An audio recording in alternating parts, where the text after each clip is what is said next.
I can tell you something else. Underdogs do win, and they do hear all the noise, so let's let this game be decided on the court. So, oh my goodness, what a play! Oh my. And how about the explosiveness of Simons? Man, can he get up and finish with power? SGA kicks to Wallace. And Wallace slams it in. And despite the size disadvantage, attacking the heart of that defense. Really unfazed. Throw his height right out the window there. Now, here's Simons. Pass to Buzelis. And then Buzelis with the dunk. And throwing it down, not necessarily Buzelis' game, but don't give him that much space. Wallace outside. Now Holmgren. Outside, Dort. 5 to shoot. The putback. And the dunk by Holmgren. I mean, length and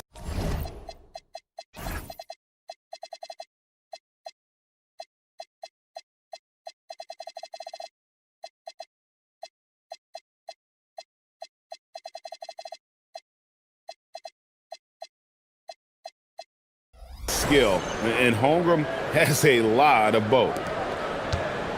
And Greg, on a team as stacked as OKC, you can almost forget about Chet Holmgren, who is the #2 overall pick back in 2022. And let's give him his flowers, right? The portrait of a modern big man. Shot blocking, shooting range, and plays with an edge.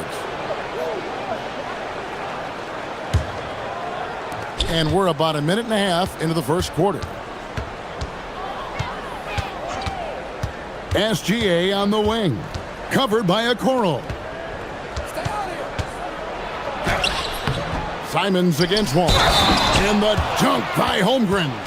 Yeah, I mean, take that. Holmgren, he knows defenses want to rough him up a little bit, and he welcomes the challenge. The Thunder shooting their first free throw of the game here.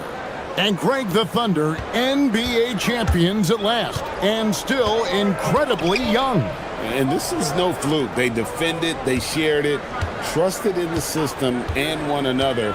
The league's been put on notice. This team is just getting started.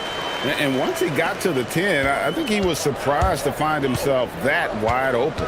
Easy possessions like that literally are just a gift. You just dream of them. He'll gladly take those. Wallace's shot is good. And they don't want to get in a habit of giving him open looks from 3. First quarter still, but not who you want to leave open.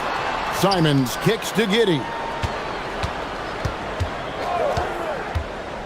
If you're just tuning in, we played about 2.5 minutes here in the first. And he's got the speed to get away from defenders. Giddey turning on the Jets there. The Thunder with the lead. Wallace with a screen for Gilgeous-Alexander. Three-pointer. That's good from Wallace on the assist by SGA. Wallace has got a pair of threes now in the first quarter for Oklahoma City. And Simons has got the ball here for the Bulls. Smith outside.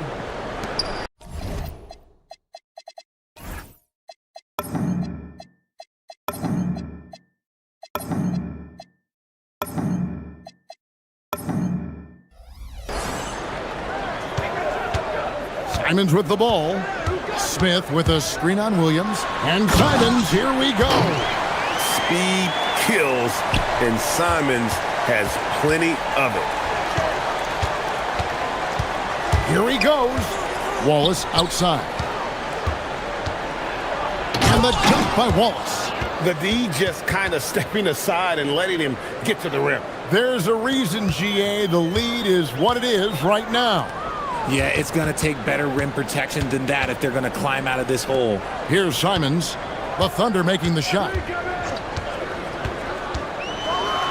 And the slam dunk by Simons. And that's some serious liftoff from Simons. Wow. And there's the call. It's going to be an illegal screen. That's going to draw a whistle every time down the floor. Not even close to being a legal screen. That's a very avoidable turnover. You gotta focus on the details. Giddy the pass to Simons. Now here is Smith. Fires the three. Rebound by Williams. And here is Gilgeous-Alexander. Still yet to score. Really left alone that time. On a dime, Shea got right where he wanted for that shot. Pass to Buzelis. It's stolen by Dort.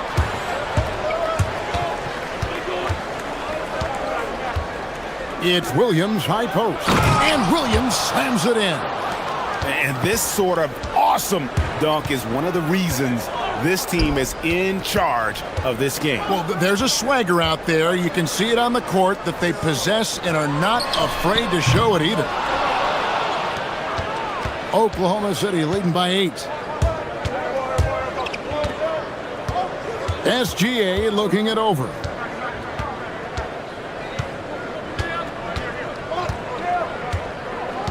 And Buzelis gets the whistle that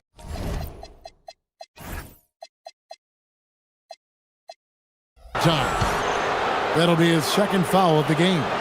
Man, it's close, but, you know, didn't get on balance quick enough. Outside, Gilgeous-Alexander shoots over a Okoro, and so it's the Oklahoma City Thunder holding on to an 8-point lead heading into the break. They're feeling very confident shooting the ball with...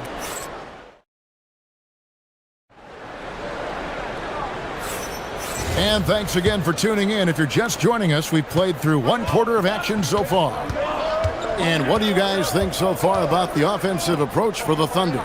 Well, so far, their long-range shooting has been the story, doing damage from deep. On top of that, they're creating turnovers and taking advantage by converting on the offensive end. On the floor for Oklahoma City, getting going here in the second quarter.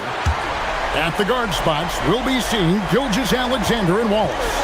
The post pair form will be Williams and Holmgren. And it's Dort in at the small forward. Oh, and he pops it off the glass. Wow. Simons with the ball. Williams picks him up. Buzelis, no one around him. And again, it's the Bulls from deep. And Buzelis continues to work on improving his three ball. When he's hitting from there, everything else becomes easier. SGA from outside bangs home the trifecta.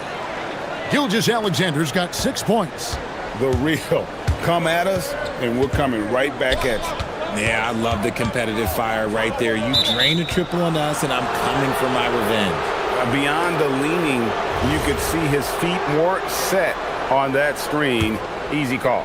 Look, guys get away with this all the time, but on this occasion, he got caught. Gilgeous-Alexander driving in. And a three-level score. That time, SGA takes it all the way. A minute and a half gone here in the second quarter. Simons, the pass to Smith. The kick out to Simons. Yes, and it's Smith with the assist that time. 9 points in the game so far. And we talk about the importance of versatility. He's really got it all on the offensive end. Wallace up on top. Inside. Holmgren the pass to Wallace. And stolen by Simons. To the paint. Here's Buzelis. And then Buzelis with the dunk. Beautiful reverse jam right there. Use the rim to protect the ball, I think. Wallace outside. Holmgren sets the screen for Wallace. Drills the three-pointer. And the Thunder lead by 5. Richard, one thing we see in this league, teams changing coaches much more often than they change the GMs. Yeah, one guy picks the players, the other guy coaches the players. Seems like a shared responsibility, but the job security, well, that's not equal. Yeah, not sure what that was about. I mean, talk about a brain cramp. Off the inbound pass. Oh, look out! Look out! Now that's how you finish. Oh, and he got fancy with that one. Yeah, maybe trying to give them the momentum boost they need to break this game open. To the inside, Holmgren. And the dunk by Holmgren. And attacking the rim. Holmgren making excellent use of that height inside. And the Bulls tack on 2 more. Well, check out that assist. That's a pair of teammates that are clearly on the same page. Now, here's Gilgeous-Alexander. 8 points for him. To the middle. It's tipped and stolen by Simon. Fast break. Here comes Chicago. Williams with the steal. Holmgren right side. Outside, Gilgeous-Alexander. 1:27 left in the first half of the game. Clock at 4. It's rebounded by Giddey. Not that time, but that's a shot that he's going to make more oftentimes than not. Well, Josh Giddey provides a floor general's mentality, RJ, in a 6'8" frame. Yeah, he sees the floor extremely well and prides himself on his ability to create easy looks for his teammates, especially in transition. Fantastic job inside by Gilgeous-Alexander. And good work inside. SGA will make more room for himself on the perimeter when he can be effective down low. And I'll be honest, he's having a better quarter than a lot of my nights back when I played. And here's SGA. He'll bring it up for the Thunder. There's the drive. And that'll be 2 free throws. And here we go with the coach's challenge. Not surprised in a competitive game like this. And he's disputing the personal foul call. And I think when it comes to some of the more difficult, the previous play is under review. It's so fast that it's really tough to catch everything in real time. The wonders of technology. We've seen replay reviews so effective. After review, the ruling on the floor stands. Hoping for. And so the word is in. They've decided that the call stands as it was made on the floor. And, you know, even if a coach still feels this wasn't the right call, you got to acknowledge the effort being put in to reviewing it. With double checking, and the game continues on. Both free throws good from SGA. And what an advantage. You really feel like you can always trust him when he's at the line. Here's Simons. On the wing, Giddey. Here's Wallace, and the dunk by Wallace. Oh, what an amazing finish there. Just fearless. And when he attacks the rim, and it's as if the big fella wasn't even there. Shot and game clock separated by 5. Here's the screen. Pass to Buzelis. 6 for 6. He's yet to miss from the field. And at almost 7 feet, Buzelis is really tough to slow down. And when he's on, there's not much you can do. Outside, SGA. Oh, and the buzzer beater's good. Resourceful move there, ending the period on a high note. That's the play that pumps up the whole team, and they'll try to carry that energy into the next period. And some good action through the first 2 quarters as we reach halftime. Thunder out in front. They're up by 5. We'll see you after halftime for the beginning of the 3rd quarter.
And so it's Oklahoma City with it.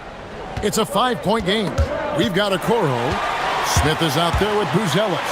Then it's Anthony Simon. And it's Giddey in at the 3. That's the 5 out there for the Bulls. Just great anticipation and awareness to come up with the steal and then trigger the fast break. Gilgeous-Alexander with it. Guarded now by Okoro. And the foul is called. He intentionally grabbed him there for some reason. I don't know. Kevin, all I can think of is that he's trying to slow the game down a little bit. That's a stretch, though. Definitely a strange move on his part. Holmgren sets the screen for Gilgeous-Alexander. It's stolen by Buzelis. And he commits the intentional foul. And so Mark Daigneault calls a timeout. He's going to have a discussion on the sideline.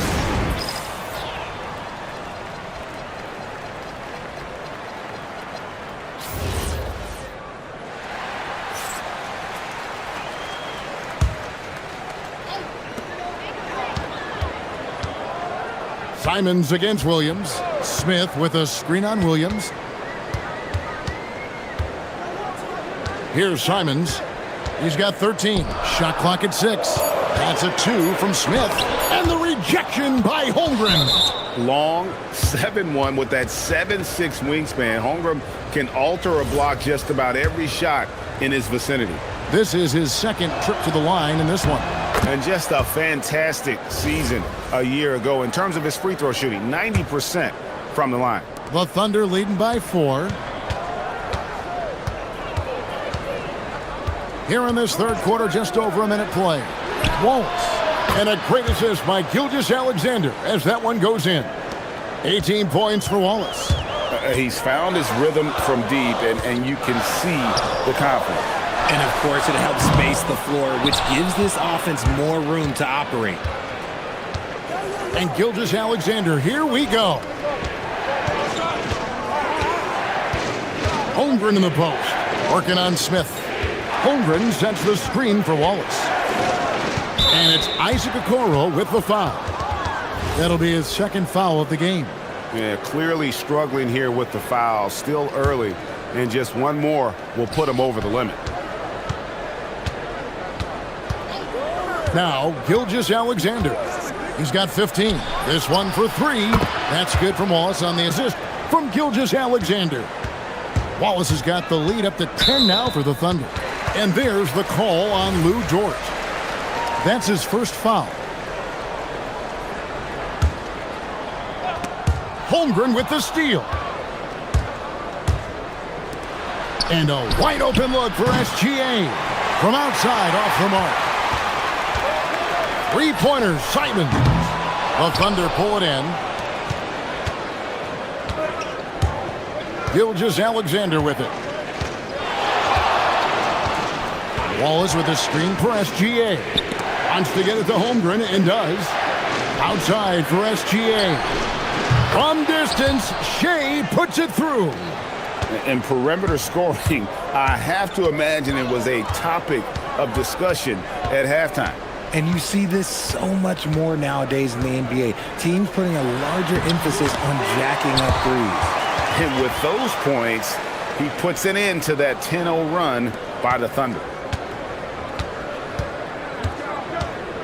Outside, SGA.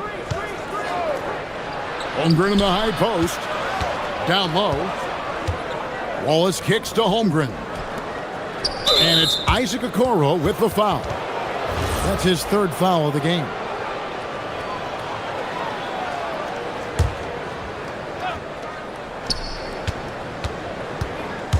Outside, Gilgeous-Alexander. And he gets the whistle. 2 free throws coming up. That one on Simons.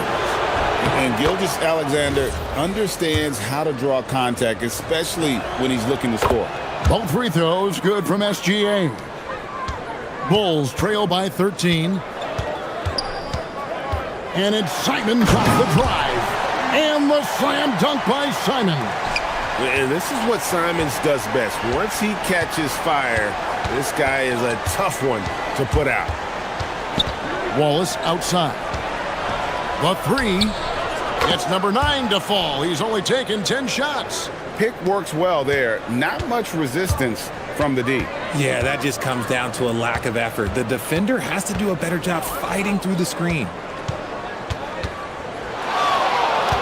Smith sets the pick for Simon. And they wasted no time getting those 3 points back. Simons has got 18 points. The real. Come at us, and we're coming right back at you. Yeah, I love the competitive fire right there. You drain a triple on us, and I'm coming for my revenge. And this is SGA's role. He's out here to score and score often. Smith sets the pick for Simons. Sweet move, and stolen by Williams.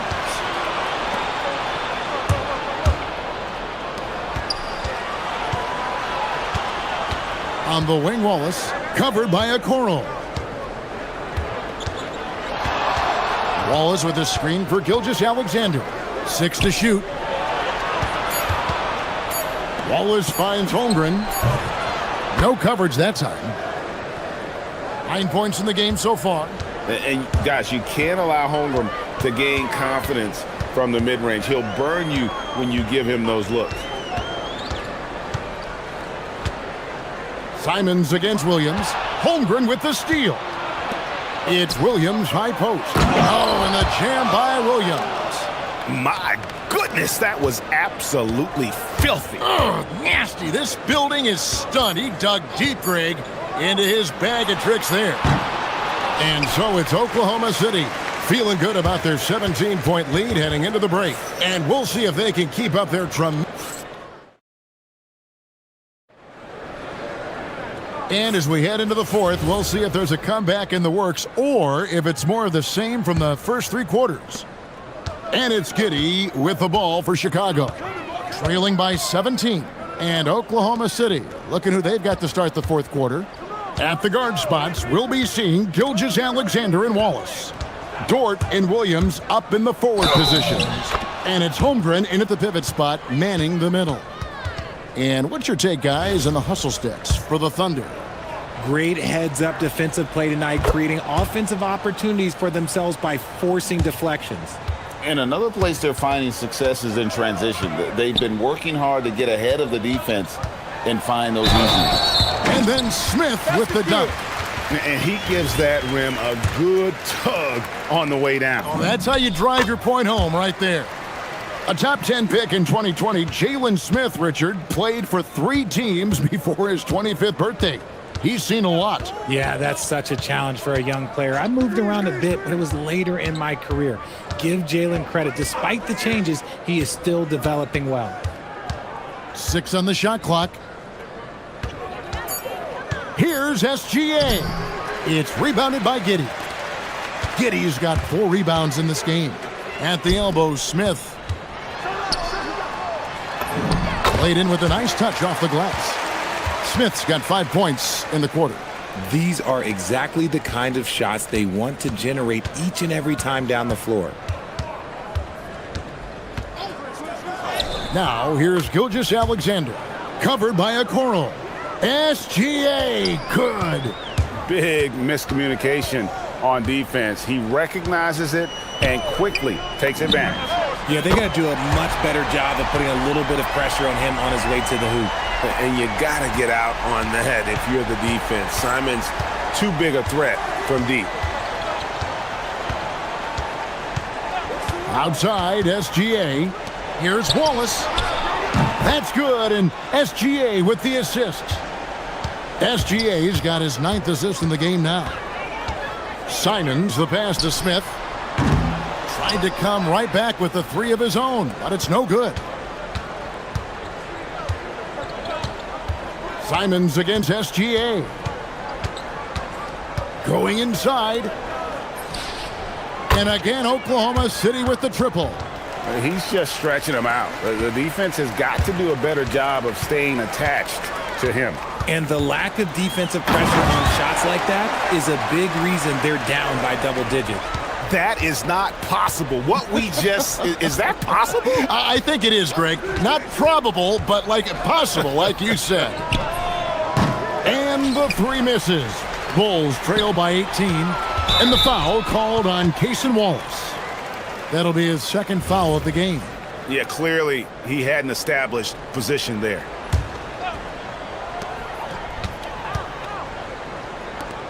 Now Giddey. Holmgren with the block. Do not test Mr. Holmgren, a gifted shot blocker. Outside, SGA.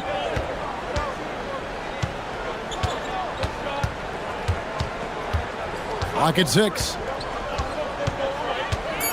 Now Holmgren.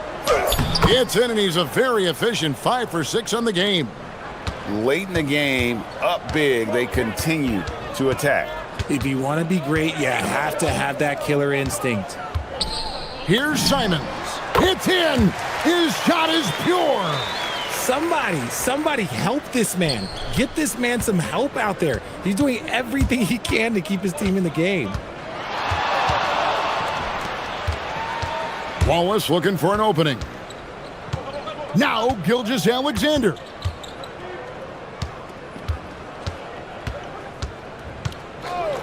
Fires the 3. That's good from Wallace on the assist by SGA. Wallace has got 18 points just in the second half. And as we head to the final buzzer here, a crushing blowout, big-time dominance, and this will go in the record books as a gaudy win for Oklahoma City. And this was one that never really was in doubt, I thought, an all-around dominant performance. And you kind of thought that maybe even going into the game. Yeah, there was a sense of that, and man, they just pretty much blew them right out of the water. A clinic was put on display here today. And, you know, when you look at the huge impact he had, just a monster game for Wallace. And he's been a well-oiled machine on offense, keeping things simple on this end, getting the looks that he wanted, knocking him down. And Gilgeous-Alexander's got the ball here for the Oklahoma City Thunder. Pass to Wallace. Count the basket. Wallace has got 35. And credit the whole team. It was a focused, concerted effort to put this one away. And it felt like they just flipped the switch to go on that run and seal the game, saving their best basketball for the end. Always smart. And on the court, Simons is like a lightning bolt of energy. He hustles hard and just puts in the sweat to outwork the other team. 8-second difference between the shot clock and the game clock. And the dunk by Gilgeous-Alexander. They just blocked out the noise, kept on grinding, and this is their reward. All road wins. They're just so sweet. They're just so sweet. You know why? Because they are so hard to come by.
Going at it today, Grant. Is there a bit of bragging rights on the line? You know, maybe not for the players themselves, BA, but the fans will absolutely use this game as evidence when they argue why their guy is the best. A look at the opening lineup for the Orlando Magic. Suggs and Bain team up as the backcourt. Wagner is out there with Banchero, and it's Black in at the 3. Now here's Gilgeous-Alexander. Wallace, the pass to Holmgren. Laid it in with a nice touch off the window. And this is where Holmgren is such a scoring threat. His size can make interior shots easier to find. A moment to hear from Allie LaForce. I had a chance to catch up with Mark Dagnall. The talented Paolo Banchero came up early in the conversation, and he told me Paolo is basically a 6'10" point forward. That presents matchup issues. We'll have to put our best wing defender on him, and even he will need some help. Banchero has incredible skills for his size. That is what makes him so good. Back to you guys. All right, Allie, thanks once again. Wagner against Williams. Wagner, the pass to Banchero. There's the triple. And it's Bain with the rebound.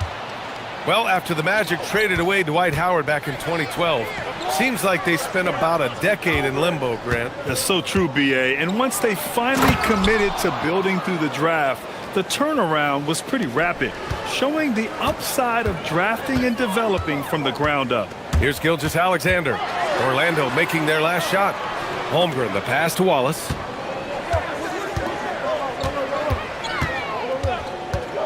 The 3. And again, Oklahoma City, no good. The Magic have gone 3 of 3 so far from the floor. Banchero outside. Suggs with a screen on Holmgren. Oh, Banchero throws it down. I mean, you talk about it factor, Banchero's got it, man. What a move. SGA looking around, driving to the basket, and slam dunk by Gilgeous-Alexander.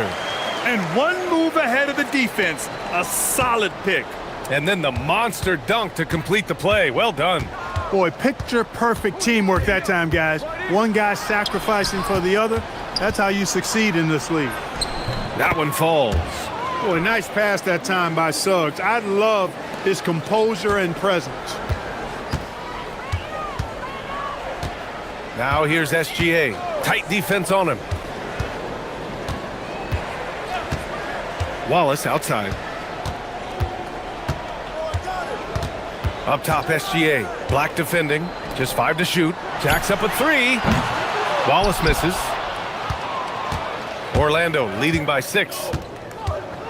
Banchero with it. Now guarded by Holmgren. And Banchero gets it to go. He will muscle his way down the lane. Watch out when Banchero comes tumbling by. Here's SGA. And SGA throws it down. Hey, kept it simple. No reason to get fancy right now, BA. Yeah, he's just looking to find shots and produce for his team. Hey, I thought there was some style there, guys. What are you guys looking at? I mean, it was still a pretty sweet, flavorful one-hand flush. I tell you, a little extra pressure on D when you're up against a point guard who can elevate. It doesn't make it easy, does it? And you know, guys, showing how dynamic a weapon he is for this offense, they feed off of that energy and ability to make plays. It gets them going. Given his range, you'd expect him to capitalize on that opening. Open shot, Banchero. A chance to extend the lead to double digits, but it's no good. And Gilgeous-Alexander's got the ball here for Oklahoma City. Trailing by 8. And from the field after that one, 3 for 4 now. And the D can't allow Gilgeous-Alexander to get this positioning, because once he does, he makes you pay. Suggs with it. He's picked up by SGA. And down it goes. 2 points. Suggs has got 6 points. He just brings a great feel for the game at the offensive end.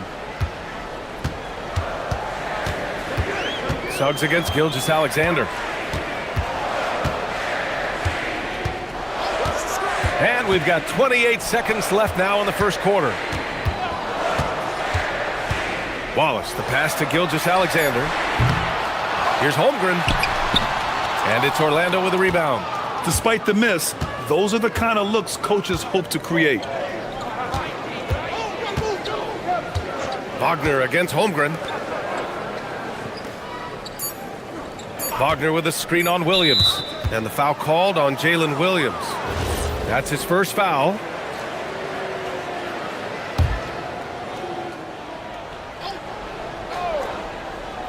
It's stolen by SGA. That was clearly a forced pass. There was no room for him to make it. And that does it for the first quarter. Magic out in front, up 8. After this break.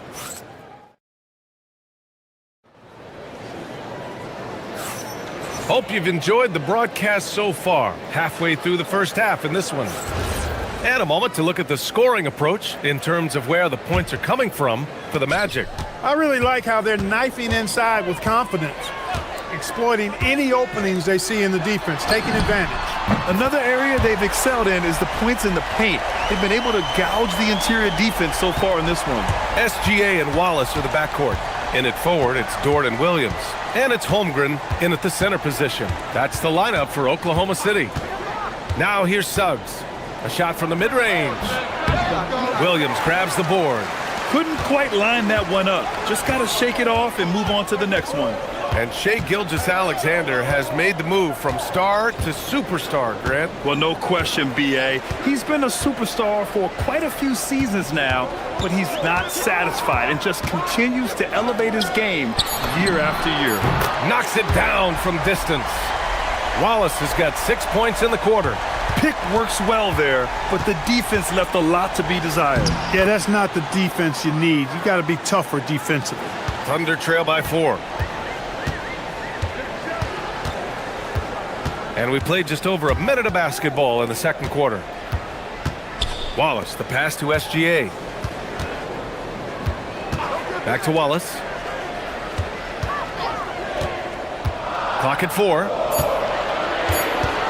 Releases. And it's Oklahoma City scoring again. And here are the Magic now. Suggs with it. Now guarded by Holmgren. Here's Banchero. Floater is good from Banchero. Yeah, look at Banchero opting for the soft finish. Great to see him be so versatile with his offense. Wallace outside to the inside. Holmgren. And the big finish by Holmgren. This is how you force a defense to collapse. Kick the ball right inside. Here's Wagner. And the dunk by Wagner. Good decision that time by Wagner, taking it straight line to the rim. The defense had no chance to stop it. Pass to Wallace. And here in the second quarter of action, just a hair under 2.5 minutes played. And the foul called on Jalen Suggs. That's his first foul of the game.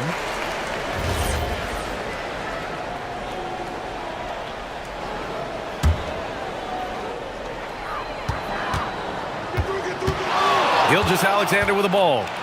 Give him 8 points now.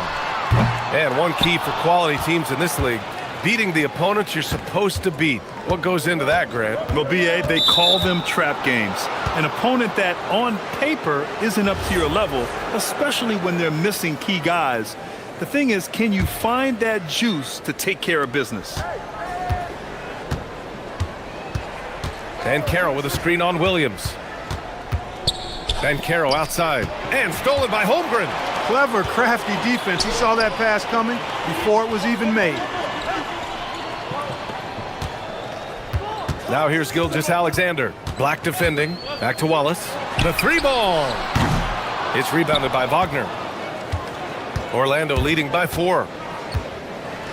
Pass to Bain. The kick out to Banchero. The teardrop. And that one's good.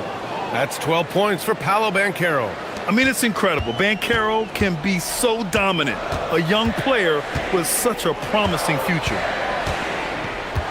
Gilgeous-Alexander with the ball. Now guarded by Suggs.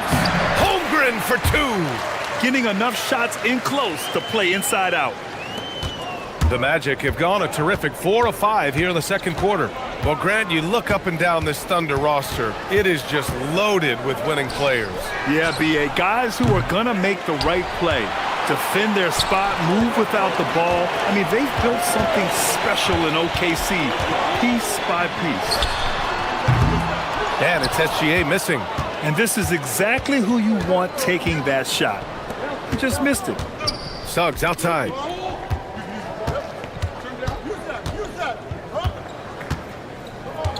To the paint. Banchero hammers it home. And this is why you must push Banchero out of the paint, or else he'll slam it all over you. Pass to Wallace. To the middle. And it's Holmgren missing. And so it's Banchero who brings it up for the Orlando Magic. 6-point game. Yes, Paolo Banchero for 2. Banchero putting together some kind of performance here. He's the entire package. 3-second difference between the shot clock and the game clock. SGA passes to Wallace. Three-pointer off the mark. Here's Wagner. Outside Bain. Pass to Wagner.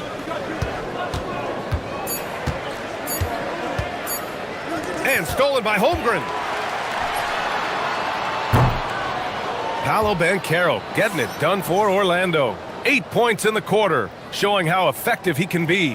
And more NBA action on 2K Sports coming your way right after this.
In this one. Pretty much the entire first half, he was dominating down low, piling up a ton of dunks. Guys, he's been in beast mode down low, asserting his will. The defense has been helpless, unable to slow him down. On the court for Orlando, Suggs and Bain team up as the backcourt. Paolo Banchero is out there with Franz Wagner, and it's Black in at the small forward position. Williams against Suggs. Outside Bain, takes the three. Oklahoma City grabs a miss. In terms of two-way guards, Grant, Desmond Bain is as good as any. What do you see in his game? Well, just look at him, B.A. Bain is so strong. That really helps him there on the defensive end. And offensively, a lights-out three-point shooter. I didn't care for his shot selection that time. He needs to let the game come to him a little bit. Just relax, take your time, son. And Banchero gets it to go. I mean, 6'10", about 250, Banchero imposing his will inside. SGA passes to Wallace. Back to SGA.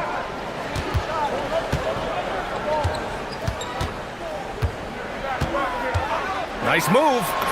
SGA doing his thing in close. A great move. I mean, the defense has no response. Yeah, if that's a harbinger of things to come, he's looking at having a very big second half. Suggs surveys the D. And that one is stuffed right through. Cleared to fly. Here comes Mr. Suggs lifting off. Outside, SGA. Wallace outside. Pass to Holmgren. Dort outside. Clock at 6. Wallace, the pass to Gilgeous-Alexander. Orlando with the rebound. Banchero's got his 6th rebound on the night. Now Suggs. From downtown, it goes again. His 6th basket in 7 tries. Shooting in good rhythm there, Suggs. Off the catch and shoot, nicely done. Wallace outside. Ooh, anticipated the pass. It's a turnover. And there's the foul. It's on Cason Wallace. That's his first foul.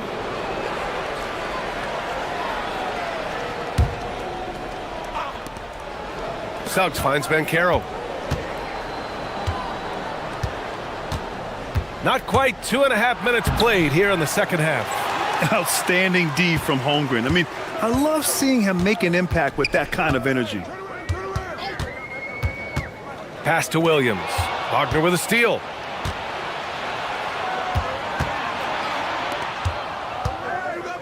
Here's Black. Uses the glass to finish the layup. And just not letting up at all. I mean, you have to love this approach. You want to get the ball to the guys who make plays. If it's working, keep working it. That's what I say. Keep the pressure on them. SGA passes to Wallace. Back to SGA. A shot to stop the run. And it's good on the lay-in. And that's 12 points for Shai Gilgeous-Alexander.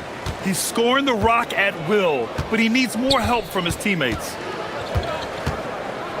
Wagner with a screen on Williams. Here's Suggs. And it's Holmgren with a rebound. Thunder trail by 13.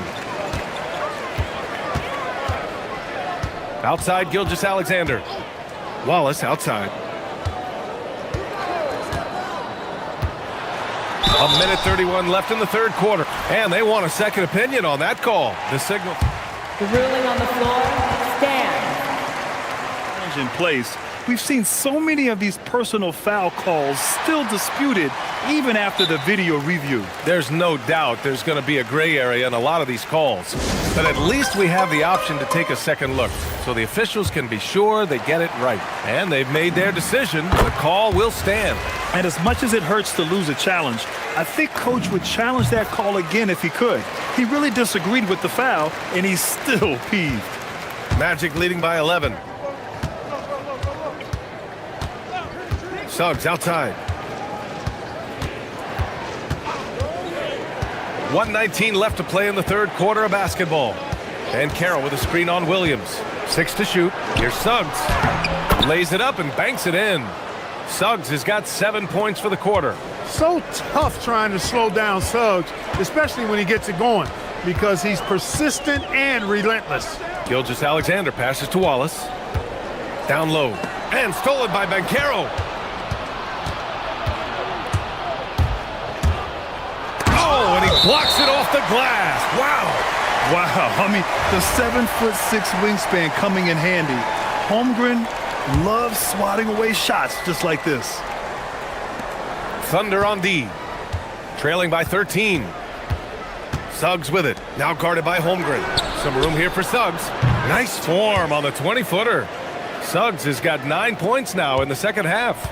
His teammates expect Suggs to hit these shots, and he doesn't disappoint. Dort for 3.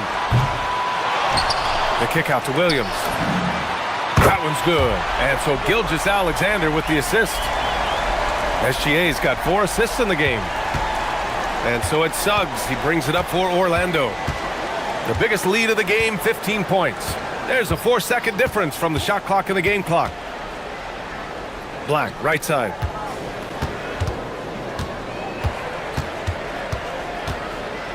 Shot clock at 5. Oh, and he brings it down with a two-handed jam. And he just driving the stake in him there. He's a guy who just never lets up. And that's terribly demoralizing for a defense, guys. I mean, they know he's going to keep coming and coming and coming, and that they may not have an answer for it.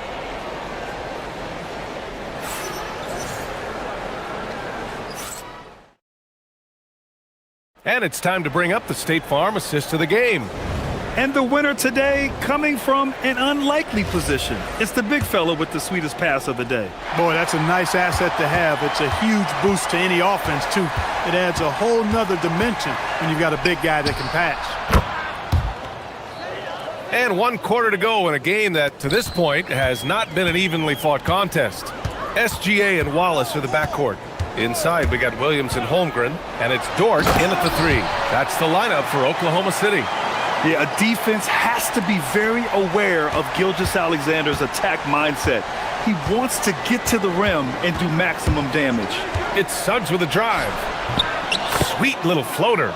Suggs has got 21. That's the finesse part of his game right there. Lofting in that little teardrop. Wallace outside. Beyond the arc. Pure from three-point range. And that's on the defense, giving him a decent look. That's his shot. Magic leading by 13. We played just over a minute here in the fourth. The 17-footer. Suggs, no good. That's the shot they wanted. It just didn't fall. You know what? That's a confidence shaker for him, though. I mean, that's a shot he expects to make every time. And they go to the intentional foul. You don't want to stop the clock right there. I'm not quite sure what he was thinking. Yeah, but that's no excuse for that kind of foul. I mean, that might be an explanation for it, but certainly doesn't justify it. And even then, it's just not a good play. Here's Wallace. Pass to Holmgren. Out of bounds. It'll be Orlando's ball. A sloppy turnover. When you're not locked in, you pay the price. The Magic have gone 2 of 3 to open the fourth quarter. On the wing, Suggs. Williams defending. From deep, Bain sends it home from three-point land. Bain's gotten himself going here. His first points of the game on the deep ball. Gilgeous-Alexander passes to Dort. On the wing, SGA. He's covered by Suggs. And the foul called on Jalen Suggs. That'll be a second foul of the game. Moving along, 2 minutes gone in the fourth. Gilgeous-Alexander against Suggs. Ooh, the shot misses. Magic leading by 16. Outside Banchero. He fires. Yes! Locked in on the J. And the mechanics Banchero has shown are already solid, which is what makes him a dangerous shooter. The Thunder have gone 2 of 3 to open the fourth quarter.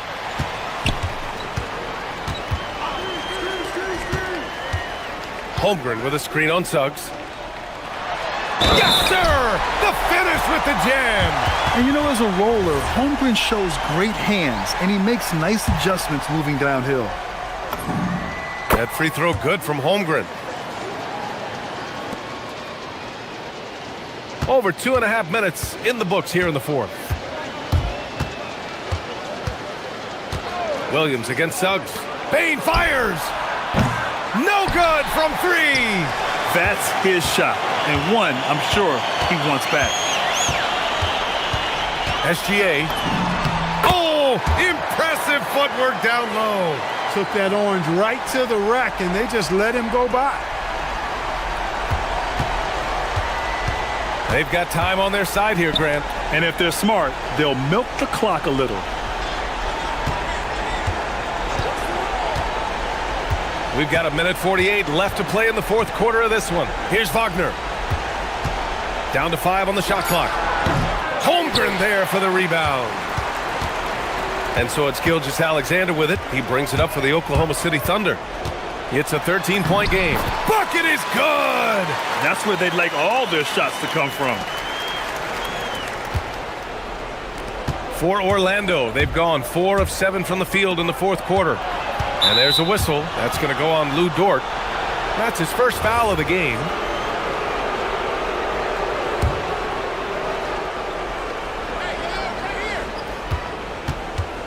A 1:20 left in the game. Here's Banchero. Payne outside from downtown. Yes, sir, with the 3. And I like that there. I mean, get Bain something in rhythm. SGA against Suggs. Wallace outside. Now SGA. 4 on the clock.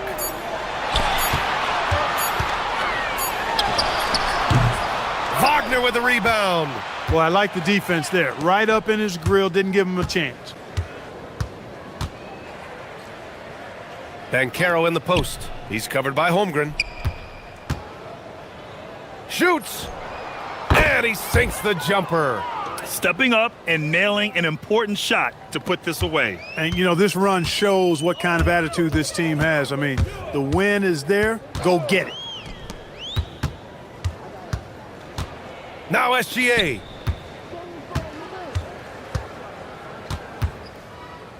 They set a pick.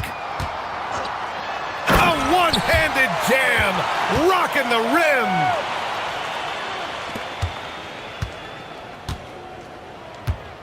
Now here's Suggs.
and the skill of NBA guards.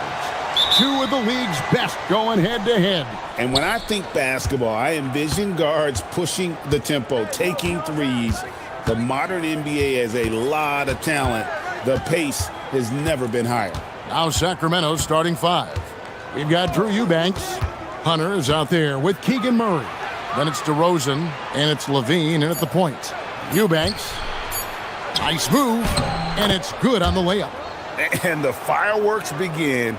Should be an amazing show tonight. Yeah, and it's important to get that first score quickly and establish your game.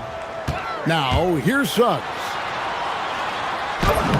Off to a good start as he hits his first shot attempt. Look, Suggs knows how to assert himself inside. You give him a lane and he will attack. Murray a screen on Suggs. In the corner, Eubanks with it. Here's DeRozan. Banked in off the glass. Just setting the tone with an aggressive move to the rack. And where's the help defensively? Well, when you are the aggressor this early, it is intimidating. Here's Suggs. Following the score by DeMar DeRozan. Gets it to go from beyond the arc. You can't play lax defense on Bane because he's looking to shoot as soon as he catches it. Murray kicks to Levine. Murray sets a screen for Levine. Back to Murray. And that comes off the assist by Levine. And he never stops working. Murray keeps the feet moving and just never out of control. Great play there inside. The two-time dunk champion, Zach Levine, can hammer it down, coach, or he can bury one from three. Well, that's right, Kevin. And look, he came into the league with that great athletic ability, and we all marveled at it. But this guy's really gone to work on his skills, and he's become one of the most efficient shooters in this league from any range on the floor. This guy has gone from great athlete to great player. Here's Suggs after the made shot from Zach Levine. Wagner outside. Back to Suggs. And Suggs throws it down. Get up, Jalen Suggs. This guy has hops. Kick out to Levine. Murray a screen on Suggs. Such a wide open look. Levine's got 5 now. A lot of give and take between these sides early. Yeah, and both teams look like they came to play. We should have a good one. To the middle. Here's Wagner. And finished off by Wagner. Well, with his size and athleticism, it's not hard for Wagner to get up there. Levine deciding where to go with it. In the corner, Eubanks with it. Hunter, no one around him. His three-pointers off the mark. The Magic have gotten all 5 of their shots to go down in the first quarter. Terrific start. Black the pass to Suggs.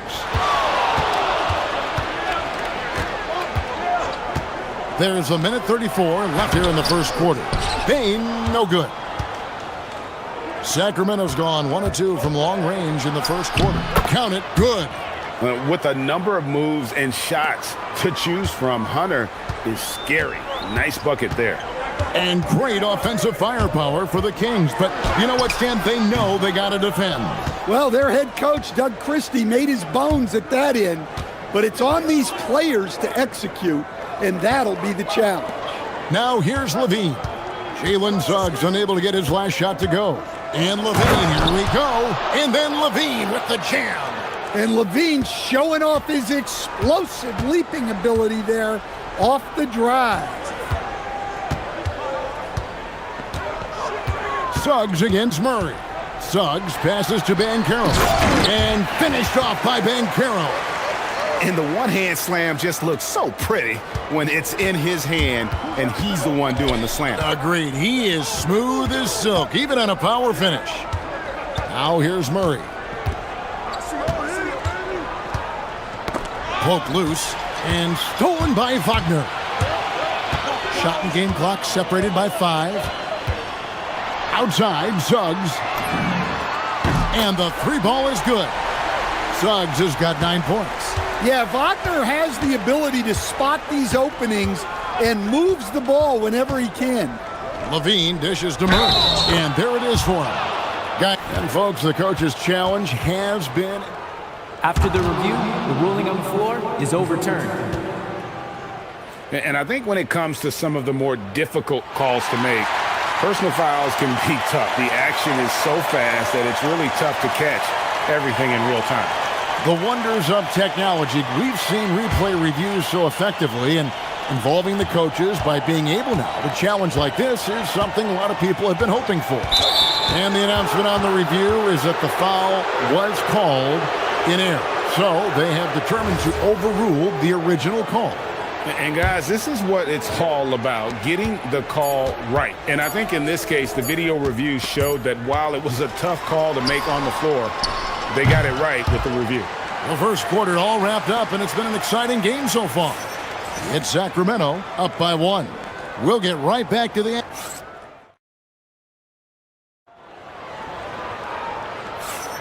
And it's been a pretty even game here after one quarter of play.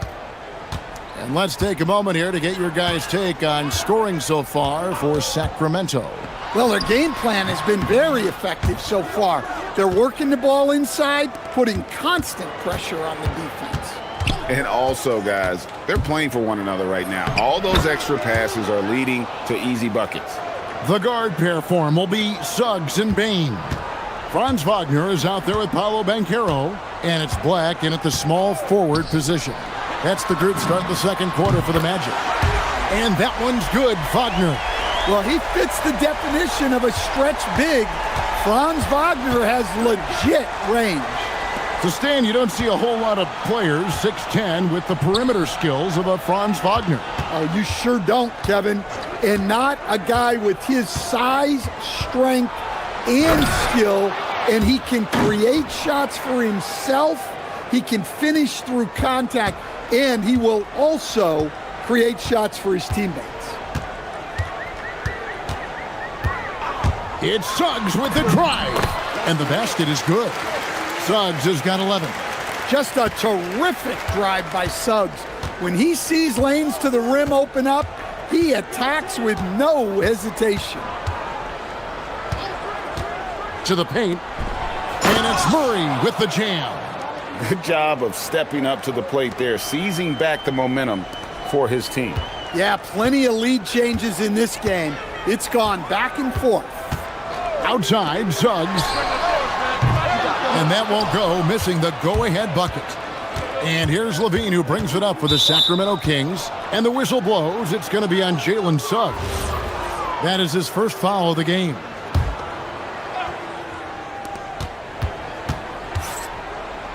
DeRozan inside. Black defending. Jacks up a three. And DeRozan at the basket on the assist by Levine. Now it's a 5-point Kings lead. And the accelerated release from DeRozan gave him the upper hand there. Suggs passes to Bain. Outside, Suggs to the inside. Here's Banchero. Nifty move. He lays it in. And the paint is where you love to watch Banchero work. With his size and athleticism, he can attack so effectively inside. Here's DeRozan. That's in, and he's now 3 for 3 and looking sharp. And communication is so crucial to winning basketball. Coach, teams that can get on the same page quickly, they clearly have an edge, right? Oh, absolutely. I don't know that there's anything other than effort, maybe, that is more important to good defense than communication. The only way teams can be on the same page on how you want to cover certain situations is with great talk. It's got to be early, it's got to be loud, and it's got to be repeated. And it's going to be out of bounds. The Magic will retain possession.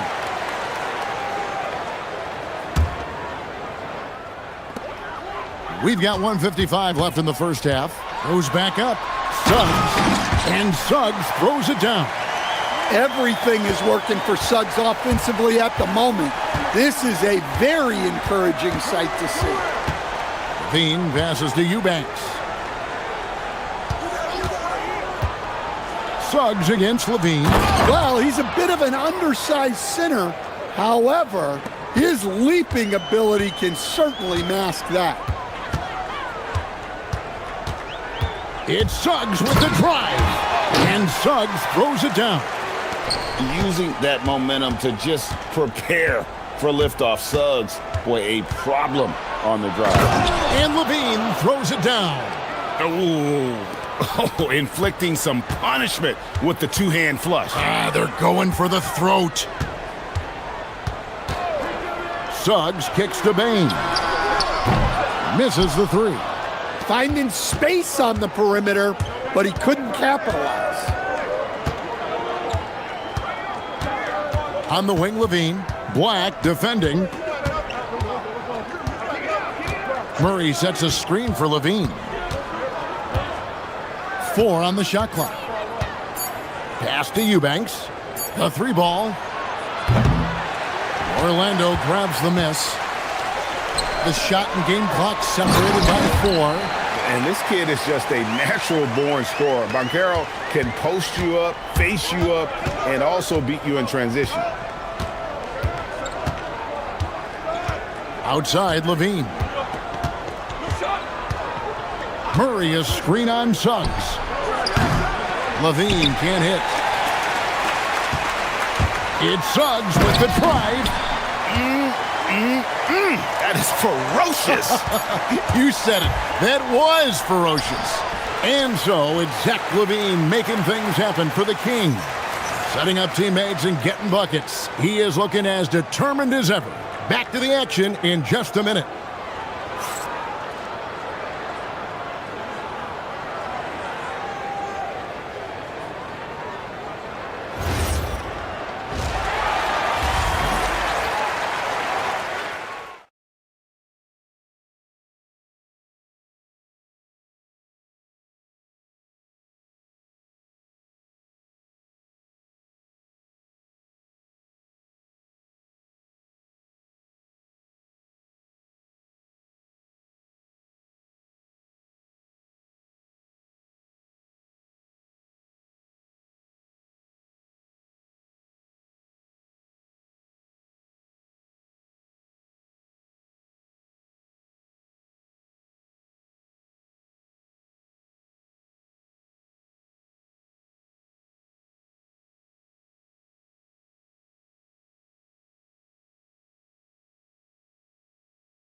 His strength, but he's done a great job of finding the open man.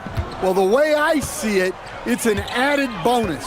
And you can see team chemistry really growing as a result of him racking up the assists.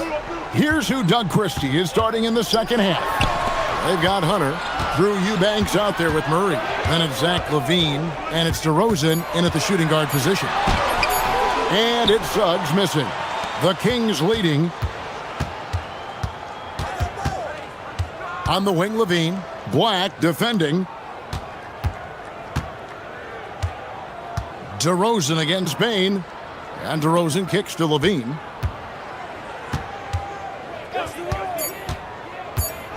Driving to the basket. And Levine throws it down. Well, that's exactly why it's nice to have Levine. He can do so many things within the offense. So, Stan, when you look at how the Magic defend, can you remember a time when so many of the league's best defenses were all so young? Well, Kevin, it's something we associate with more veteran teams, but the modern game is so demanding, it may be tilting toward these young legs. Levine passes to DeRozan.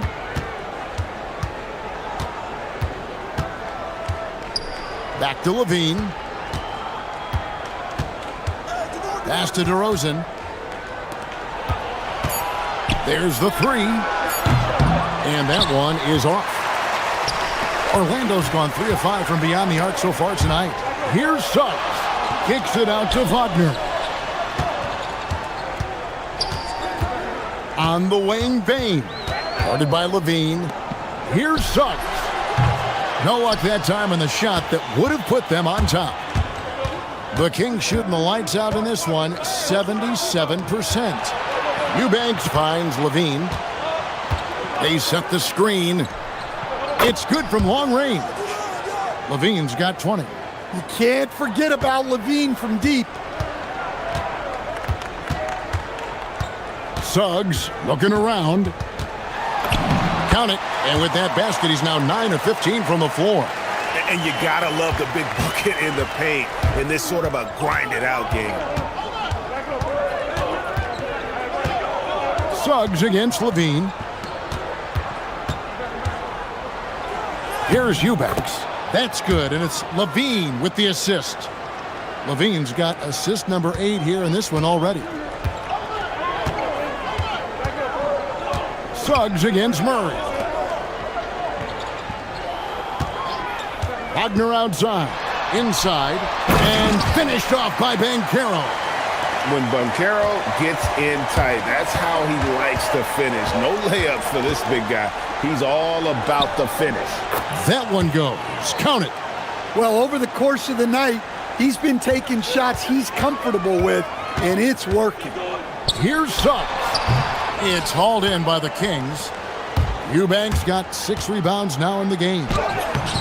And Desmond Bain pulls it down. The Magic trail by 4.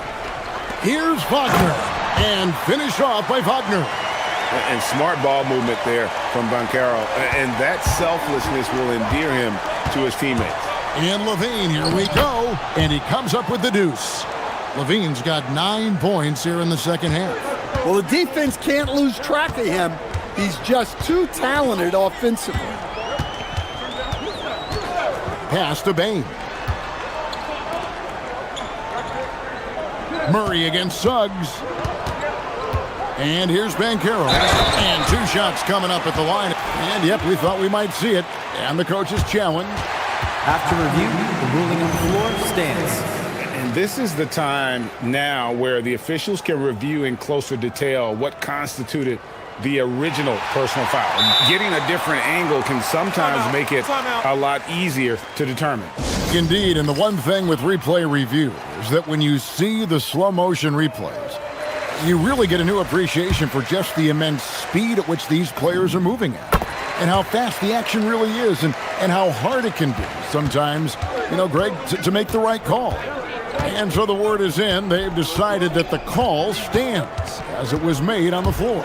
And, even if a coach still feels this wasn't the right call, you got to acknowledge the effort being put in to reviewing it. The double-checking, and the game continues on. Murray finds Levine. Murray sets a screen for Levine. Off the left rim and out. And so Suggs with it. He brings it up for the Magic. They trail by 1. There's 25 seconds left in the third. The 3 from Banchero. It's good. Now he's shooting 6 for 7. And this is the type of go-to scorer this team wants Banchero to be. They love his confidence. Murray sets a screen for Levine. Down low. It's stolen by Banchero. Stolen by Levine. And we've reached the end of the third quarter. Just a terrific game so far. Magic lead by 2. How about a look at today's State Farm assist of the game? And, you can always count on him for at least a couple of these pretty assists over the course of a game. And this one, a thing of beauty. Well, that is what coaches want from their point guard. Set others up, play. And here we go with the coach's challenge. After review, the ruling on the floor stands. The personal foul call. And I think when it comes to some of the more difficult calls to make, personal fouls can be tough. The action is so fast that it's really tough to catch everything in real time. The wonders of technology. We've seen replay reviews so effectively, and involving the coaches by being able now to challenge like this is something a lot of people have been hoping for. And so the word is in. They've decided that the call stands as it was made on the floor. And, you know, even if a coach still feels this wasn't the right call, you got to acknowledge the effort being put in to reviewing it. The double checking, and the game continues on. And let's go to the sideline. Here's Allen.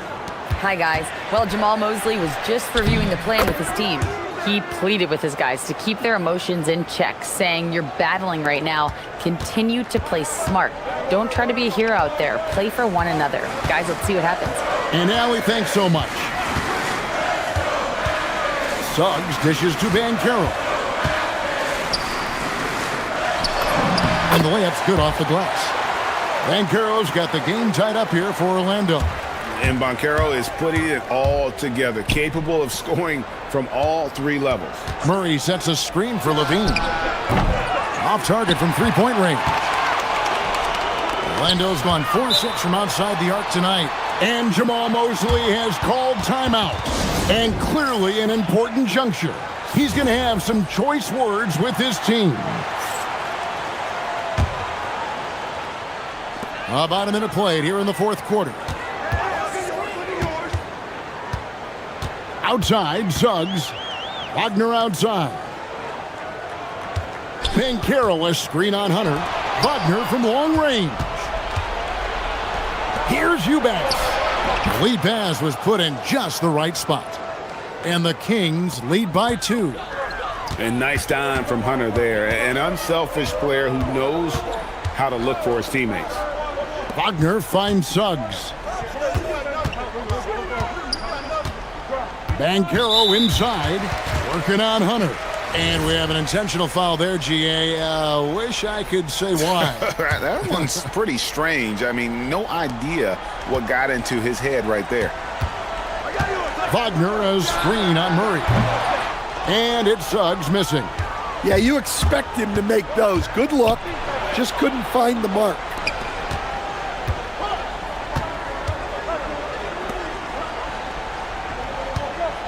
Outside, Levine. Back to Eubanks. And that comes off the assist by Levine. And now a 4-point Kings lead. If you came to watch a scoring battle, you're in the right place. Yeah, and how great have these offenses been for these teams tonight? Just fantastic execution. There's a certain resiliency to this team, and you're starting to see it. Yeah, and as a coach, you love having a team like this. They've got zero quit in them. Eubanks with it. Here's Murray. Shot clock at 5. He got it right before the clock ran out. That's where Murray's most effective, not just scoring, but creating as well. Suggs against Murray. Fourth quarter keeps moving right along. 3 minutes gone so far. Payne fires. No problem with the wide open jet. Well, we talk about ice in his veins a lot, but this guy personifies that. What a clutch shot. Levine against Wagner. Here's Levine. Shoots the 3. That shot no good. Orlando, they've gone 3 of 5 here in the fourth quarter. Pretty good numbers coming out of the break. Yeah, that goes in. And you want him taking big shots for you in big moments. That one was as easy as it gets. Well, with him, he's dangerous because he's so confident. He wants to deliver in these moments.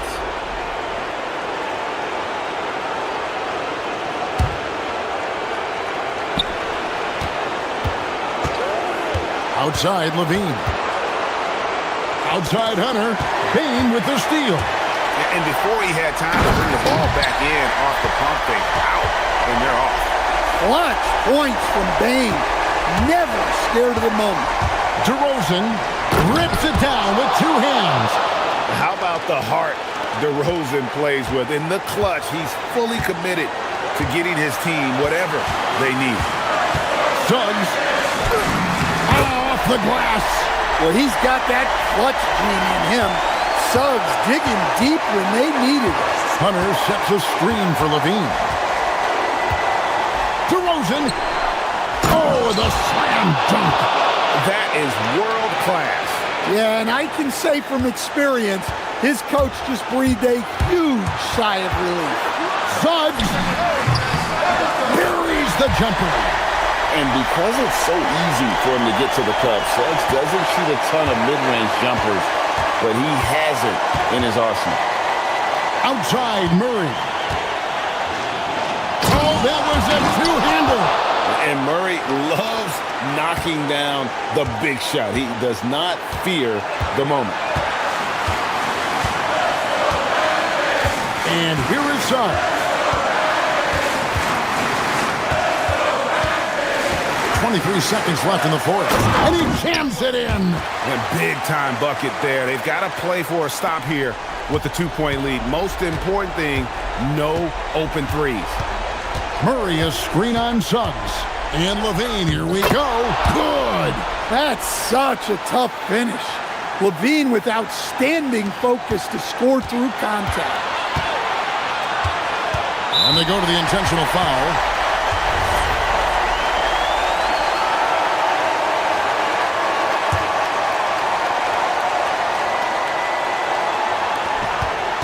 Suggs. That one goes. Well, you love assisted hoops. That's good offense. And Doug Christie has called a timeout. And he knows there's no room for mistakes and wants everyone on the same page. And talking about the approach now, what are they looking at? And with a couple seconds still on the clock, I try to get the ball in as close to the basket as possible. That way, if you miss a quick one, you may have time for a putback.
Is Capital City, Sacramento. The Raptors taking on the Kings.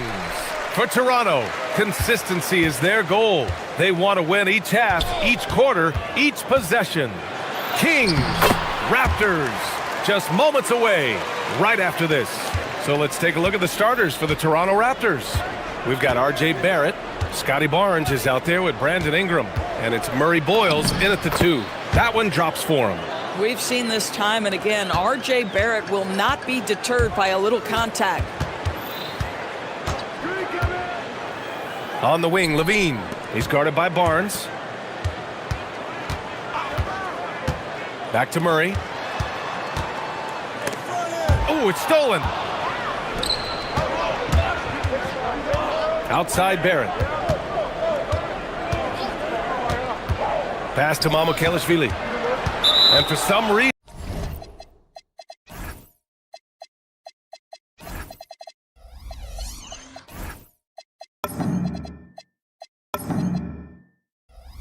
he decided to foul there. Yeah, B.A., that's an odd move. Maybe there's something else behind it. I mean, I'm just not sure what he was thinking right there. I mean, he needs to get his head in the game. Now here's Barrett. Murray knocks it loose. Yeah, great work on defense right there. Shooters have to be careful when Murray is lurking nearby. When you can get off the floor like that, that wipes away any height advantage. Let's check in with our reporter, Allie LaForce. A bit ago, Doug Christie and I were able to chat. As far as Brandon Ingram goes, Coach believes that space is the key. He told me, quote, if we can close the gap, there aren't as many tools that he can go to, especially if we have a second defender to throw an occasional arm out. Percentages drop quite a bit in those cases. Back to you. Okay, thanks, Allie. Mamukelashvili passes to Ingram. Inside. And he takes that one up and powers it through. Boy, this is how you move the ball effectively. They're not just passing it around the horn. They are passing with a purpose. Murray finds Levine. Rejected by Barnes. Boy, big-time denial from Scotty Barnes. Use that. And coach must have had a really good look at this one. He called a coach's challenge for the out-of-bounds violation. The ruling on the floor is confirmed. Call than the official.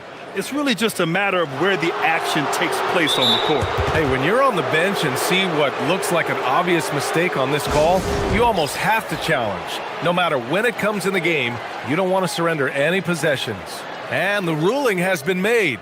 They're going to uphold the original call on the out-of-bounds violation. And as a coach, it stings to lose a timeout on a failed challenge, but it's a risk worth taking to make absolutely sure that you're not going to lose a possession on a blown call.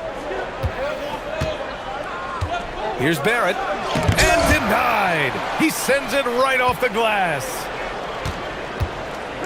They set the pick. Ingram, the pass to Mamukelashvili. Shot clock at 6. Back to Ingram. And a slam dunk by Ingram. Looking like a spider attacking a fly. Ingram came at the rim with fierce intentions. Levine attacking. Murray passes to Levine. Launches a 3. Again, the miss by the Kings. And you just can't afford to give up that kind of look very often. Pass to Mamukelashvili. Here's Barrett. And he drops in the layup off the glass. 6 points for R.J. Barrett. Boy, you talk about a gifted finisher. R.J. Barrett, soft touch on the interior. Levine surveys the D. They kick it out to Murray. To stop the run. Fires for 3. And that's good. Zach Levine for 3. Levine's got 5 points. Levine's form is pure. That three-point shot is pretty. And here's Ingram from the arc. The rebound by Eubanks. Kings trail by 3. Here's Levine for 3, and another Sacramento 3. I love this approach.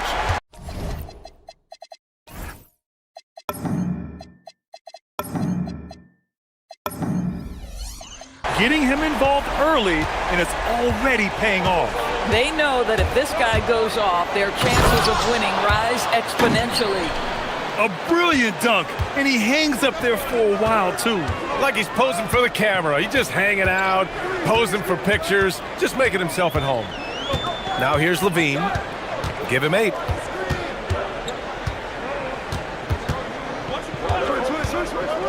Fires from deep. Ooh, Levine with another miss.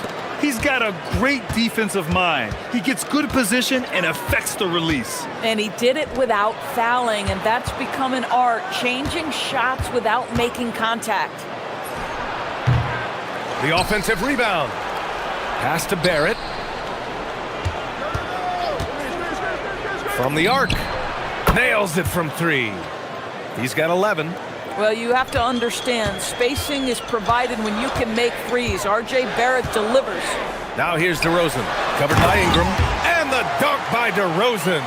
He just rises up and throws it down hard with one hand. That is such a go-to move for him. He holds nothing back on those. It's Barnes on the wing, defended by DeRozan. And here we go, Sacramento on the fast break. Here's Levine for 3. That one no good. The 3 from Barnes. And that's not gonna go. Misses at the buzzer.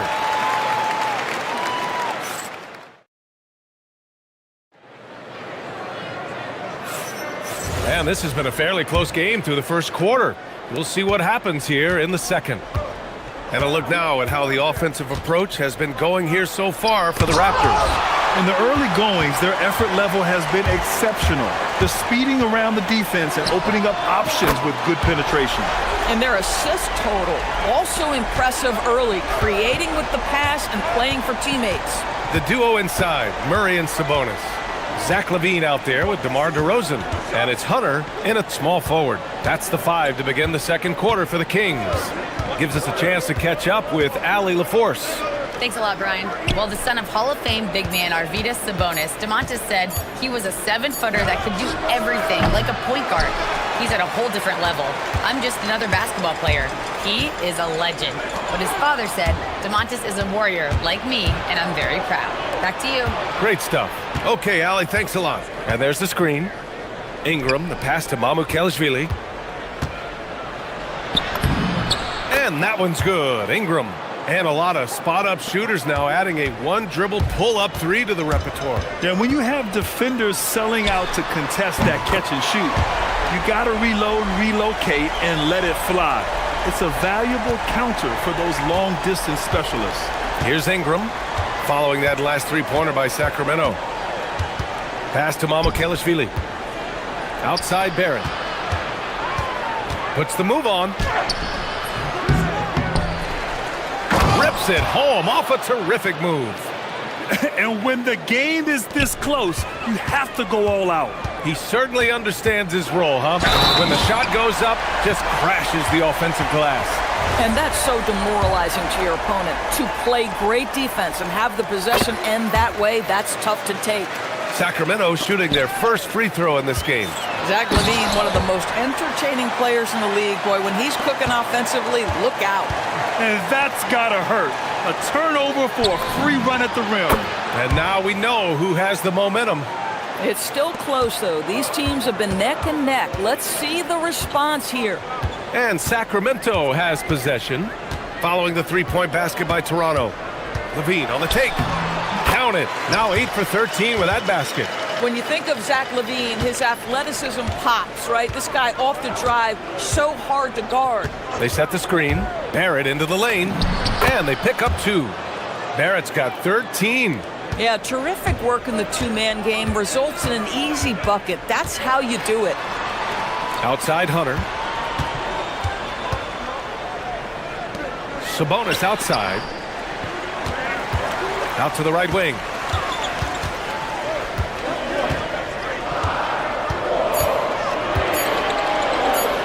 And Sabonis slams it in.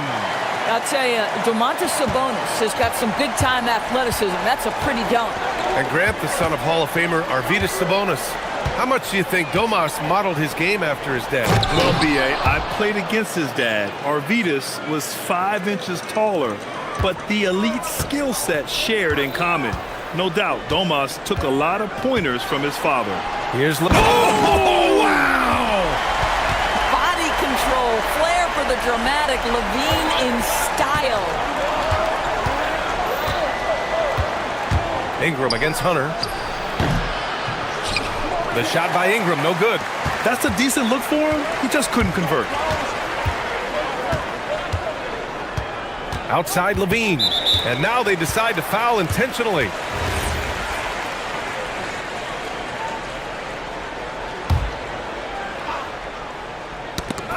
It's stolen by Ingram. And here's the fast break. Here's Murray Boyles. Knocked away. And that one goes out of bounds. Last touch by Barrett.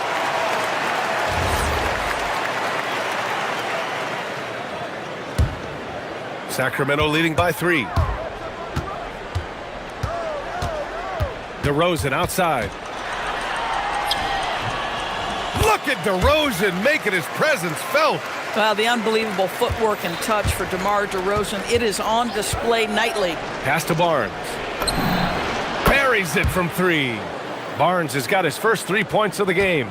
Gotta fight harder to get over those screens. You know, we see this all the time. You're basically, as a defender, hoping the man misses rather than putting in the work to get over screens.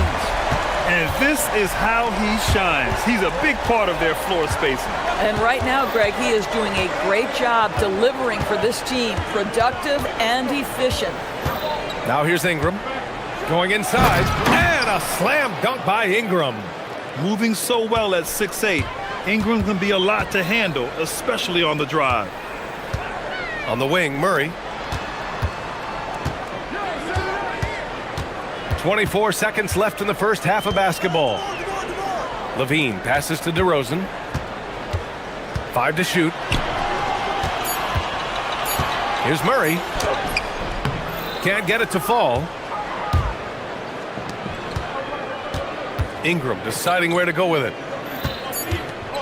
Barrett into the lane. Ooh, and he took a hard foul on the shot. So he'll head to the line to shoot a pair. It's on Keegan Murray. Yeah, you never want to let shots at the rim go uncontested. These are his first free throws of the game. And he makes both free throws.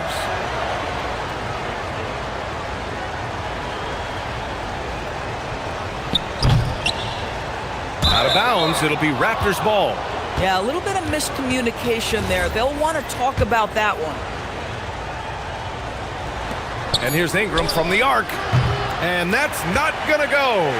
Zach LaVine, he's been the guy making things happen for the Kings. Totaling 26 points and showing no signs of letting up anytime soon. And don't go far. We'll be right back.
Based on how close of a game we've seen so far, boy, Zach LaVine has been sensational. I love how effortlessly he scored. The game just comes so easy for him. Now let's see if he continues that trend the rest of the way. He certainly has the talent and the endurance to do just that. Checking out the group for Darko Rajakovic to start the second half. We've got Brandon Ingram, also Barnes out there, and it's Mamu Kelishvili in at the center. Now here's Levine. DeRozan, a screen on Barrett. Levine passes to DeRozan. And the dunk by DeRozan. Yeah, DeMar DeRozan leaves no doubt. What a finish. Toronto trailing. Here's Barrett. There's the drive. And he says right back at you with a big dunk of his own. A hard-fought matchup. 7 lead changes thus far. And these teams have been sparring from the get-go, neither able to land the knockout blow. Here's Levine. And Levine throws it down. Now put your head down and go to work.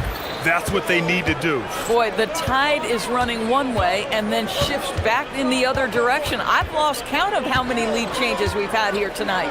Barrett finds Ingram. It's blocked. They're staying active and keeping his hands moving. Murray anticipated the shot and sent it away. 4 on the clock. Barnes passes to Mamukelashvili, and he caught that pass in full stride on his way to the big slam. Oh, what ferocity on the throwdown. I just love when he goes up with purpose. Where was the D right there? The effort lacking big time. Yeah, and give him credit for taking advantage in a close game. Those are the types of plays that can swing things in your direction. Here's Sabonis. Toronto making their last shot.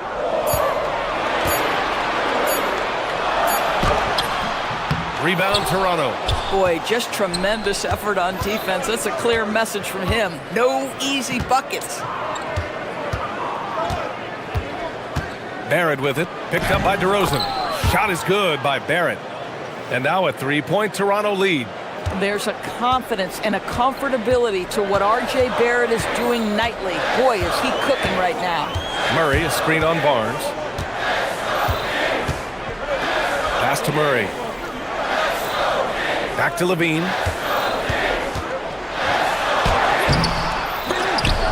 They get it back. Out to Sabonis. Tries yet again. Back to Levine. Puts up a 3. The three-pointer is good from Levine.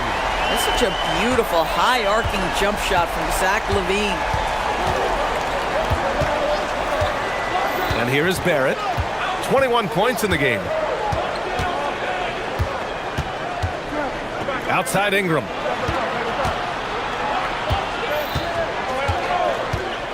Looking to get it going. That one's good for 2. Ingram's got 8 points. Anytime Ingram gets a look that close in, it's a great trip down the floor. To the inside. A big DeRozan jam. He put a little flair on that one. Yes, he did. Man, he's a strong finisher, huh? Barrett finds Barnes.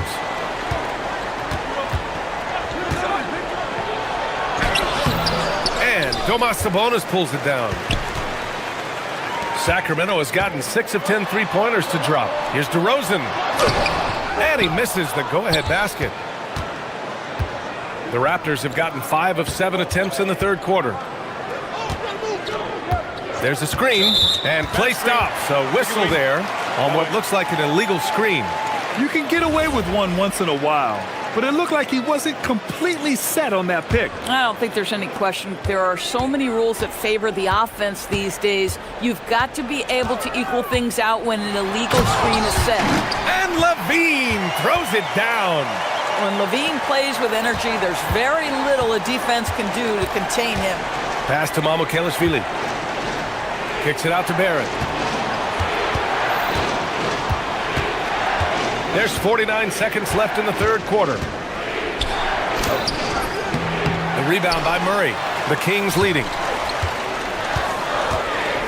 Levine passes to Sabonis.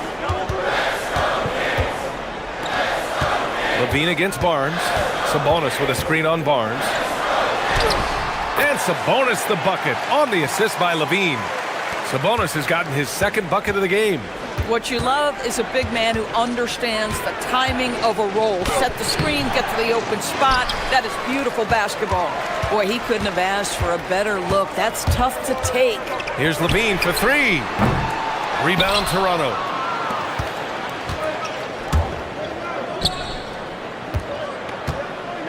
Here's Mamukelashvili. Hits the trifecta. Mamukelashvili's got 11 points. It's intercepted. That concludes the third quarter. It continues to be an exciting neck-and-neck game. The Man, I know I speak for all of us when I say I can't wait to see what kind of finish awaits us here in the fourth quarter. The duo inside, Murray and Sabonis. DeMar DeRozan is out there with Zach LaVine. And it's Hunter in at the small forward position. So that's the 5 in the game for Sacramento. Can't ask for a better look with the game in the balance. Boy, that foul looked intentional. Not exactly what you'd expect here. Yeah, I know. It just doesn't make sense given the situation. The baseline J is on the way. Barrett can't hit. And LaVine has got the ball here for the Sacramento Kings. 3-point lead. And DeRozan throws it down hard. Wow, and that vertical is unbelievable. DeRozan pulls off the jam. Those poor defenders. Barrett finds Ingram. Over Hunter. And that one's good. Ingram. They have a never-give-up attitude. No doubt, keeping it very close. They're going to have to step up even more to get over the hump here. Now here's Hunter. 1 minute in now in the fourth quarter. It's rebounded by Barrett. Barrett's got 4 rebounds in the game. It's Barnes on the wing. Barnes gets it to go inside. Yeah, Scotty Barnes in his element. He's so confident in the paint. The Kings have gone 2 of 3 to open the fourth quarter. Outside LaVine to the middle. Here's DeRozan. And the dunk by DeRozan. Impressive.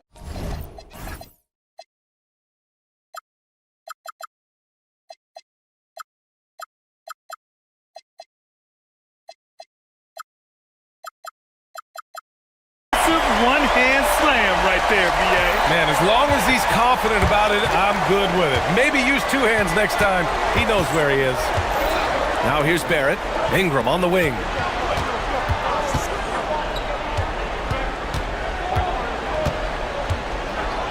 And a slam dunk by Ingram. They want Ingram attacking the basket like this. It gets his juices flowing when he can get to the rim and finish strong. Sabonis with a screen on Barnes. Now LaVine. Here's Sabonis. Yes! Using that window! This guy's a skilled interior scorer. There's height, there's great shot selection. Sabonis doing work right now. Ingram with a screen on Murray. Barrett into the lane. Hunter against Ingram. 17-footer on the way. Book it! And this guy is just a gamer. Ingram doesn't feel pressure. He embraces the moment, taking and making important shots. Now here's LaVine.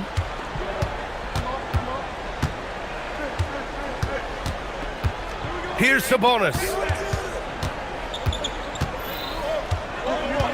5 on the clock. Oh, no good on the layup. Toronto trailing. We've got 1:55 left in the fourth quarter of this one. Here's Murray Boyles. Outside Ingram. Oh, he jammed it! And after getting smoked earlier in this game, they battled back to take the lead. That free throw, good from Ingram. This guy embraces coming up big for his team. Outside LaVine. Let's loose for 3. There's 1:26 left in the fourth quarter. Ooh, the elevation from LaVine. LaVine delivery in a big moment. What a game we've got. Ingram with a screen on Murray. Oh, touches it off the glass. R.J. Barrett at a critical juncture, no hesitation. Wow. Here's Sabonis. 1:04 left in the fourth quarter. And the stakes were high right there. What a bucket. I'll tell you, that changes things, doesn't it? Good job, young fella. What a game. Ingram! Oh, off target from downtown. And so here's Sacramento. Outside Levine. Picked by Sabonis. And Levine. Oh! Big shot with time winding down. Clutch move by Levine. Ingram. Oh, missed on the train. And stolen by Barrett. They can't go empty on any of their possessions from here on out. And no time to waste. Not at this point in the game. And that's an intentional foul. I mean, I'm just not sure what he was thinking right there. I mean, he needs to get his head in the game. And he cannot get the first one to drop. Tough one to miss. And he ends up making the second. And that narrows the gap to 1. And so it's Levine with it. He brings it up for Sacramento. And they commit an intentional foul. We'll see another one of those, so they get into the penalty. Yeah, just trying to keep this game alive. Not a bad foul right there.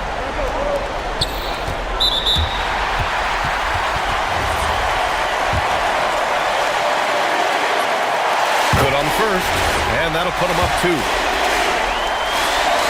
So he goes 2 for 2 at the line, and it's a 3-point game. Calm under pressure, and every point here means a lot. And timeout called by Darko Rajakovic. Critical moment here. He's not taking any chances. Turning here to our analyst. What elements become the primary keys at this point? Tricky situation here. They need some kind of bucket to stay alive. And it's either got to be a three-pointer or a score quickly and take the foul.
with the best on the boards are facing off tonight. They prioritize rebounding. And getting those extra possessions can really break a team's will. When excellent rebounding teams play, everyone has to work a little harder to secure the ball. Let's check out Chicago's starting lineup. Anthony Simons out there with Isaac Okoro. Then it's Bruce Ellis. Then it's Josh Giddey. And it's Smith in at the pivot spot, manning the middle. And how about the explosiveness of Simons? Man, can he get up and finish with power? And timeout called by Darko Rojakovic. He's going to take this chance to talk to his guys.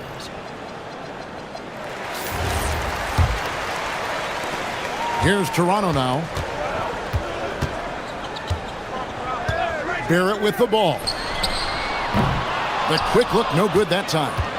And that was a little bit of a range check for him. Yeah, I mean, he's a very good shooter, but from that distance, his percentages go down. And Giddey gets it to go. And he's got the speed to get away from defenders. Giddey turning on the Jets there. Here's Barnes. And he lays it straight in. Just setting the tone with an aggressive move to the rack. And where's the help defensively? That is a quality look. You can't do it much better than that. Now, here's Okoro. And the officials will call the illegal screen right there. Chicken wing. When a pick like that is questionable and creates that much of an advantage for the offense, you have to blow the whistle. Well, oftentimes illegal screens fall into a gray area, but that time he got called for it. Here's Barrett. That's in for the first basket of the game after 3 attempts. And pick and roll is huge in today's game. Barrett realizing what to do in those sets. Here's Giddey. And the call on the shot that sends him to the line. Scotty Barnes picks one up. Bulls shooting their first free throws. First trip to the line in this one. And a season ago at the charity strike, this is a group that shot an impressive 81%. First quarter, about a minute and a half in. Barrett against Smith.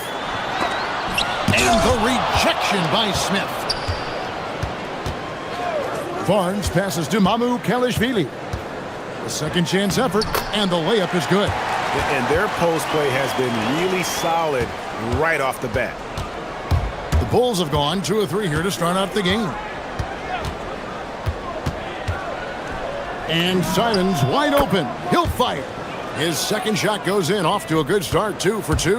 And I like to see this. They're calling his number early, and he's delivering. And we knew coming into this game, we expected him to be very involved early. Aggressive and physical. Barrett creating the contact there to draw the foul. He's getting his first free throw attempt of the game here. Bulls have gone 3 of 4 from the field to start out the game. Back to Simons. Buzelis sets a screen for Simons. Pass to Giddey. To the paint. Here's Buzelis. Comes up empty down low. Well, the defense did just enough to force that miss because he is a good finisher. Barrett the pass to Mamu Kalishvili. Left side, Barrett. 6 to shoot.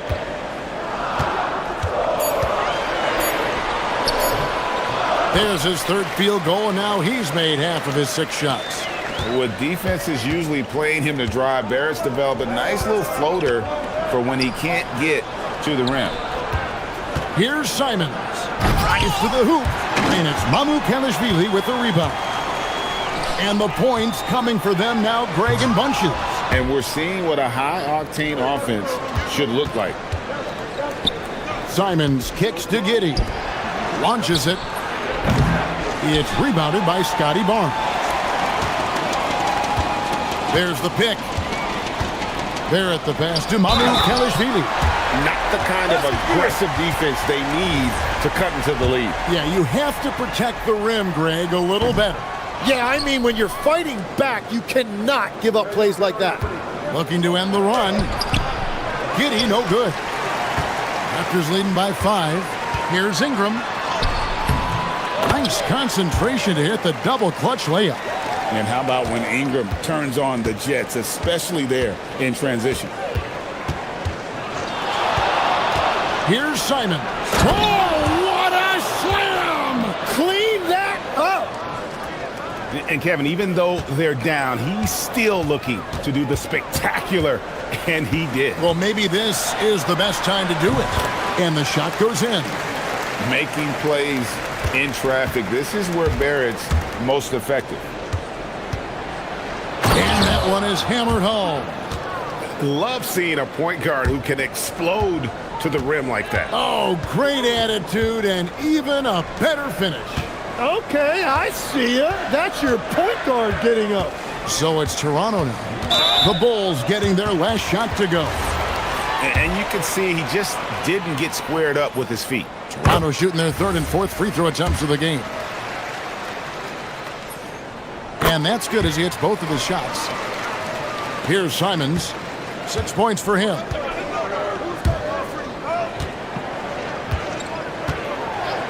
Smith outside. It's good. He makes his first shot of the game. And those are the kind of nice inside looks they've gotten here in the first half. Ingram setting a pick for Barrett. Pass to Mamu Kalashvili. It's stolen by Smith. Now Buzelis. Now here's Giddey. Barrett covering. And Giddey gets it to go. Giddey's got 8 points. Punch, counter punch. Impressive offensive production early on. Well, if you love high-scoring games, you came to the right place. And Billy Donovan wants a timeout. He's ready to talk things through with them.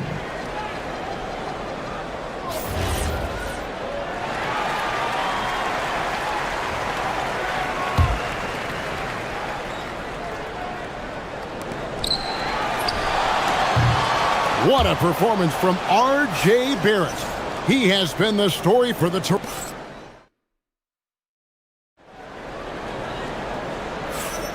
Some good action already in this one, but a fairly even matchup after the first quarter of play.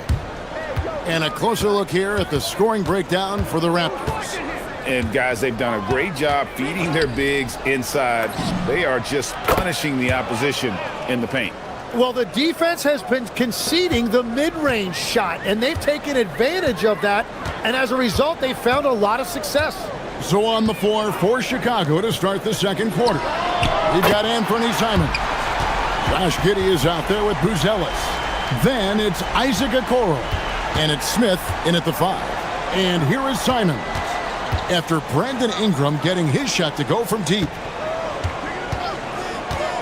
Pass to Buzelis. Smith with a screen on Ingram. Shot clock at 6. Back to Simons. Rejected by Ingram. And great use of length by Ingram. Able to reach out and get his hand on the ball for a block. Raptors leading by 3. And here's Barrett. He's got 9. Pass to Murray Boyle. Outside, Barrett. Ingram outside. And the Raptors hit again from deep. So, Tim, when you look at the current landscape of the NBA, the talent level seems to be at an all-time high. Well, Kevin, there are more high-level shot makers in this league than ever before as guys continue to add shooting range and creativity with their handle. And they got to be always evolving, right? I mean, you cannot rest on what you've done. Well, the league now emphasizes high-level shot making more than they ever have. And in the era of the three-point shot in particular, it's crucial that you add that to your game. Absolutely. Here's Mamu Kalashvili. And again, it's Brandon Ingram with the triple. Ingram's got the lead up to 9 now for the Raptors. At this point, I don't know what you can do to slow this team down. Well, they've gotten the matchup they want every time up the floor, and they have taken advantage of that. We're now joined by our sideline reporter, Allie LaForce. Allie, it's all yours. Thanks a lot, guys. LeBron James talked winning teams. He said to be successful, you got to have 1, possibly 2 stars, but at the end of the day, you have to have those soldiers around them. You got to have the supporting cast and the rest of those guys that are going to be ready to go. Kevin, back to you. Yep, a team effort.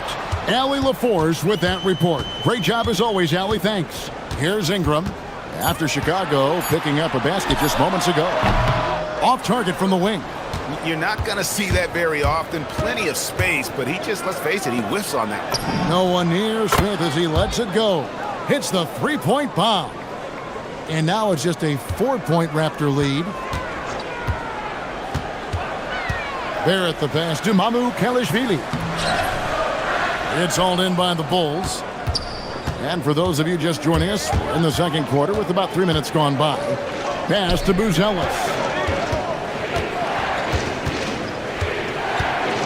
Back to Simons.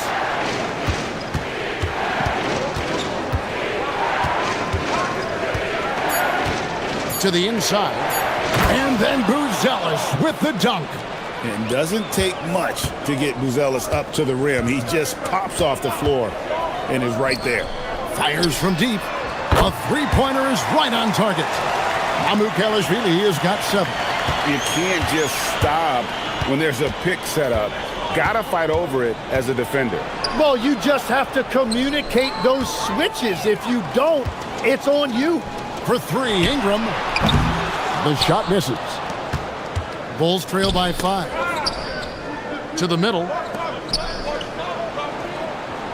The kick out to Simons. And 1:01 left in the first half. And the slam dunk by Simons.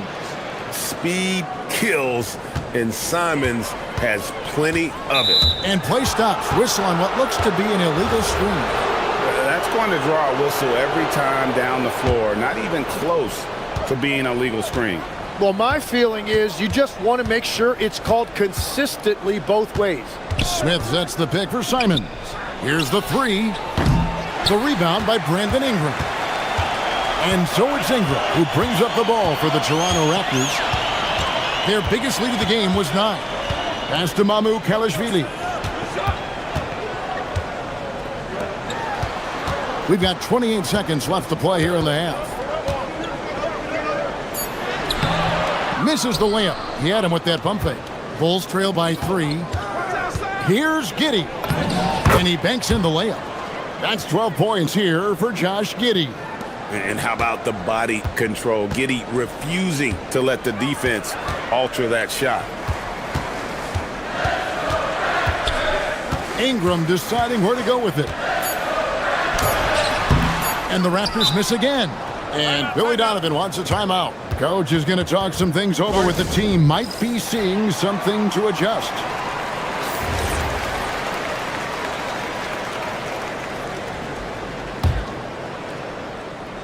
Ingram with the steal. Brandon Ingram. He's been the guy making things happen for the Toronto Raptors. And it was from three-point range where he did the most damage. He knocked down 3 in that quarter. We come back right after this.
Ingram has been sensational. Yeah, it's been a great performance from him, really staying focused on quality shots. There is nothing better than watching scorers get their points within the flow of the offense. Scotty Barnes is out there with Ingram. Then it's R.J. Barrett.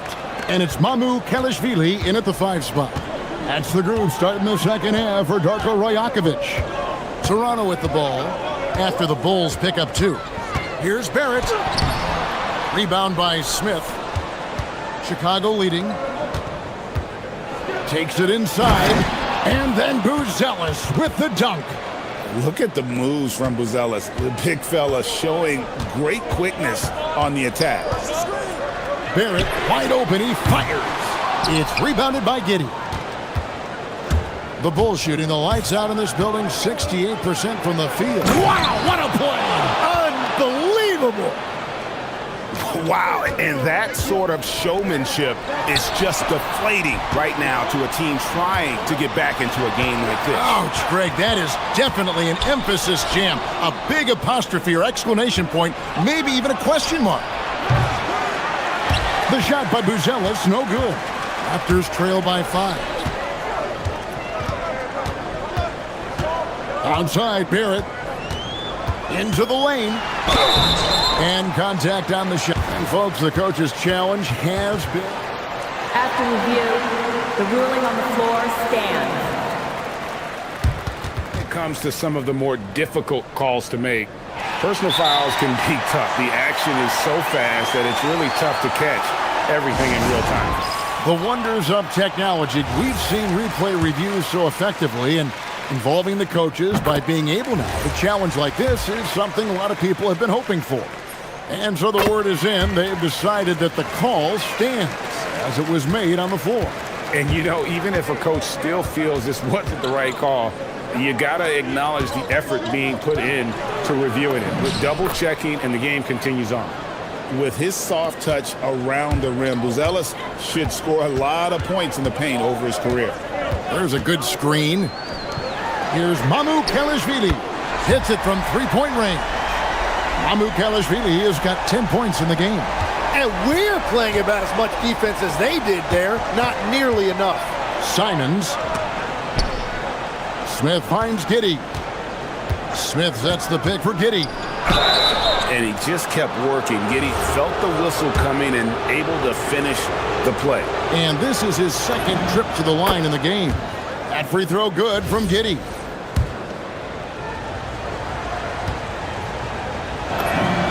And both free throws good for Giddey. Raptors trail by 4. Outside, Barrett. Driving inside. And it goes down 2 points. Barrett's got 4 this quarter. And this is Barrett at his best. Looking for a shot, being active on offense. Love it. And Giddey gets it to go. I love the shot selection from him right now. He's not settling, and that's why he's shooting at a very high rate. Pass to Mamu Kalashvili. Barnes outside.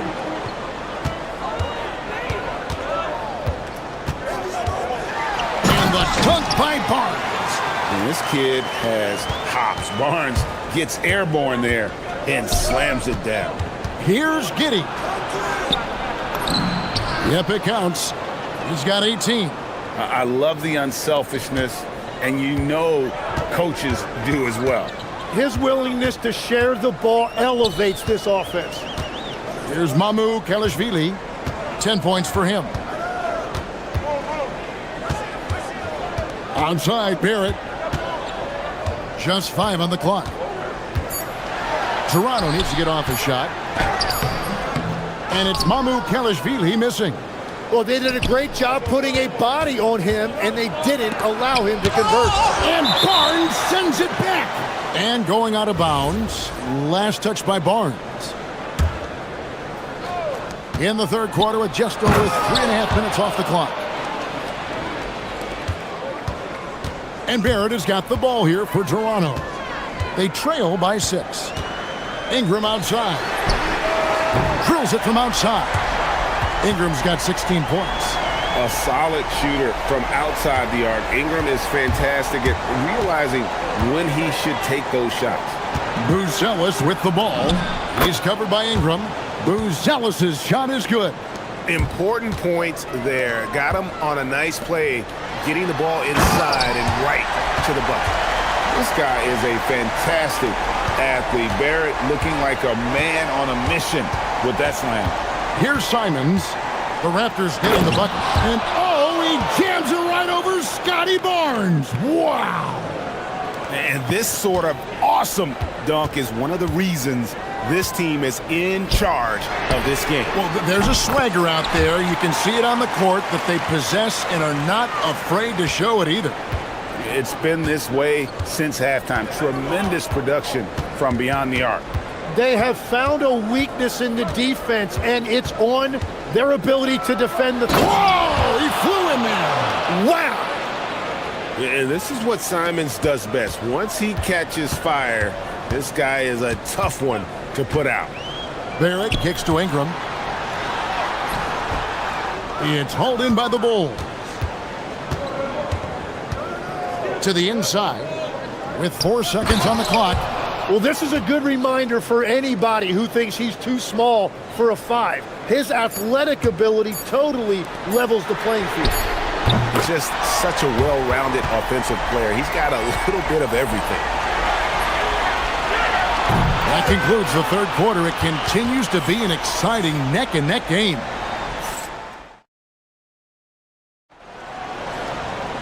Well, this has been a great contest so far, and I imagine the fourth quarter could have even more action in store for us.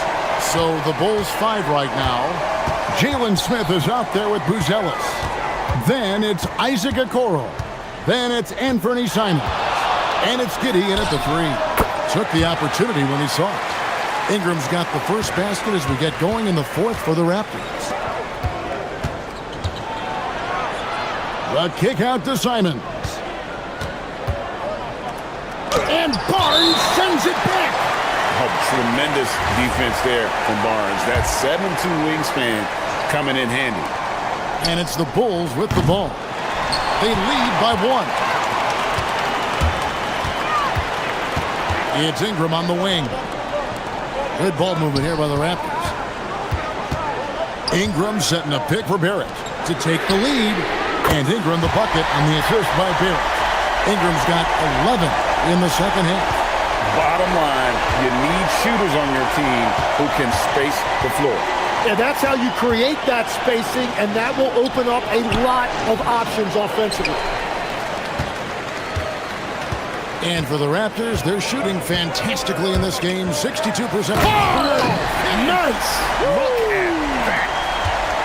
And you see the edge Barrett plays with, attacking the rim with bad intentions. Pass to Giddey. And it's good, 2 points. Giddey's got 20. That's an excellent play call to free him up from the defense. He is in attack mode every time up the floor, every single night. There's a screen. Here's Ingram, and denied. He sends it right off the glass. Here's Barnes. Whistle blows. Bucket is good, and he'll have a chance at the line to make it a 3-point play. Barnes, so physical inside. He can beat you down there as well. And what do you guys think so far about the offensive approach for the Raptors? The three-pointers and how well they're able to shoot them. You wonder if they can keep it up, and boy, have they. And they are racking up the assist totals because they're moving the ball selflessly. You're seeing great chemistry out there. Here's Barnes. Outside, Barrett. Down to 5 on the shot clock. And stolen by Simons. And here's the fast break. Puts up the 3. 3. Good. This is exactly why they go to him in these spots. These guys believe in his ability to come through in the clutch.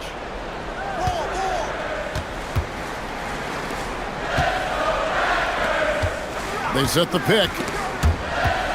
Now Ingram. And there's the drive. The shot misses. Chicago has gone 1 of 2 from three-point range here in the fourth. Now Smith. Barrett rips down the rebound. The Raptors have gotten 4 of the 6 shots to fall so far here in the fourth. A pretty nice efficiency there. Ingram outside. Oh, what a play inside. Neither team here in the fourth generating a lot of separation. Yeah, it's been a close one. 5 times the lead has switched hands thus far. Here's Giddey.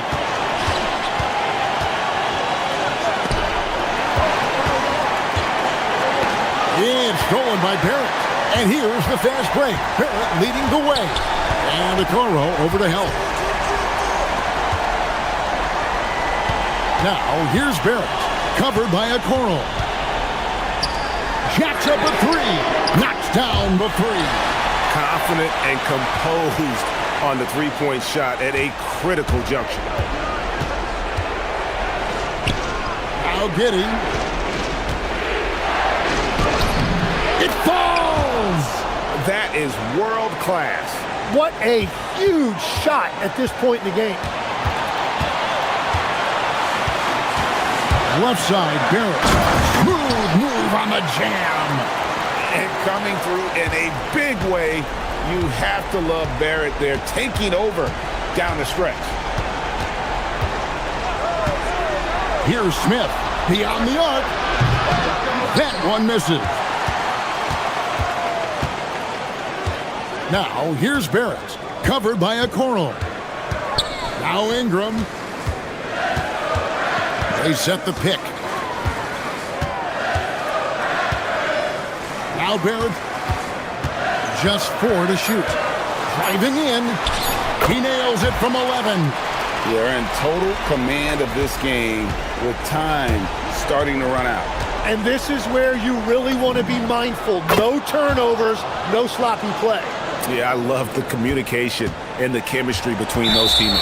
And they foul intentionally. They're going to have to do that now again and again. They're not in the penalty yet.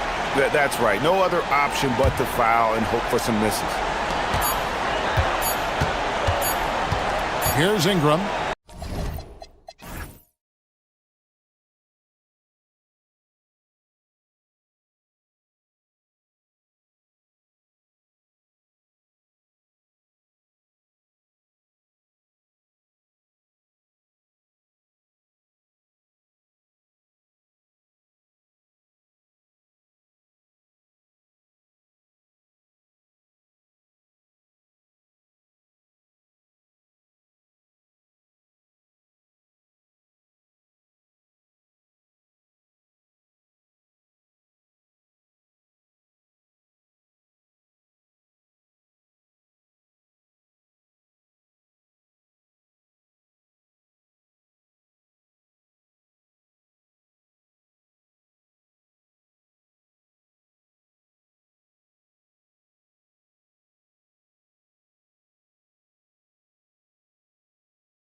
Fans, thank you for joining us. It's the NBA on 2K Sports.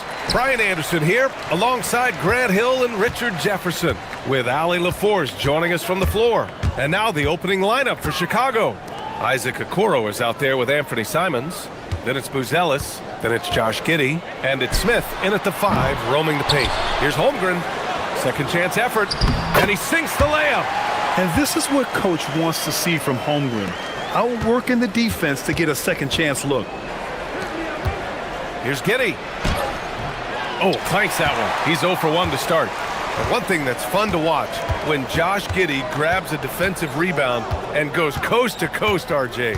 Yeah, that's when he is at his best. Ball is in his hand. Out in space, playing with speed. And that one's good. Holmgren. It's so difficult to defend Holmgren inside. For such a young player, his body control and awareness are off the charts. Now here's Simons. Here in the first, a little over a minute played so far. Oh, and makes it with the kiss. Just taking it right to the rim, and no one was there to greet him. Easy possessions like that literally are just a gift. You just dream of them. He'll gladly take those. And here's SGA outside. Nails it from beyond the arc. Outside, inside, in between, it doesn't matter. SGA is lethal. Pass to Buzelis. Back to Giddey. To the paint. And it's Buzelis that time on the assist from Giddey. He finds a shooter in motion and is confident he can thread him with the lead pass. Well done. SGA with it. Now guarded by Simons. And SGA throws it down. Yeah, a defense has to be very aware of Gilgeous-Alexander's attack mindset. He wants to get to the rim and do maximum damage. Come on, B.A. He sure can rise. Grant, that's as good as it gets. One of the best in the league. It's SGA with a drive. Lets it go from deep. Wallace misses. For Chicago, they've gone 3 of 4. Off to a nice start. Pass to Buzelis. Well, if you're just tuning in, we've played about 2.5 minutes here in the first. From deep. The shot's good on the assist by Giddey. Buzelis has got 5. Yeah, this demonstrates how confident Buzelis is. He knows he can be lethal off the catch. Wallace, the pass to Holmgren. Back to Wallace. Just 5 on the clock. 4-3. That's good. His first made shot in 3 attempts. It's turned into a showdown here. Dueling from distance. Take that, he says. I see your 3, and I'll raise you another 3. Now here's Wallace.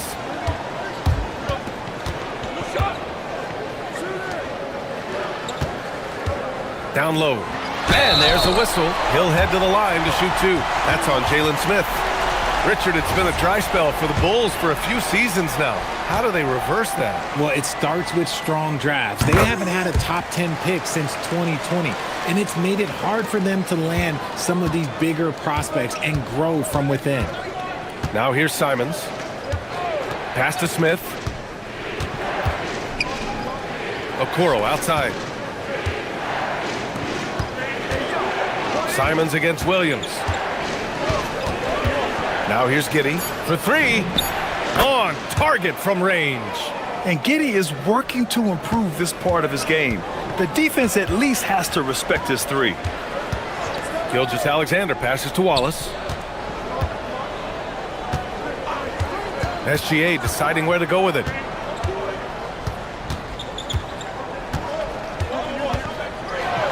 And SGA throws it down. I tell you, a little extra pressure on D when you're up against a point guard who can elevate. It doesn't make it easy, does it? Yeah, hard to strategize for a guy who can make a pass or a play like this right in your face. Now here's Gilgeous-Alexander, guarded by Okoro. Wallace, the pass to Holmgren. Nice ball movement by Oklahoma City. Left side, SGA. Buzelis grabs the board. And it's Simons with the ball for Chicago. It's a three-point game. And there's the drive. And then jammed down as he goes right over Chet Holmgren. I mean, he's just so electric. Simons putting on a show. Now here's Gilgeous-Alexander. Guarded by Kuro. With the step back. Here's Wallace. Oh, it would have counted had it fallen, but it is offline. And so both teams trading buckets as we end the first quarter.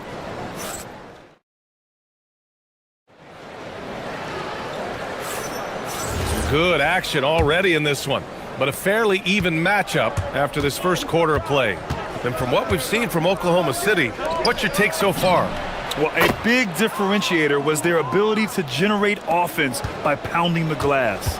They're just out-hustling them on the boards, punishing them for refusing to box them out accordingly. SGA and Wallace are the backcourt. In at forward, it's Dort and Williams. And it's Holmgren in at the 5. That's the lineup for Oklahoma City. Now here's Wallace. No good from outside. He came out today planning to do as much damage from three-point range as possible. Well, it looks like it's time to change up the plan, guys. Knocks down the triple. Giddey's got 6. And players these days with great ball handling, but occasionally getting away with a carry at times. Oh, you know, B.A., the old discontinued dribble. I mean, this might be where tracking cameras can start to help because it's such a tough call for an official to assess in the moment. Yeah, the defense making it way too easy for Holmgren. Gotta push him farther out than this. Here's Buzelis. He takes it in. Ooh, and they immediately answer back with a dunk on the other end. Slams it down with 2 hands. Man, they're really getting aggressive now. There's a screen. Wallace outside. Inside, Holmgren. Back to Wallace. From behind the arc. Smith with the rebound. Good job by the D to stay with him and make that a tough 3. And a fast break now for the Bulls. And the defense has to offer more resistance. Can't let guys like Buzelis get this close to the rim. And there's the whistle. The illegal screen is the call. You can get away with one once in a while, but it looked like he wasn't completely set on that pick. You gotta blow the whistle when it's that obvious. Great call there by the official. So Mark Daigneault will call a timeout. He might have seen something and needs to review with his guys.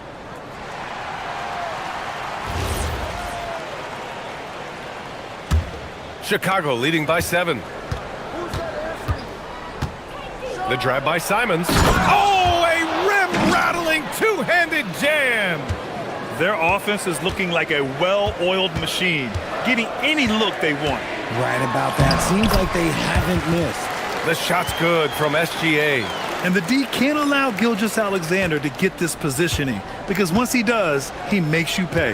Here's Giddey. And he makes it on the layup. Giddey's got 8 points. That's been the story of their offense so far, getting a number of looks from point-blank range. Left side, SGA. Taking it inside, SGA.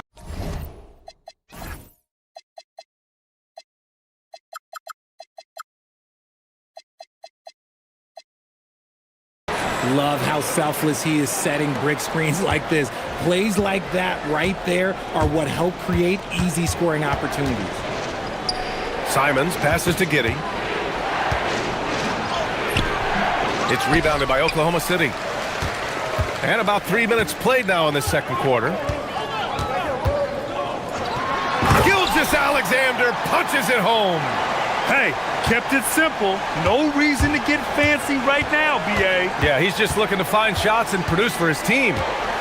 To the inside, here's Buzelis. And he takes the feed in stride and slams it home. Simons has a shoot-first mindset, but he also takes great pride in making plays for others. SGA against Simons. Here's the pick. Gilgeous-Alexander passes to Wallace. To the middle. Here's Holmgren. And the Punished by Holmgren. Oh, so much size. Holmgren barely has to jump. Simons outside. Counted from distance. Simons got 5 points now this quarter. Pick works well there, but the defense left a lot to be desired. Yeah, that just comes down to a lack of effort. The defender has to do a better job fighting through the screen.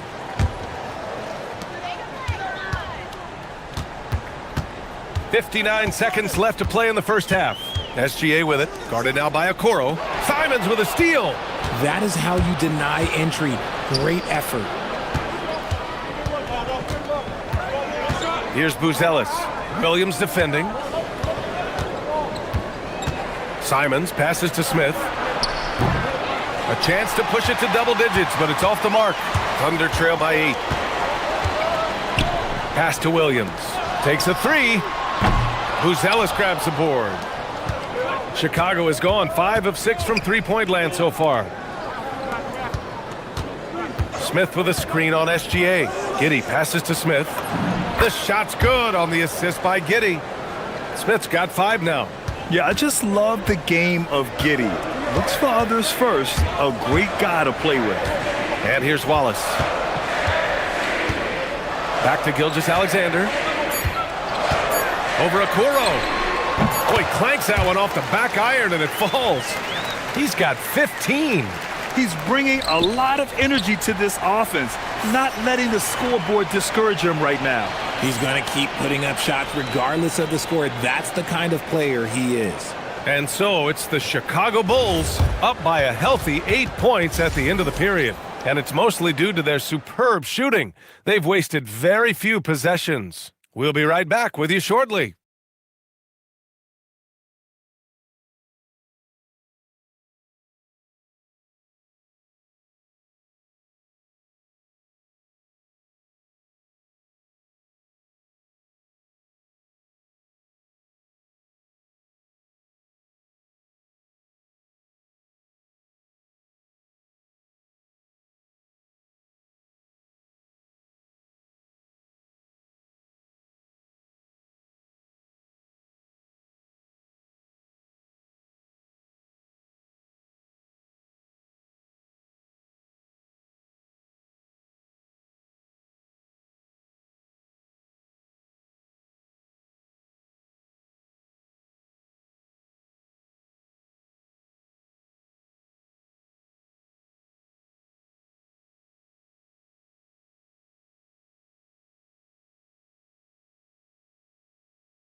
They came into this one with a game plan, and they're just going out and executing it. Terrific job.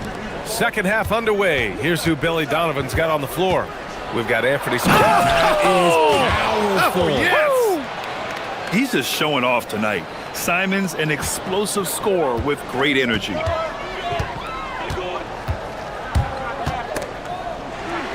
Wallace left side from outside the arc.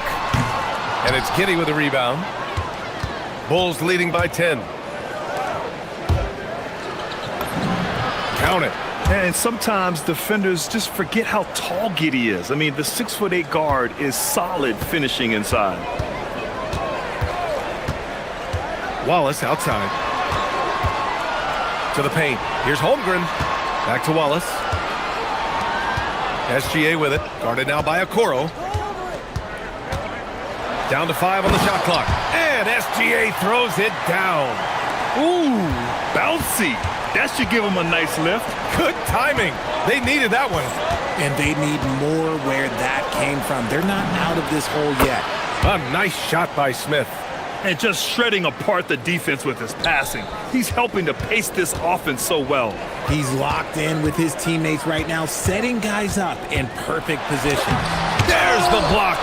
When it comes to contesting shots, Buzelis is showing us that he's got great timing.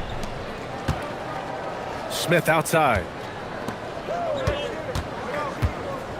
There's Simons with a 3. And again, it's the Bulls from deep. And just totally relentless, only increasing the intensity level. Always plays hard until the final whistle, no matter what the situation is. All right, let's get a report from Allie. Thank you. Commissioner Adam Silver talked about tweaking the game. He said analytics takes sports in a certain direction because it's a coach and GM's job to win, and they'll do everything they can to do so under the existing rules. It's on us to adjust because we're also looking at the aesthetic appeal of the game. Guys, back to you. Thank you very much for the report, Allie. Buzelis. Good work defensively by Dort.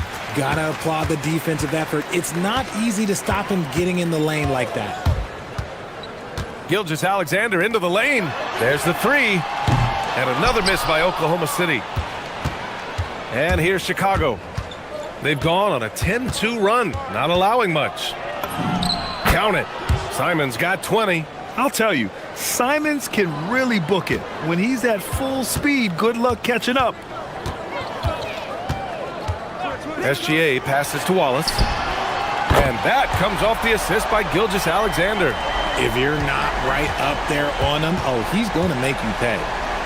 Smith right side. Back to Simons. Smith with a screen on Williams.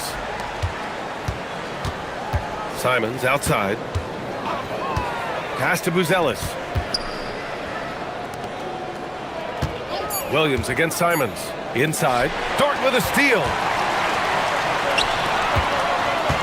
From deep, Gilgeous-Alexander. Chicago grabs the miss. They led by as many as 18. Simons finds Smith.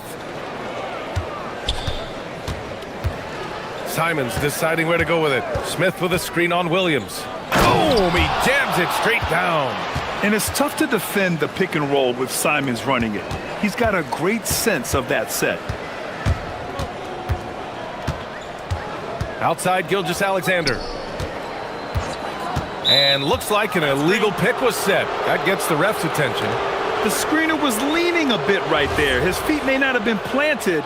Pretty obvious call by the officials. Look, guys get away with this all the time, but on this occasion, he got caught. Now here's Simons.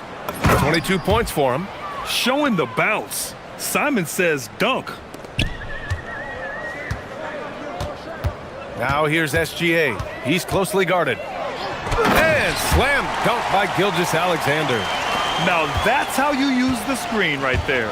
And it leads to a thunderous finish. That was nice. Yeah, you like the pick to set up the open shot. But when it leads to a dunk, okay, even better. You'll take it. Now here's Simons. 24 points for him. And there's a pick. Hits a three-pointer. Simons got 27. Yeah, the jumper from Simons is smooth like butter. Now here's SGA. Guarded by Okoro. Gilgeous-Alexander passes to Wallace. And he can't answer back. The three-pointer offline. 1 second separating the shot clock and the game clock. Basket's good. Simons got 16 in the second half. This close in, Simons is consistent. The defense really can't allow him to find that look. Gilgeous-Alexander into the lane. And he makes it. I know what they say, defense wins championships, but you need some bucket getters too now. On the take. Oh, throw it down. Wow. Filthy. I mean, just the arena is stunned. He's got a deep bag of tricks to dig into. From deep, SGA. Oh, he got it up in time, but it wouldn't fall for him. Anthony Simons has been leading the charge. And now we have a moment to reveal our State Farm assist of the game. This is the definition of team chemistry. I love to see this kind of communication and connection between teammates leading to the perfect pass. Serving it up on a platter, that is a beautiful dish. And two teammates on the same page, woo. And as we head into the fourth, we'll see if there's a comeback in the works or if it's more of the same for the first three quarters. SGA and Wallace are the backcourt. Inside, we got Williams and Holmgren, and it's Dort in at the three, the small forward. That's the lineup out there for the Thunder. Out to the wing, and it's out of bounds. Still Chicago's ball. He had the right idea, just couldn't come up with the swipe. And deflections, they're a stat that all teams track. They show who is the most active defensively. Yeah, such an assertive shooter. Simons has his feet planted and just hits it. Gilgeous-Alexander attacking, and SGA throws it down. What a finish. I mean, he just took over himself. What a show of power right there from the point guard. Man, sweet. A point guard getting up like that? Boy, that is special. There's Simons with a three. Drills it from deep. Simons got 36 points. Their strategy has been pretty simple here in the second half. Attack from three-point range. And you see this so much more nowadays in the NBA. Teams putting a larger emphasis on jacking up threes. That's how you up the ante. Come right back at them. Yeah, I love the competitive fire right there. You drain a triple on us, and I'm coming for my revenge. Now here's Simons. And the shot counts. He's fouled, and it's a chance for a three-point play. And let's quickly check out the scoring breakdown here for Chicago. Oh, they've been punishing the inside defense consistently in this one. Look, it's been a very productive area of the floor for them. Yeah, another thing, this offense came in aggressive, driving into the lane, forcing the defense to try to adjust. So far, the defense hasn't had enough of an answer. Now here's SGA. 6 on the shot clock.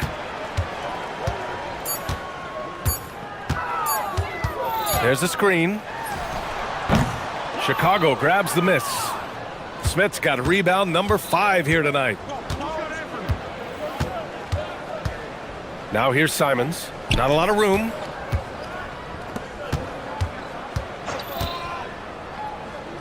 Back to Smith. Chicago passing it around. The drive by Simons. And that one is hammered home. Flushing it on a much taller defender. That is just filthy. Wallace outside. Puts up a deep three. Buzelis grabs the board. It's never easy from that distance, but we see him drill those and shoot around all the time. Even though he is capable of hitting that shot, I'd like to see him work for a better look in that situation. Now here's Simons.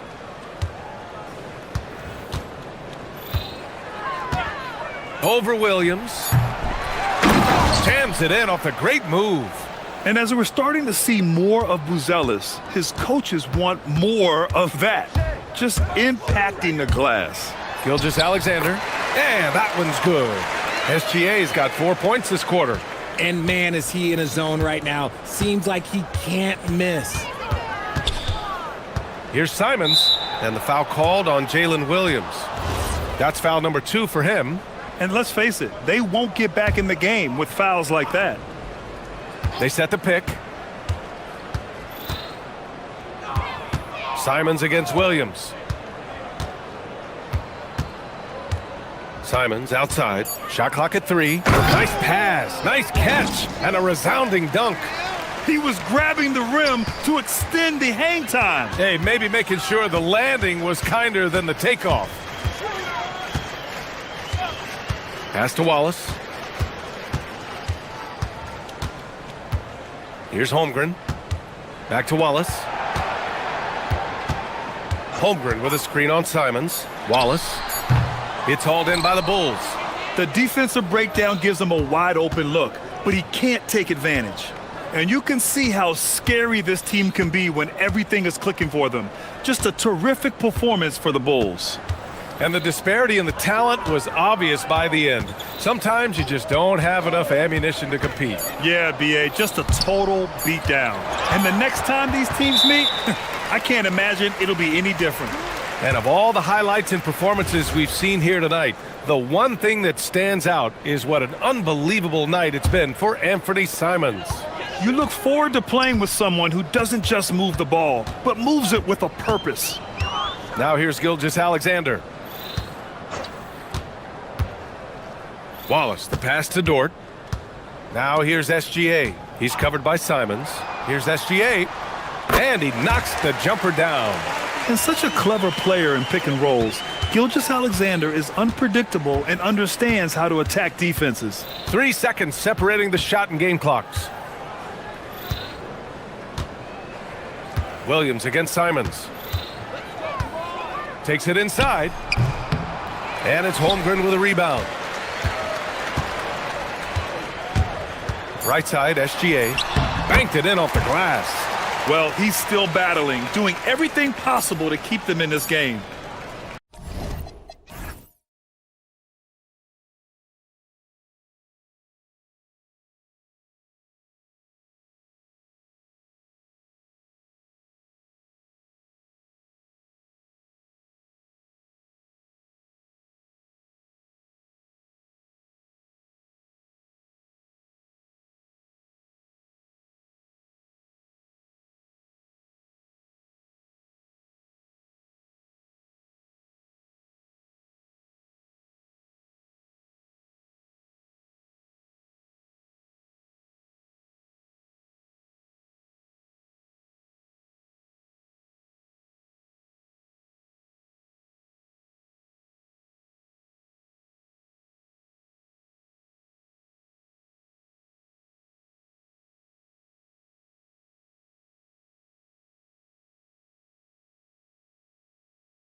Power off the bench. And that depth makes each team more difficult to defend, more unpredictable.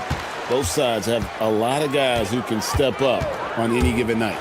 So here's Oklahoma City's starting group. At the guard spots, we'll be seeing Gilgeous-Alexander and Wallace. Dort and Williams up in the forward positions. And it's Holmgren in at the 5. So the Orlando Magic able to put the first points up on the board. Oh, how about the slam there from Gilgeous-Alexander? He loves getting that type of positioning down low. Wagner as screen on Williams. At the elbow, it's Wagner. And out of bounds as the Thunder gain possession. Let's check in now with our Allie LaForce, who's got a story for us. Allie? I had a chance to catch up with Jamal Mosley. I brought up Jalen Williams, and Coach said that he has a plan. Williams is an impressive all-around player. Coach did admit that, but we're hoping for some physical, high-pressure defense that will put him off his game a little tonight. A simple strategy, but Coach seems confident that it'll get results. Back to you, Kev. Terrific, Allie. We appreciate the report. Orlando's front office, Clark, has made it clear they're turning the page on their rebuild, entering the win-now phase. And the reason they're able to make that shift, Kevin, is because they drafted 2 franchise cornerstones. Banchero and Wagner developed quickly and have a lot of runway in front of them. And good work inside. SGA will make more room for himself on the perimeter when he can be effective down low. Wagner kicks to Banchero. Back to Wagner. Holmgren with the steal. And in the first, a little over a minute and a half in. And slam dunk by SGA. And moving with such speed, the quickness of SGA's drives, something to admire. Suggs passes to Banchero. And finished off by Banchero. Oh, why, dunk you very much. He can really fly, and you combine that, Greg, with some nice penetration, too, and you've got 2 points. A lot of bounceability there, guys. I mean, well above the rim. That's what makes him dangerous.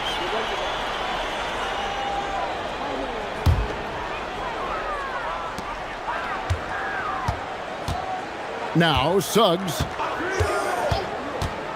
with the drive, and Suggs throws it down. Tell you what, off the drive, Suggs vertical, really something to behold. Good luck trying to stop this guy when he comes at you like that. Now, here's SGA. Wallace kicks to SGA. Wallace with a screen for SGA. And the dunk by Gilgeous-Alexander. And one step ahead of the defense with that solid screen. And then, Greg, the monster dunk to finish it off. Boy, picture-perfect teamwork that time, guys. One guy sacrificing for the other. That's how you succeed in this league. Banchero. When Banchero gets in tight, that's how he likes to finish. No layups for this big guy. He's all about the finish. SGA with the ball. Picked up by Suggs. Dort passes to Gilgeous-Alexander. Wallace with a screen for Gilgeous-Alexander. Fires it up. It's hauled in by the Magic. You can't look at the result of that shot. They'll take that whenever they get it. Well, you know, I hear you. That's a good look, but when you're that wide open, I think you got to knock it down. Yeah, and there it is again. On a lot of their possessions this first half, they've established great inside position.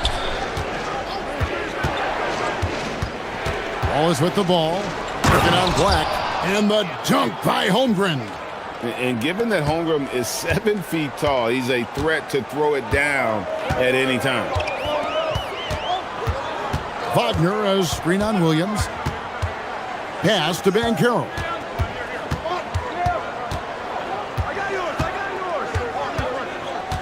To the paint. Here's Wagner. The shot comes out. Good D by Holmgren. Wallace the screen. 46 seconds left here in the opening quarter. SGA surveying the defense. Makes it off the glass. Gilgeous-Alexander's got 10 points in the game. Hey, it's typically a positive for this offense when he's assertive and looking to score. It's Suggs with the drive. 24 seconds left in the first. Here's Banchero. And it's Shai Gilgeous-Alexander with the rebound.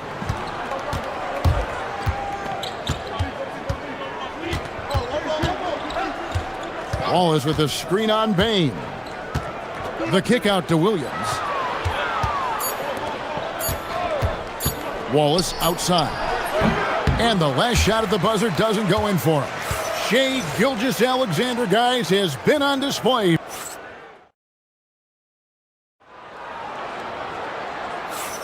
And we hope you're enjoying the game. Both teams tonight keeping things pretty even so far on the scoreboard. And guys, let's get your take on the scoring breakdown for Oklahoma City. Well, I've liked their assertiveness inside. They've been getting that way and playing that way the whole time, setting the tone right away that the inside area is their territory. And they're making their own luck with how hard they're playing, forcing turnovers and turning that into offense. On the floor for Oklahoma City, getting going here in the second quarter. At the guard spots, we'll be seeing Gilgeous-Alexander and Wallace. The post pair form will be Williams and Holmgren. And it's George in at the small forward spot. Orlando trailing here. Banchero kicks to Bain. That's good, and it's Banchero with the assist. Just focusing on the task at hand, that's all you can do. Yeah, these teams trading punches right now. I mean, it's table tennis. Back and forth we go. Now, here's Gilgeous-Alexander. 10 points for him. Here's Wallace. Here's Holmgren. Second shot opportunity, and looks like the illegal pick was set. Yep, that's right. That'll get their attention. And not the most common call you'll see in the NBA, but hard to argue that pick wasn't illegal. Yeah, you know, the officials aren't nearly as lenient as they used to be on that call. As a matter of fact, I know I got away with a lot of those in my playing days, but that was 40 years ago. Oh, just solid on the one-handed slam. And guys, when it's a tight ball game like this, he's the guy they want with the ball. Somebody you can count on. He is an extremely reliable finisher. Now, here's SGA. Lets the three fly, and Bain pulls it down. And I thought that was going to drop. It looked good from here. Here's Suggs. And foul on the shot, so he'll get a chance at the line. And with the trend, Greg, toward a faster pace, do you miss watching those grinded-out half-court battles that enthralled millions during the Jordan era? Well, I miss playing more than anything, but as far as watching, the game for me is as good as it's ever been. Gilgeous-Alexander can't get it to go. Magic leading by 5. Here's Wagner. Pass to Banchero. The shake puts the move on. He takes it up and lays it in. Banchero's got 6 points. And creating a little separation here, gaining some confidence. Yeah, you get the sense that they're going to start stretching this lead out a little bit. 2-on-1 as they jump out on the break. Payne for 3. Score the basket, his second of 2 attempts. And they are starting to pull away here as the shots continue to fall.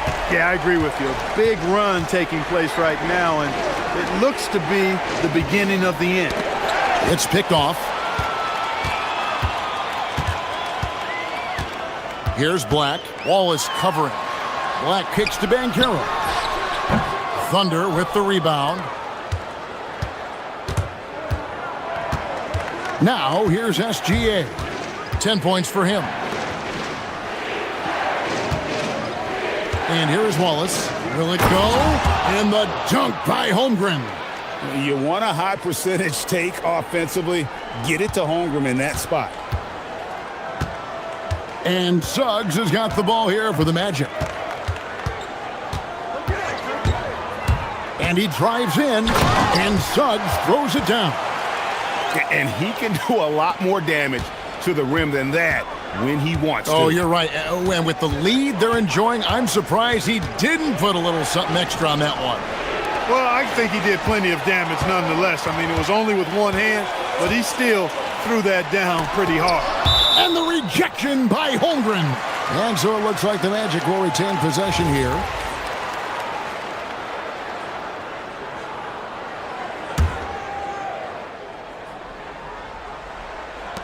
On defense, Oklahoma City. It's a 10-point game. Pass to Bain. With the floater, and it's in there. Bain's got 8. Striking fast inside. Bain isn't going to miss a chance at a look like that. SGA against Suggs. SGA from outside. Rebound by Paolo Banchero. Definitely a situation you want to make sure you don't give him too good of a look. Thunder trailing by 12. Wallace with a screen for Gilgeous-Alexander. In close, it's Gilgeous-Alexander. Oh, silky smooth shot there by Gilgeous-Alexander. He knew the floater was the right move to beat the defense. Suggs looking around. And the foul called on Jalen Williams. That is his first foul of the game. I mean, that's a tough break for the D. I mean, he took the hit and drew the whistle. Yeah, but he was late to get there, so the referee couldn't give him a free pass on that one. Suggs passes to Banchero. In the hoop for his 4th field goal. 4 for 7 shooting and looking for more. And the paint is where you love to watch Banchero work.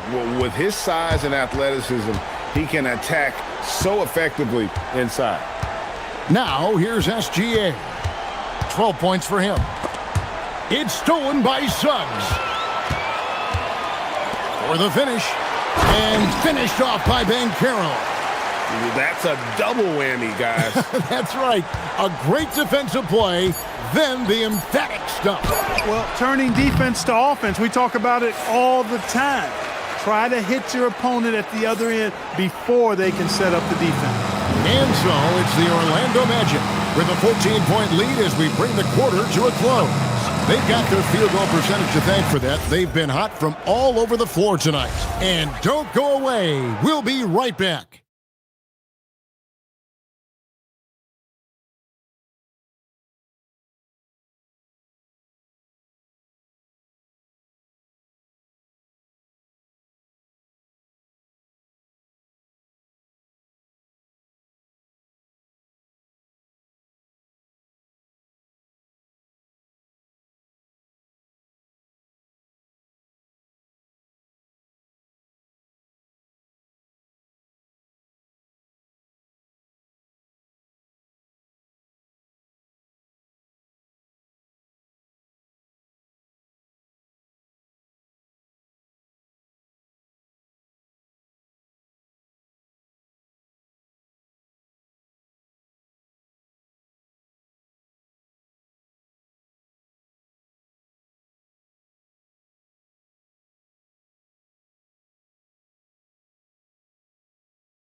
To the rim in this one. A lot of points in close. Yeah, you know what, guys? They gave him too many free runs to the hoop in the first half. I think they've got to be a lot tougher on him. Body him up. Be physical with him. The guard pair form will be Suggs and Bain. Franz Wagner is out there with Paolo Banchero. And it's Black in at the 3, the small forward. That's the group starting the second half for Jamal Mosley. Back to Bain from past the arc. Drains it from beyond the arc. Bain's got the first points to start out the third quarter for the Magic. And he just lights it up from downtown. Bain so dangerous from out there. Well, when you watch Franz Wagner, Clark, what impresses you about the young forward? His versatility and his motor are probably the two things that stand out. He does a lot of good things at both ends of the floor. And then you factor in, he takes great pride in playing the game, particularly when playing for his country and representing Germany. In 2023, when Germany played at the World Championships, he and his brother Mo were part of the winning team. Wagner outside. Bankero, a screen on George. Here's Wagner. Again, the magic score. Boy, Wagner's mid-range stroke looks nice, really fluid. Shot mechanics, perfect. Thunder trailing by 17. Outside, SGA. Here's Wallace. Misses the deep three-point attempt. And that was a little bit of a range check for him. You know, guys, I think he's got confidence to shoot it from anywhere, but he could have gotten a better one than that. And this is the game plan for him. He's a big part of their floor spacing. And you know what? It's all about the long-distance game for him tonight. He's getting it done from out there. And now let's swing it over to Allie LaForce on the sideline. Thank you, Kevin. So what's the difference between the diehard fans and the casuals? Well, Kevin Durant said some fans get programmed to just think about free agency and drama, and they only care about the finals and players' legacies. But he's hoping the fans lock in on the game itself, not just the storylines. Guys, back to you. You know, that's a good point. All right, Allie, thanks a lot. Pass to Wagner. And the three off target. You know he wants that one back, right in his wheelhouse. Wallace outside. And again, Oklahoma City, no good. Orlando leading by 20. Suggs with the ball, and it's Wallace picking him up. And it's Suggs missing. Oklahoma City's gone 0 of 2 from deep to start things here in the second half. And the dunk by Holmgren. He's used to sharing the love. Exceptional timing on that pass. The Magic have gone 3 of 5 to start the second half, developing a nice rhythm out there. Outside, Bain. Back to Suggs. And he gets the whistle for the 3-second call.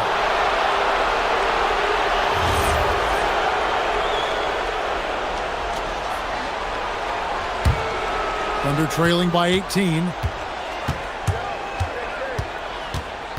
On the wing, Gilgeous-Alexander. He's covered by Suggs. Holmgren sets the screen for Wallace. Sinks the three-pointer. Pick works well there. Not much resistance from the D. Yeah, that's not the defense you need. You got to be tougher defensively. Suggs against Williams. It's Suggs with the drive. And Suggs throws it down. Tell you what, I love when Suggs attacks the defense like this because he's so hard to guard when he's aggressively looking to get to the rim. Suggs against Gilgeous-Alexander. Pass to Holmgren. And stolen by Wagner.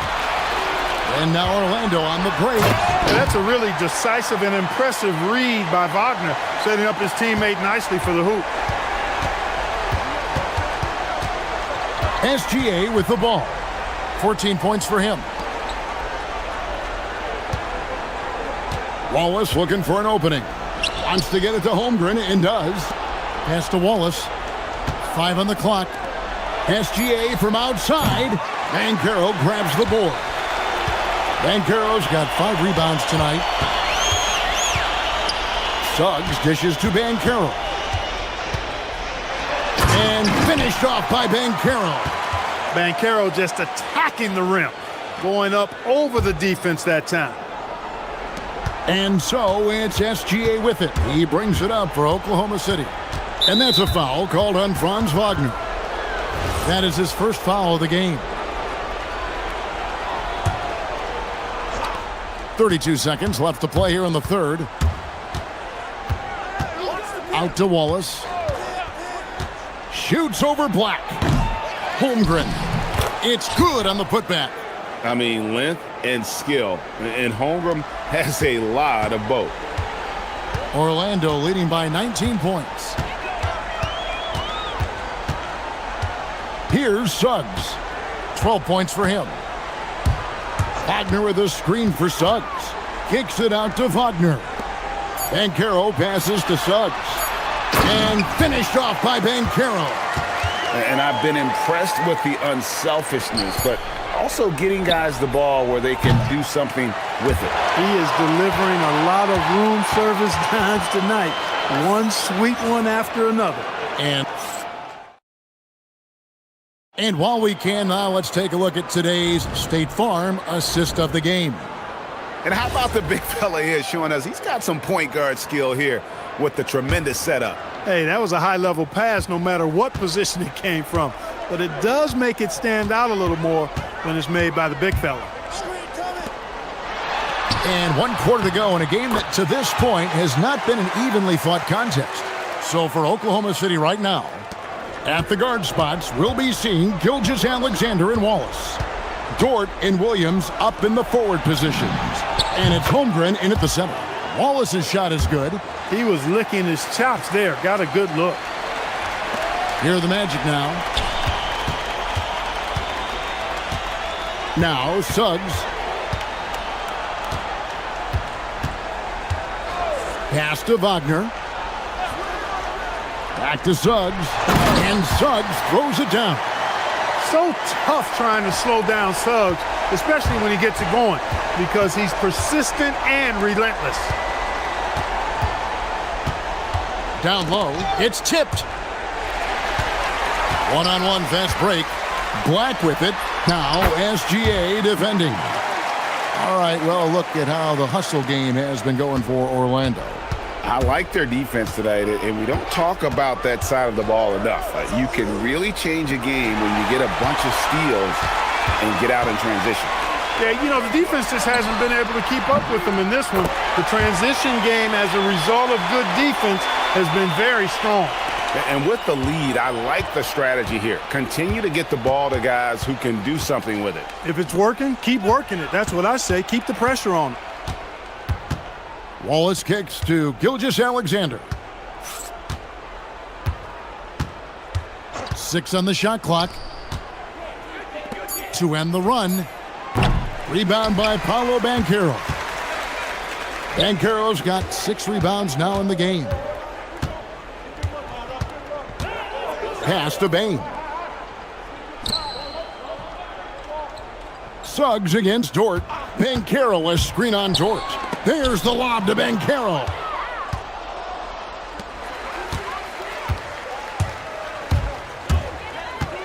Now Suggs. Banchero, a screen on SGA. That's good from Banchero on the assist from Suggs.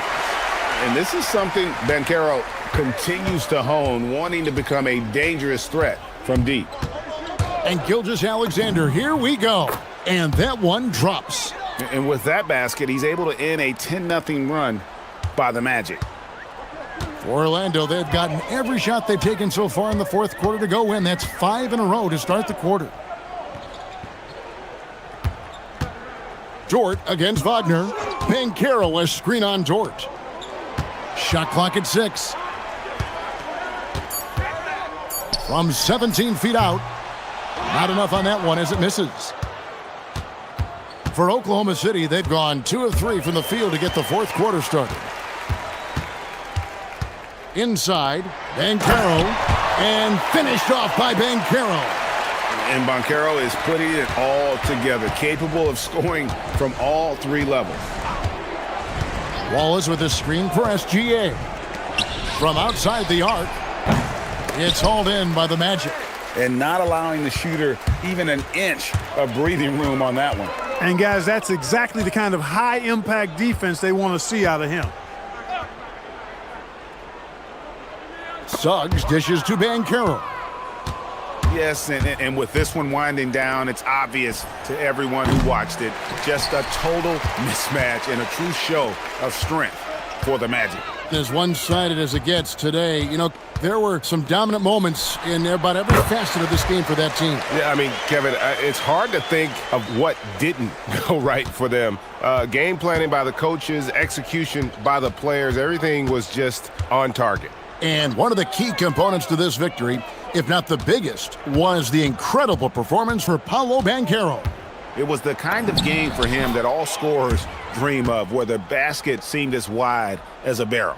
You can't say enough about his individual performance. I don't think you can overstate it. I mean, even if the all-around team effort's been lacking, this guy's been on top of things. Back to Suggs.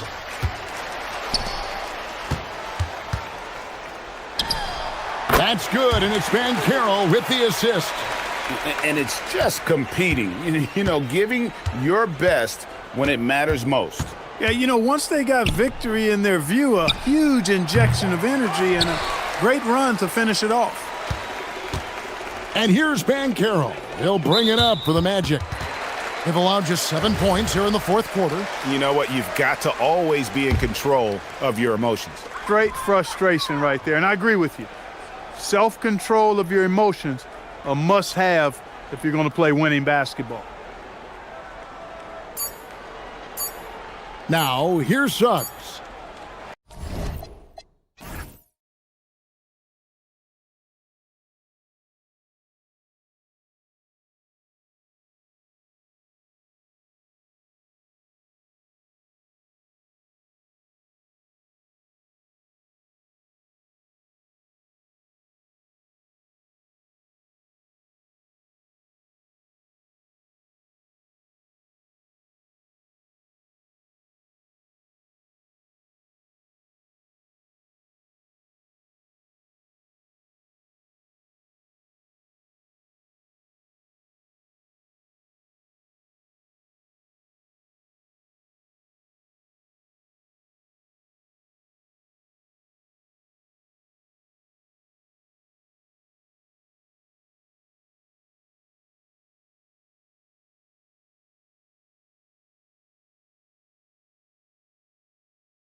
Great to have you with us. In this game, we'll see the Orlando Magic going up against the Sacramento Kings here in Golden One Center.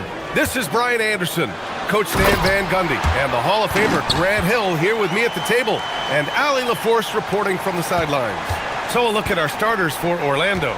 Suggs and Bain team up as the backcourt. Franz Wagner out there with Anthony Black, and it's Ben Carroll in at the center position, and the basket by Bain. And one thing we expect to see tonight, great guard play on both sides. Well, these matchups can be so compelling. You know you're going to get elite ball handling, passing, shot creation. No question, this one's going to be entertaining to watch. The three is up. Sacramento passing it around. Here's Eubanks into the lane. And it's Orlando with the rebound. And about a minute gone in the first quarter. Here's Banchero. Black outside. Banchero in the post. Eubanks is there. It's tipped. Out of bounds. It'll go to the Kings.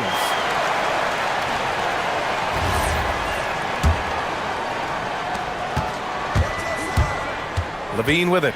Now guarded by Suggs. Levine, that one's good. That's such a tough finish. Levine with outstanding focus to score through contact. Wagner with a screen. Here's Suggs. And he lays it up and in. Well, credit the screen there, springing him loose for the finish. And this young Magic team plays a stifling brand of defense, Stan. Yeah, the best we've seen in Orlando since the Hall of Famer Dwight Howard patrolled the paint. That team also had great coaching. For Orlando, they've gone 2 of 3 from the floor. There's Wagner off the drive. Black outside. Launches it. Sinks it from distance. And that's what they want to do. Get him open looks early. On offense, here are the Kings. 4-point game. DeRozan outside. Here's the three. It's rebounded by Wagner. Orlando has gone 2 of 2 at the perimeter. Time now to hear from our reporter, Allie LaForce. I had a chance to catch up with Doug Christie. He was blunt when talking about his assessment of Franz Wagner. Coach praised the toughness Wagner plays with, saying, we're talking about a 6'10 wing who goes hard to the bucket. He invites contact. Those aren't easy guys to contend with. Guys, back to you. As always, Allie, we thank you. Ooh, getting up there. I mean, Banchero wants everyone to know he's a threat to hammer it down. Levine with it, guarded now by Black. Here's Murray with the drive. And it's good. Credit Levine with the assist. Just taking it right to the rim, and no one was there to greet him. Once he gets in deep on the defense, there is no way he's missing a layup like that. Here's Suggs. And blocked. That one goes careening off the glass. Levine passes to Eubanks. Pass to DeRozan. Fires the three. And he's in the books. Now 1 for 2. Yeah, the patience that DeRozan can show in the pick and roll is what makes him so dangerous. To the middle. Here's Wagner. The kick out to Banchero. DeRozan deciding where to go with it. Another three for Sacramento. And what's interesting, the three ball isn't a big part of DeRozan's game, but when he's feeling it, he can make it happen. Here's Suggs. Ooh, nothing falling for them right now. And Levine has got the ball here for the Kings. DeRozan against Bain. It's good. And he drew contact on the shot, so he will go to the line. A 3-point play opportunity. Something teammates love about DeMar DeRozan. He has that clutch gene in him, Stan. Yeah, B.A., he is fearless in those big moments. He remains steady, keeps his focus, and that makes him deadly against defenses that are scrambling to close out a game. Yeah, good to see Suggs bury the triple. This will only help with his confidence. And Levine, here we go. And the dunk by Levine. He was gripping the rock on the way to the slam. No way he was going to get stripped on that one. Suggs with it. Checked by Murray. Pass to Banchero. Oh, Banchero throws it down. That's too easy for Banchero. The closer to the basket he gets, he becomes almost impossible to stop. Suggs finds Banchero. And again, it's Orlando with a three. And the lead just keeps changing hands. 5 times already, and we still haven't gotten out of the first half. Levine. And Levine throws it down. And Levine showing off his explosive leaping ability there off the drive. Suggs, left side. To the inside. And so now a timeout called by Doug Christie. And we might see some changes. Coach potentially looking to adjust.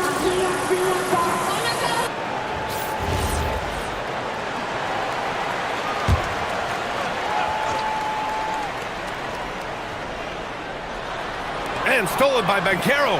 What a performance for DeMar DeRozan. He's been the story for the Sacramento Kings. Hunting for opportunities, leading to 9.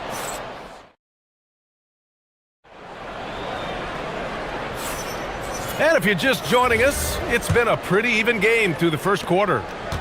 And a closer look here at the scoring breakdown for Sacramento. Well, I like how they're going right at the defense, creating high-quality looks with that penetration. And the other thing you notice is how determined they've been to get into the paint and get buckets around the rim. On the court for Orlando, Suggs and Bain team up as the backcourt. Paolo Banchero is out there with Franz Wagner, and it's Black in at the small forward position. Well, if you're going to go in there, you have to want it. Levine did. Suggs with it. He's got 5. Driving in. Wagner for 3. And again, it's Orlando with a 3. Way to rise to the occasion and snatch back the momentum. Yeah, plenty of lead changes in this game. It's gone back. Oh, hammer it home. Woo! Nice. Well, taking it into his own hands right there. Levine doing a great job getting to the rim. Pass to Wagner. Back to Suggs. Hey, how's that for an answer? Right back with the dunk. What? Wait. Hey, dunks are always for the big boys. Emphatic move by the point guard. Well, in this league, you can see powerful plays from anyone and anywhere. Your position no longer dictates your scoring options. Ooh, Murray showing his strength down low. Yeah, roughing Murray up a little in there, but he's built to take punishment and can still deliver. Second quarter here, just over a minute and a half played. Here's Wagner. Oh, Banchero throws it down. And B.A., he takes his rebounding so seriously. This dude is such a grinder. His teammates appreciate the effort. Just goes all out on the glass. Well, he gets paid to be a factor on the glass. That's a nice dunk to finish it off. And so now a timeout called by Doug Christie. He's going to gather the troops and talk it over.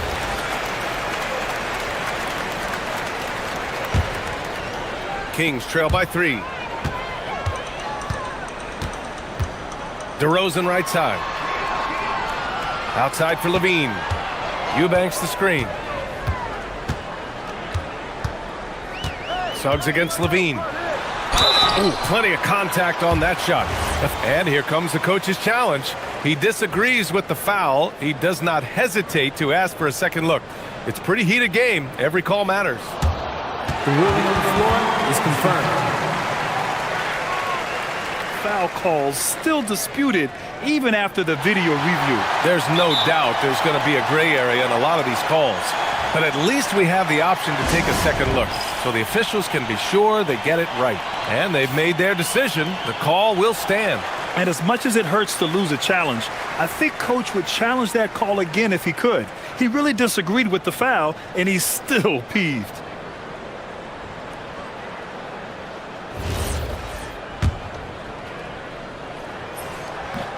That free throw good from Levine.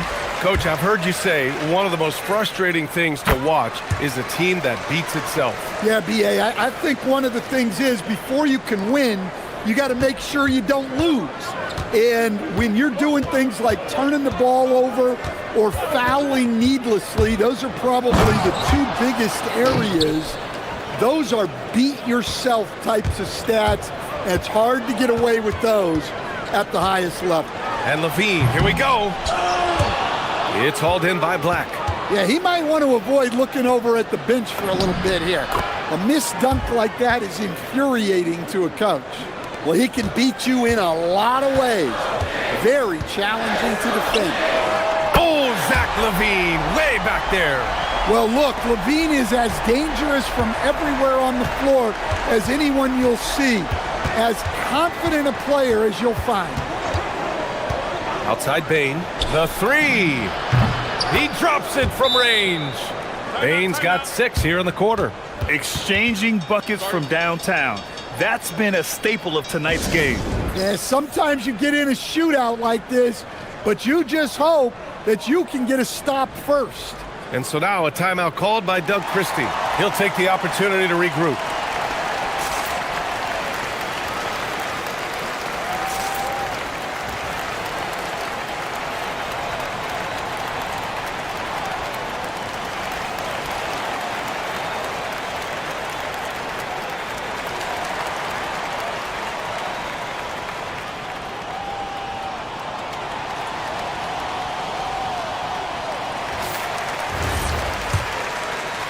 And here in the second quarter, about 3 minutes played. Here's DeRozan. Look at DeRozan making his presence felt. Once DeRozan gets inside with the ball, he is very efficient. Stan, there seems to be an impatience to this Kings organization. Continuity is not the order of the day. Well, yeah, B.A., and it can be disorienting for the players. You don't want to become complacent, but there's got to be a happy medium and some stability. Here's Banchero. Nifty move. Banchero from close range. I mean, 6'10", about 250. Banchero imposing his will inside. And the foul called on Jalen Suggs. That's his first foul.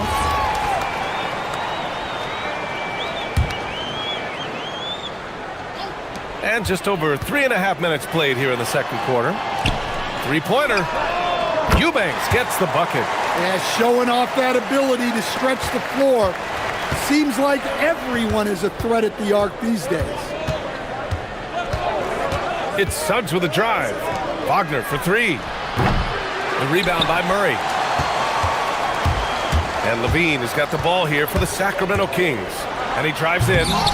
Rebounded by Suggs. Over Murray. And so now a timeout called by Jamal Mosley.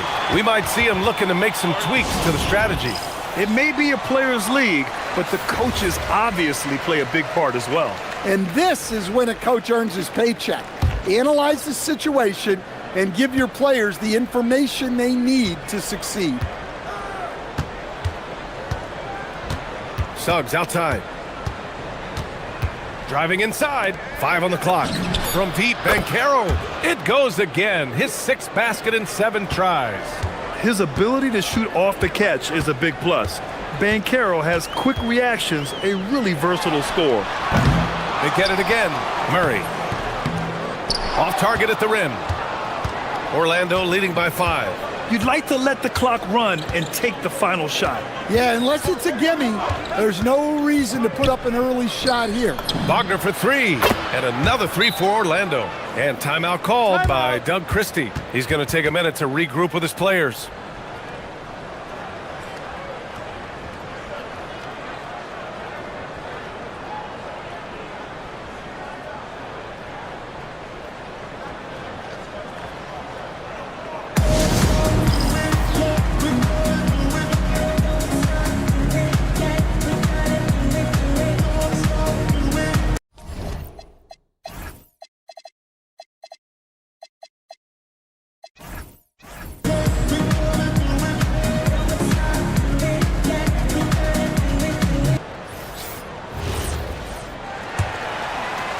Here's Levine. He's got 17. And wrestling for it there, but no one has possession. We'll have a jump ball.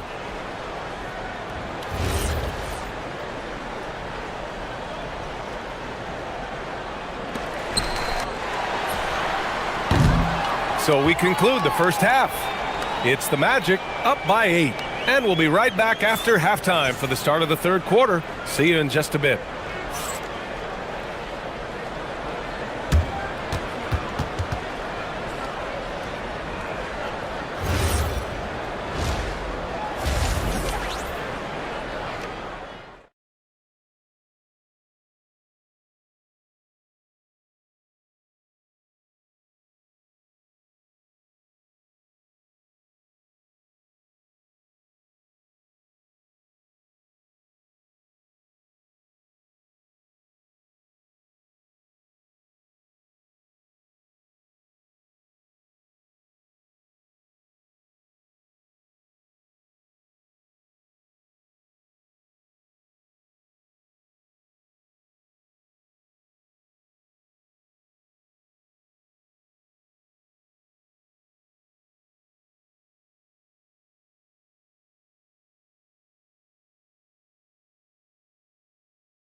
Magic leading by 8. And while they've continued to progress into an elite defense, the Magic knew they had to improve offensively. And balancing a roster is tricky, B.A.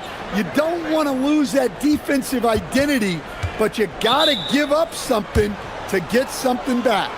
We've got Zach LaVine, Murray out there with Drew Eubanks. Then it's DeMar DeRozan, and it's Hunter in at the 3. Small forward. That's the 5 out there for the Kings. And so now a timeout called by Jamal Mosley. He's going to take a moment to give him a breather and talk things over. Banchero's checked in for Isaac. The 3 from Suggs. Ooh, coming through again, shooting 5 for 7 now. And not wasting any time here. Suggs is quick on the draw off the catch. Bane finds Banchero. Yes! Banchero fighting for 2. And this is what you want to do when you've got a big lead. You must stay aggressive. Yeah, they're big. Oh, my goodness! Oh, my. And that's the sauce right there. I mean, every night, LaVine approaches the rim like it's a dunk contest. Wagner outside. Back to Suggs.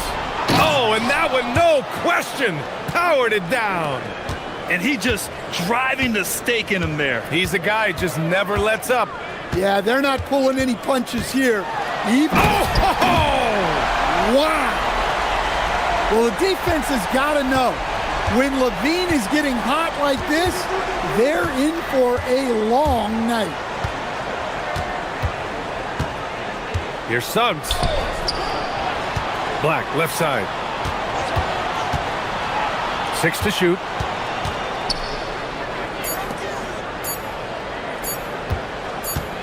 Shot from the wing, and Orlando tacks on 2 more. And so here's Sacramento, trailing by 13. And one young guy who's really a good on-ball defender, Anthony Black. Yeah, B.A., that's where he's made an immediate impact. He's a big guard, a smooth athlete, great body control, really tough to get past him, B.A. Here's Banchero, Suggs outside. Banchero with a screen on LaVine. Suggs, the pass to Banchero. Man, how about that? 8 for 9 now. And I think we're going to see a lot of nights like this from Banchero. He is built to score and never seems to take a play off. The shot off that time. And here's Wagner. He'll bring it up for Orlando. Suggs outside. Wagner with a screen. Suggs with it. And it's Hunter picking him up. Suggs, no good. Kings trail by 15. DeRozan passes to Murray. Murray makes his move, and it's Murray finishing it off. And watch out when Murray puts his foot in the ground. Don't want to be in his way at all. Suggs against Levine. Outside Bain. This one for three. Rebound by Sacramento. Levine surveys the D. Knocks it loose. In transition, the Magic on the run. Oh, blows the dunk. I think this is a rare case of being overcommitted. He tried to go all out at the rim, and they stifled him. In close, Levine puts it up and in. Well, this is what good play calls do. They get your best scorers, like Levine, room to operate. Suggs against Murray. The rebound by Eubanks. Aggressive move, but that was great D to prevent the easy bucket. And coach, the Kings know they need to get better defensively. But do they have the personnel is the question. Well, so much of defense is about your commitment to making multiple efforts, in particular contesting three-point shooters, an area they've struggled in tremendously. If you're starting to fix something, start there. And it's Murray finishing it off. Well, look, Levine is such a gifted scorer that it opens up so much for him out of pick and roll action. Murray against Suggs. Here he goes. I like that. And they stop the action here. They're using their coach.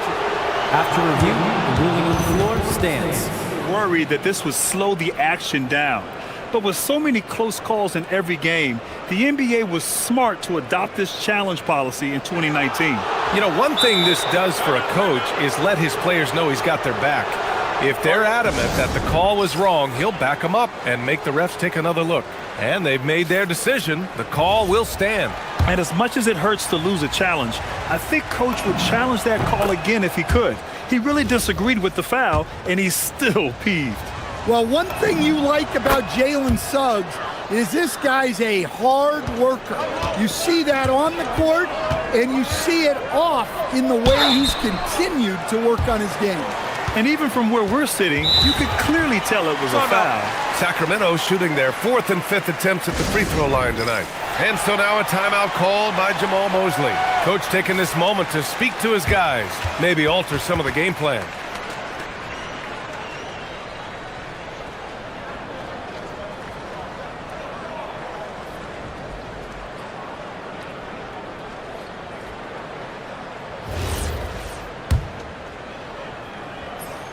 And he knocks down the first one. Yeah, a skilled player already. Keegan Murray is committed to only getting better and becoming more dangerous out there. 40 seconds left to play in the third quarter. Suggs against Murray. Oh, it's blocked! It deflects off the backboard. Here's Levine for three. Oh, just dropping it in. Levine. That pull-up from Levine, there's not much you can do to stop it. Suggs outside. 1 second separating the shot clock and the game clock. Outside Bain. The three is up. Connects from downtown. Bain's got 12 points. And both teams running long-range plays that are working. Well, you know it's become a three-point shooting league. Teams shooting a steady diet from outside. And so now a timeout called by Doug Christie. Coach probably just checking to make sure everybody's on the same page here.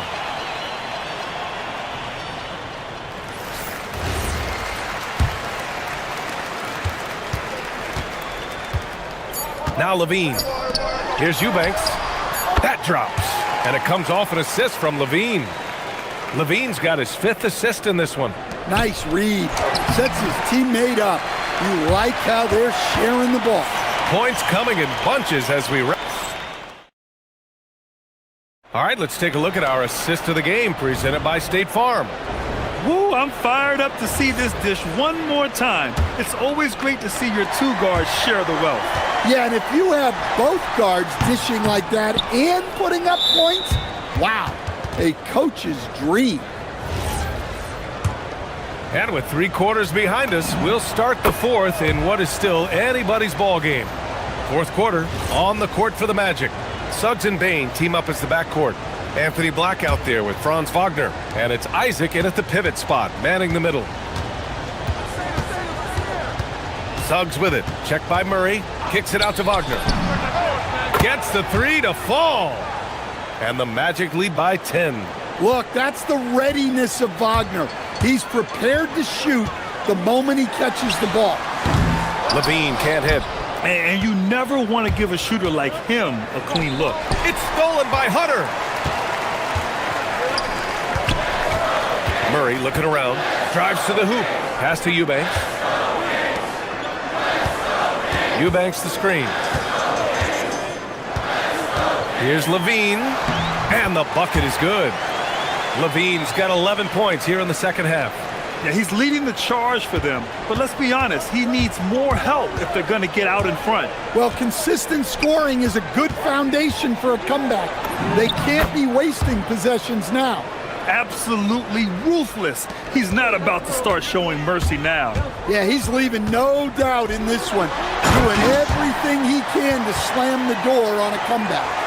Hey, kept it simple. No reason to get fancy right now, B.A. Yeah, he's just looking to find shots and produce for his team. Pass to Wagner. Back to Suggs. Powered down after the assist led him to the lane. Everything is working for Suggs offensively at the moment. This is a very encouraging sight to see. Westbrook, the pass to Eubanks. Outside Levine. Eubanks the screen. Levine with it. He's picked up by Banchero. And it's in there. Well, Levine is out there to finish plays, but if a guy is open, he'll make the extra pass. Here's Suggs. Puts it up. Oh, it's off. Well, and even though he couldn't get that one to fall, that's a shot they want him taking. And Hunter, here we go. Now Westbrook. Now Levine. Eubanks the screen. Jacks up a three. Banchero pulls it down. Orlando leading by 8. Now Suggs. Suggs just staying active and goes to the line now. The first free throw is good.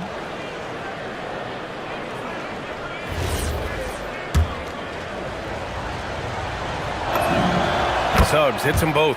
Yeah, great effort tonight, and he's been rewarded with trips to the line. Banchero pulls it down. Well, the defense was right where they needed to be to stop the layup. Great awareness and effort. Suggs outside. That one's in there. Kings trail by 12. Levine. And the three misses. And he probably thought he was going to bury that one. Now Bain. Wagner outside. Oh, he dropped in a sweet J. Sacramento has gone 6 for 12 from deep so far in this game. On the wing, Levine. He's covered by Suggs. Levine against Banchero. And that one goes out of bounds. Last touch by Levine. And Doug Christie has called a timeout. He wants to make sure they're purposeful with the game plan.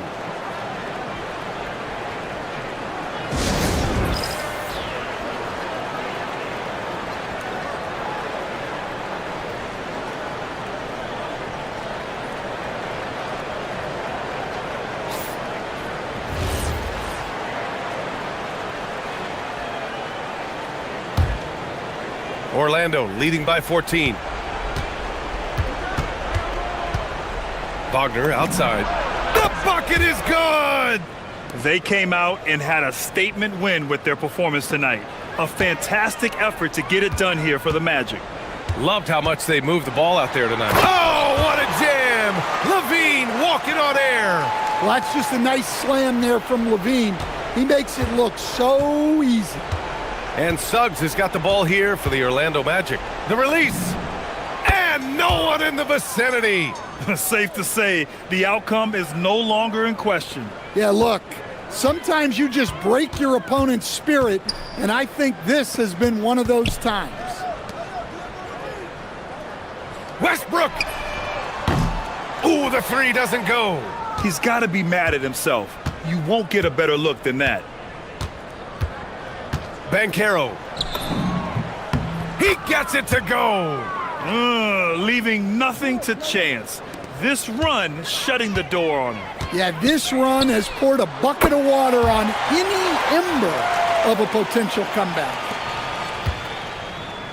Boy, this offense has been dynamic and diversified. Just everyone sharing the ball and sharing the load makes you difficult to defend.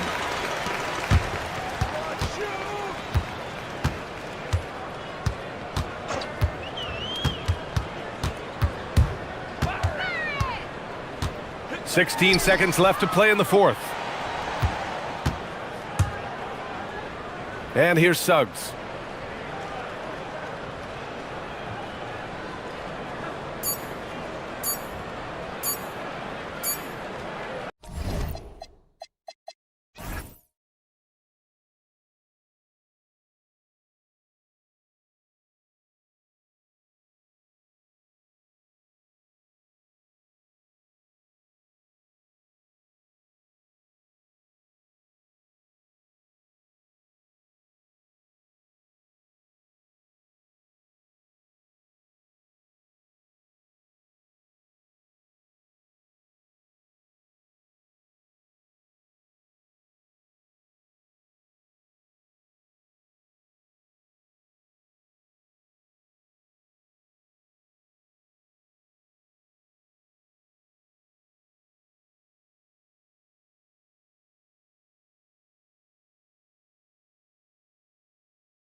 Up the assist.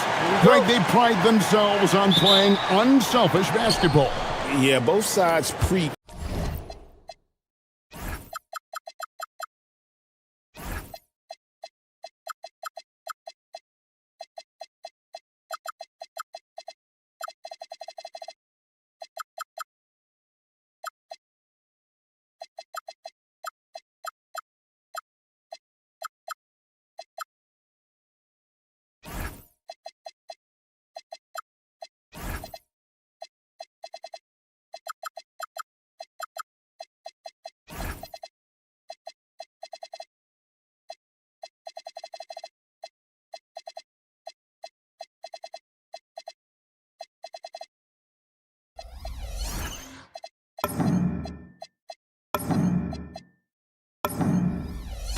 Player and ball movement, getting everyone involved. It makes both teams that much more difficult to defend.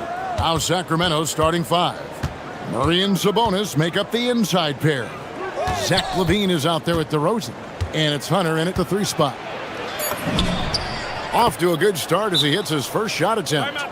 With a number of moves and shots to choose from, Hunter is scary. Nice bucket there. And timeout called by Darko Rojakovic. He's going to take a minute here to get things straightened out. And the Raptors with the ball. Outside, Barrett driving the lane. Here's Mamu Kelishvili. Takes the assist and lays it in. Pick out the pass nicely. Just setting the tone with an aggressive move to the rack. And where's the help defensively? To me, that's a complete lack of communication on that side of the ball. These guys need to be talking to each other. Oh, an easy look, but he decides to be a crowd pleaser. I'm sure he's upset for attempting that one. And another of these young, talented players out of Canada, R.J. Barrett, is a high-level NBA athlete. It's in the blood. His father played for the Canadian national team. Barrett, an attacker, he loves to get downhill. Making the most of the screen. That's how it's done. And it's in the perfect spot, Greg. Frees him up to get all the way to the bucket. Where was the defense? No fighting through the pick, no rotation. My goodness. A little over a minute 30 into this first quarter. And slam dunk by Ingram. More and more we see Ingram attack on the drive and convert. His length and skill allow him to do. Guys, what about that dunk? That was special. My goodness. Such a big-time athlete. LaVine makes the hardest moves look easy. And it's Barrett penetrating. And he gets contact and the whistle on the shot. 2 shots coming up. So here we are, Greg, looking at this roster of the Raptors. What is the path to contention? Well, perhaps an opening in the East for them to make a move. Going from good to great, that's tougher and will require them to develop or acquire some superstar talent. Got that one up quick. LaVine's got 5. LaVine's form is pure. That three-point shot is pretty. Barrett against Murray. Here's Mamu Kelishvili. They recover it. Out of bounds, Sacramento takes possession.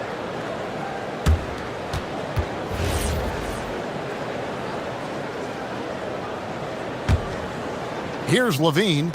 He's got 5. And now let's send it over to our courtside reporter, Allie LaForce. I briefly spoke with Darko Rojakovic. We talked about Domantas Sabonis, specifically what makes him so hard to guard.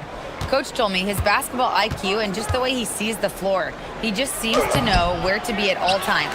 And defensively, that's difficult to match up against. They'll need to find a way to contain Sabonis here in this one. Back to you. All right, Allie, thank you for that. Mamu Kelishvili passes to Barrett. Clock at 6. Pass to Mamu Kelishvili. Toronto needs to get off a shot. Here's Barnes. Lays it up off the glass. We know Scotty Barnes will embrace the physicality. That score is about concentration. Barnes against LaVine. There's a minute 47 left to play here in the first.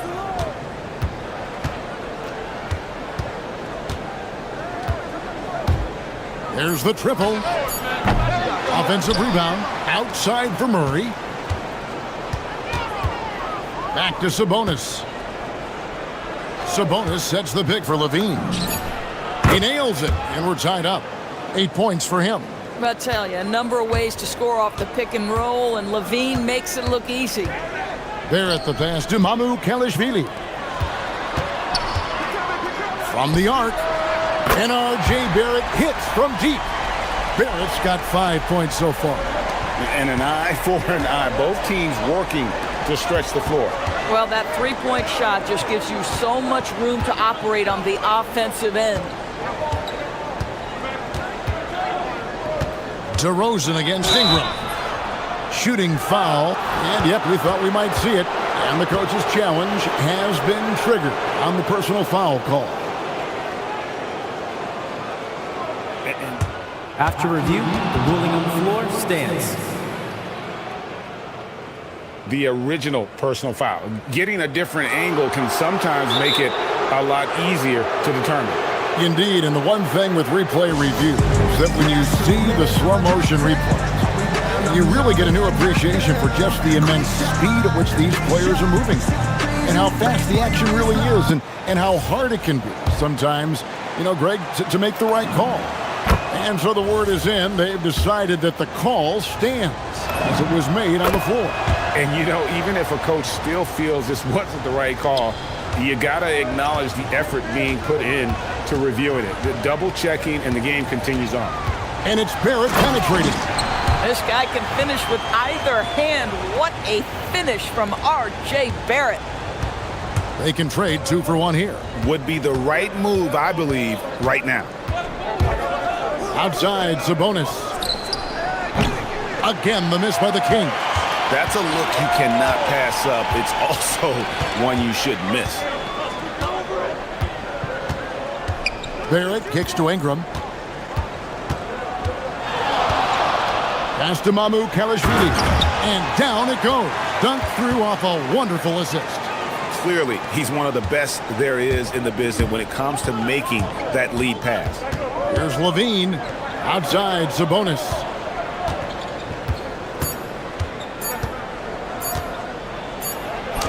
And it is good at the buzzer. Wow. And give him credit.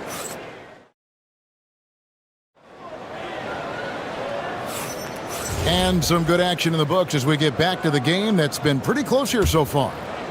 And some stats here, guys. The scoring breakdown for the Raptors. And right from the jump, they've been working hard to establish themselves inside, using agility and power to get shots in the paint. And their assist total, also impressive early, creating with the pass and playing for teammates. On the court for the Kings as the second quarter gets underway. Murray and Sabonis make up the inside pair. DeRozan out there with Zach LaVine. And it's Hunter in at the 3. And Doug Christie wants a timeout. Coach is going to take a few minutes to regroup and go over the strategy.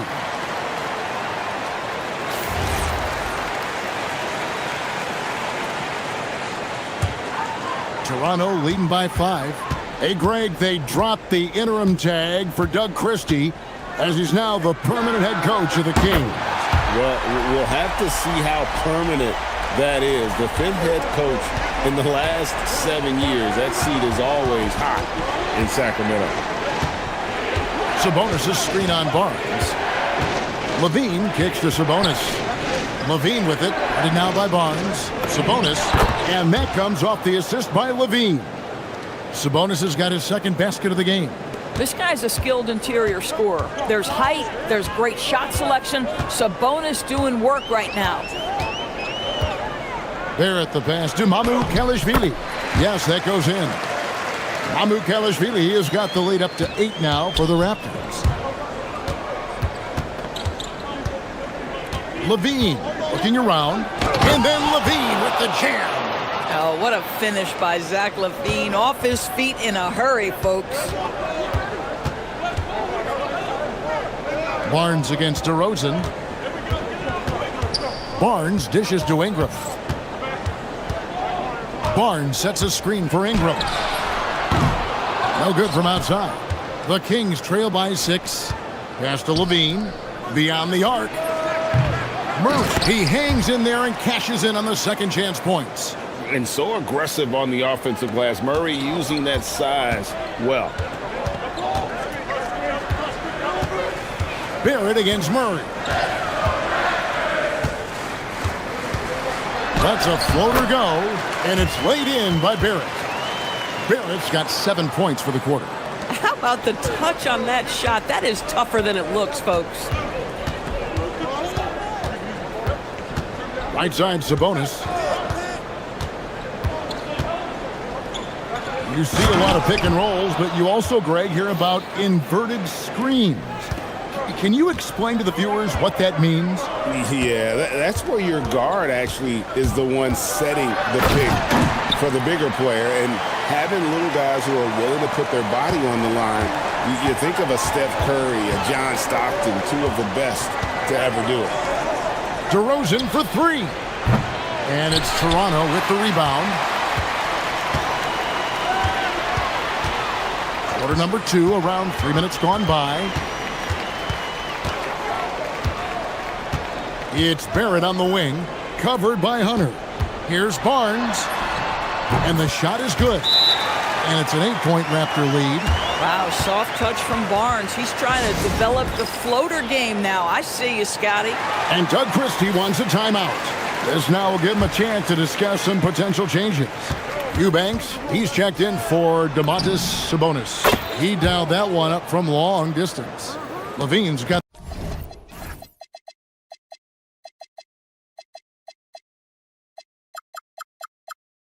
13. Well, that's one way he can finish, but far from the only way he gets it done. He's got all kinds of tricks up his sleeve. Mamu Kalashvili passes to Ingram.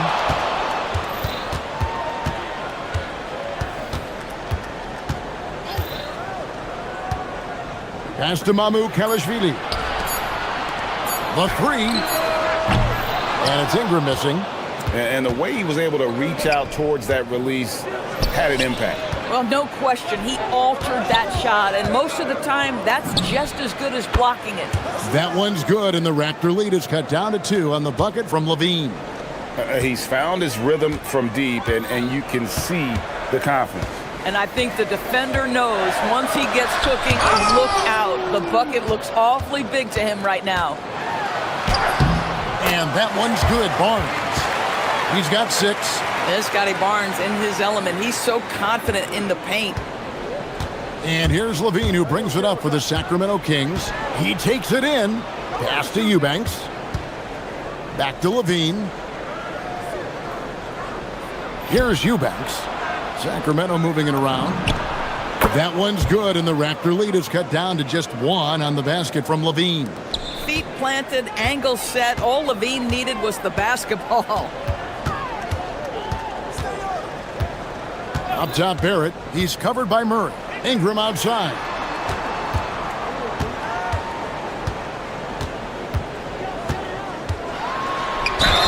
And foul on the shot. And here we go with the coach's challenge. The ruling on the floor The stands. personal foul call. And I think when it comes to some of the more difficult calls to make, personal fouls can be tough. The action is so fast that it's really tough to catch everything in real time. The wonders of technology. We've seen replay reviews so effectively, and involving the coaches by being able now to challenge like this is something a lot of people have been hoping for. And so the word is in. They've decided that the call stands as it was made on the floor. And, you know, even if a coach still feels this wasn't the right call, you got to acknowledge the effort being put in to reviewing it. The double checking, and the game continues on. Murray sets a screen for Levine. And there's the try. Can't finish the one-handed jam. Oh, no excuse for a guy of his caliber. You've got to finish. The ruling on the floor is confirmed. And the teams are going to have to wait before heading to the locker room. They're going to bring out the monitor and see if he got that shot off in time. Yeah, and at this point of the game, you know, some might say, hey, can't we just skip the replay this time around? But you just never know. What a performance from R.J. Barrett. He has been the story for the Raptors. He finishes with 9 points in the quarter. The D is having all sorts of problems with him. And we'll be back with you shortly.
Zach LaVine has been really making things happen.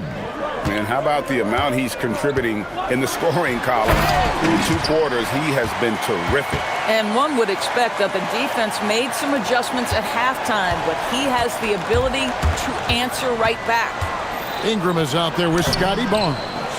Then it's Barrett, and it's Mamu Kelishvili in at the pivot spot, manning the middle.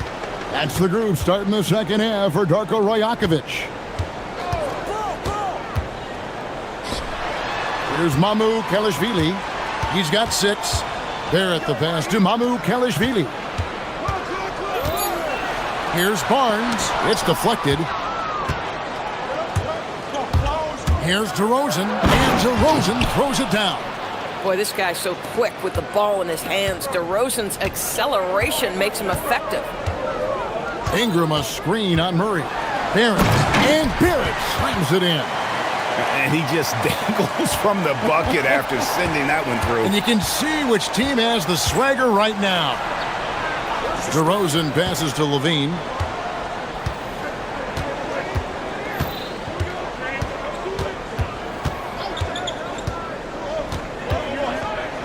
Pass to Eubanks.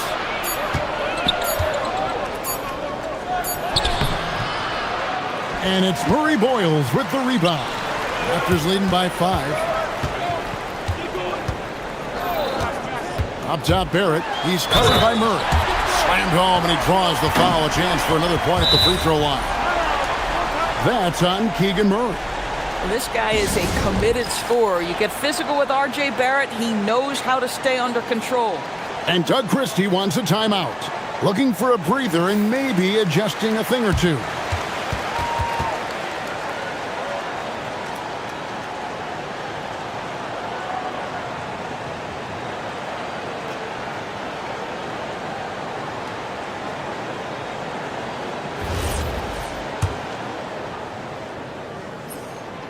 I think one of the things I most admire about R.J. Barrett's game, he can do a little bit of everything. He can score it, board it, pass it at a high level.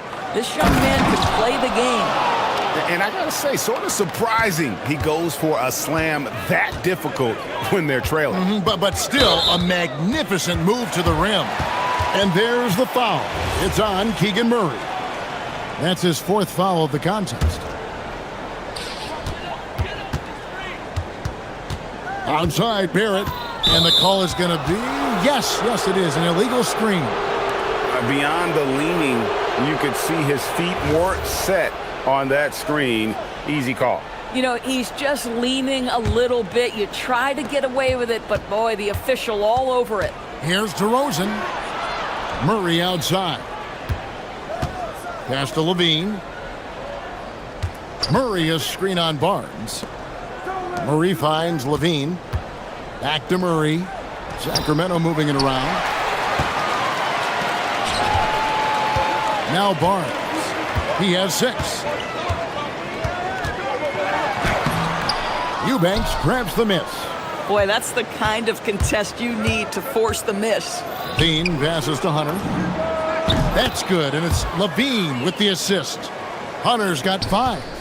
A very consistent three-point shooter. Hunter shoots it well from there because of how confident he is. For 3, Barrett. Good. He's now got 10 of 10 from the field. And guys getting into a nice groove here, starting to feel it. And this is partly what the game has become, right? A matter of dueling three-point opportunities. LaVine kicks to DeRozan. Back to LaVine. And LaVine throws it down. LaVine cooking right now, and if I'm the defense, I'm trying to make sure I knock him off balance.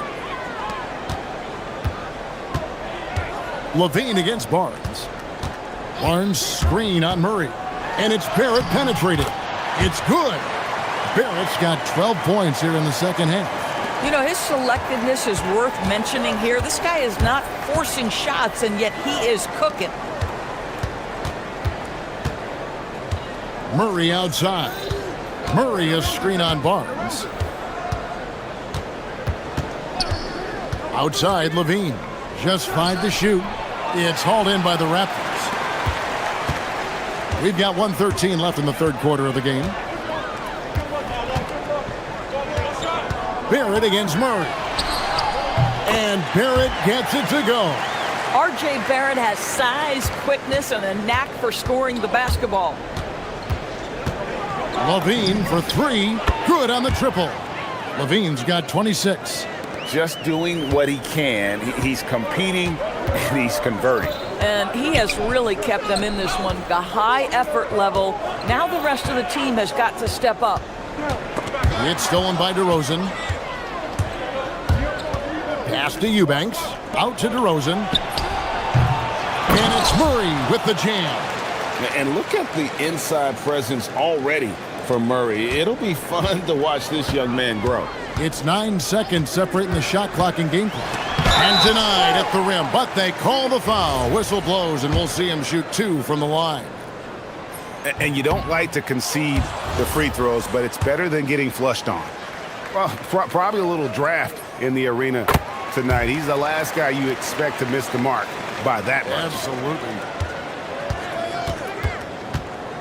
And Doug Christie wants a timeout. He made the decision to huddle up with his guys and talk about strategy.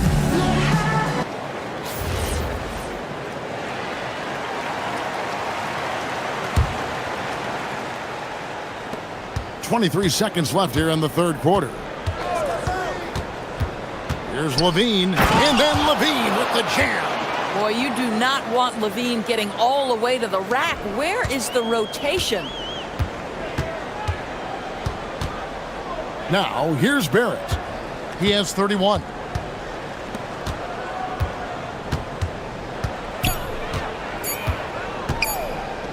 Here's Mamu Kelishvili. What a performance from R.J. Barrett. He has been the story. And let's go back to a terrific pass that we're calling tonight our State Farm assist of the game. And the definition of teamwork right there, guys. I mean, what great communication between them, and what a beautiful feed. Nothing better than chemistry, right? Working together to create a bucket. We've reached the fourth quarter, and what has been a very competitive game should be an exciting finish. And a look at the 5 for the Kings to start the fourth. Levine is out there with DeRozan. Then it's Keegan Murray. Then there's DeAndre Hunter. And it's Eubanks in at the 5. Well, you have to understand, spacing is provided when you can make threes. R.J. Barrett delivers. DeRozan for 3. That's good, and it's Levine with the assist. And those are the types of shots down the stretch that win you ball games. Barrett dishes to Barnes.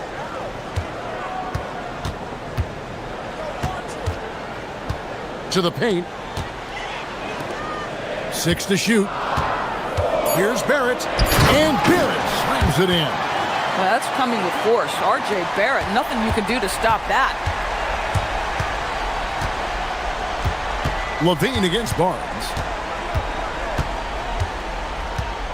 And Levine, here we go. And they call the foul, so he's got the and one chance here to make it a 3-point play. And that drops, so they now lead by 1. Zach LaVine, one of the most entertaining players in the league. Boy, when he's cooking offensively, look out. Here's Barrett. Oh, he blocked it and deflects off the backboard. And they're able to recover. Here's Ingram. And again, it's Toronto converting. And the whole court is open for Ingram. He's got the accuracy to hit that from mid-range. Left side, DeRozan. And finished off by DeRozan. It's been like this all night for both teams. The offenses having their way. And it is a major disadvantage down the stretch if you can't guard. This may just come down to who has the ball last. And here's Levine, who brings it up for Sacramento. It's a 1-point game. And that one is good. Boy, hard to keep up with the quickness of Zach LaVine. You get that first step off the drive, and it's over. There's the pick. Here's Barrett. Into the lane. It's tipped, and they get it back. Ingram, left side. And he gets that one to go. What a move by Ingram. Taking the foul, but also getting the bucket. What do you guys think so far about the offensive approach for Toronto? They've been playing some really physical offense, just attacking the paint as much as possible. And I tell you what, they have been very successful with that strategy. And the other thing, guys, credit their game plan. They've been getting the looks they want, and they are executing at a high level. Oh, what a finish! A signature slam from the big fella. We've seen a few of those before. Toronto's gone 4-6 from outside the arc tonight. Murray against Barrett. 1:58 left in the fourth quarter. 2 points! That one goes! Undaunted by the moment, R.J. Barrett with the delivery. Ball stolen. Barnes with it. Now defended by Levine. Ingram against Hunter. A 15-footer. It's off target.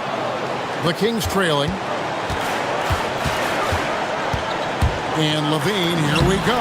Got it to go off the glass. This guy is big time, unafraid in the moments that matter most. Levine, big time. Outside Ingram. Now Barrett. Shot clock at 6. Going inside. Rejected by Murray. And that length and timing make Keegan a terrific shot blocker. And Levine, here we go. Ingram against DeRozan. And he banks the layup in. And you can't get a bigger bucket than that. I'll tell you, it takes confidence to pull the trigger in that situation. You love guys who relish the moment. Barrett. Here's Mamu Kelishvili. No good from 3. Well, despite the miss, obviously the shot this offense looking to generate is exactly that. Outside Levine.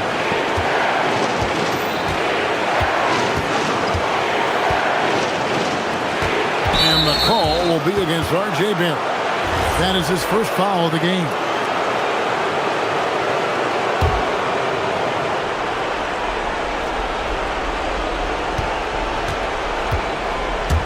And here's Levine. And so they foul intentionally. Man, it took forever for them to commit that foul. I don't know why they didn't do it right away. Those are precious seconds. Second one is good. Hitting both at the line, and it's a 4-point ball game. If it wasn't out of reach already, guys, those free throws turn the lights off. I mean, even from over here, you could see that one pretty clearly. Gets the first, and that narrows the lead down to just 3. Both free throws, good for Ingram. They're going to prolong the game here with an intentional foul. Honestly, just doing what they have to in order to get the basketball back. He drops the first one, and that makes it a 3-point lead. And he hits both free throws here. So now it's a 4-point ball game. Toronto calls timeout. 3 seconds left to play in the final quarter. Guys, what do you think? And you know what? They're not ready to give up yet. They'll try to intentionally foul if they can get a quick hoop. Ingram fires. The long shot, no good.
like each other. Here we go. Could things get a little chippy tonight?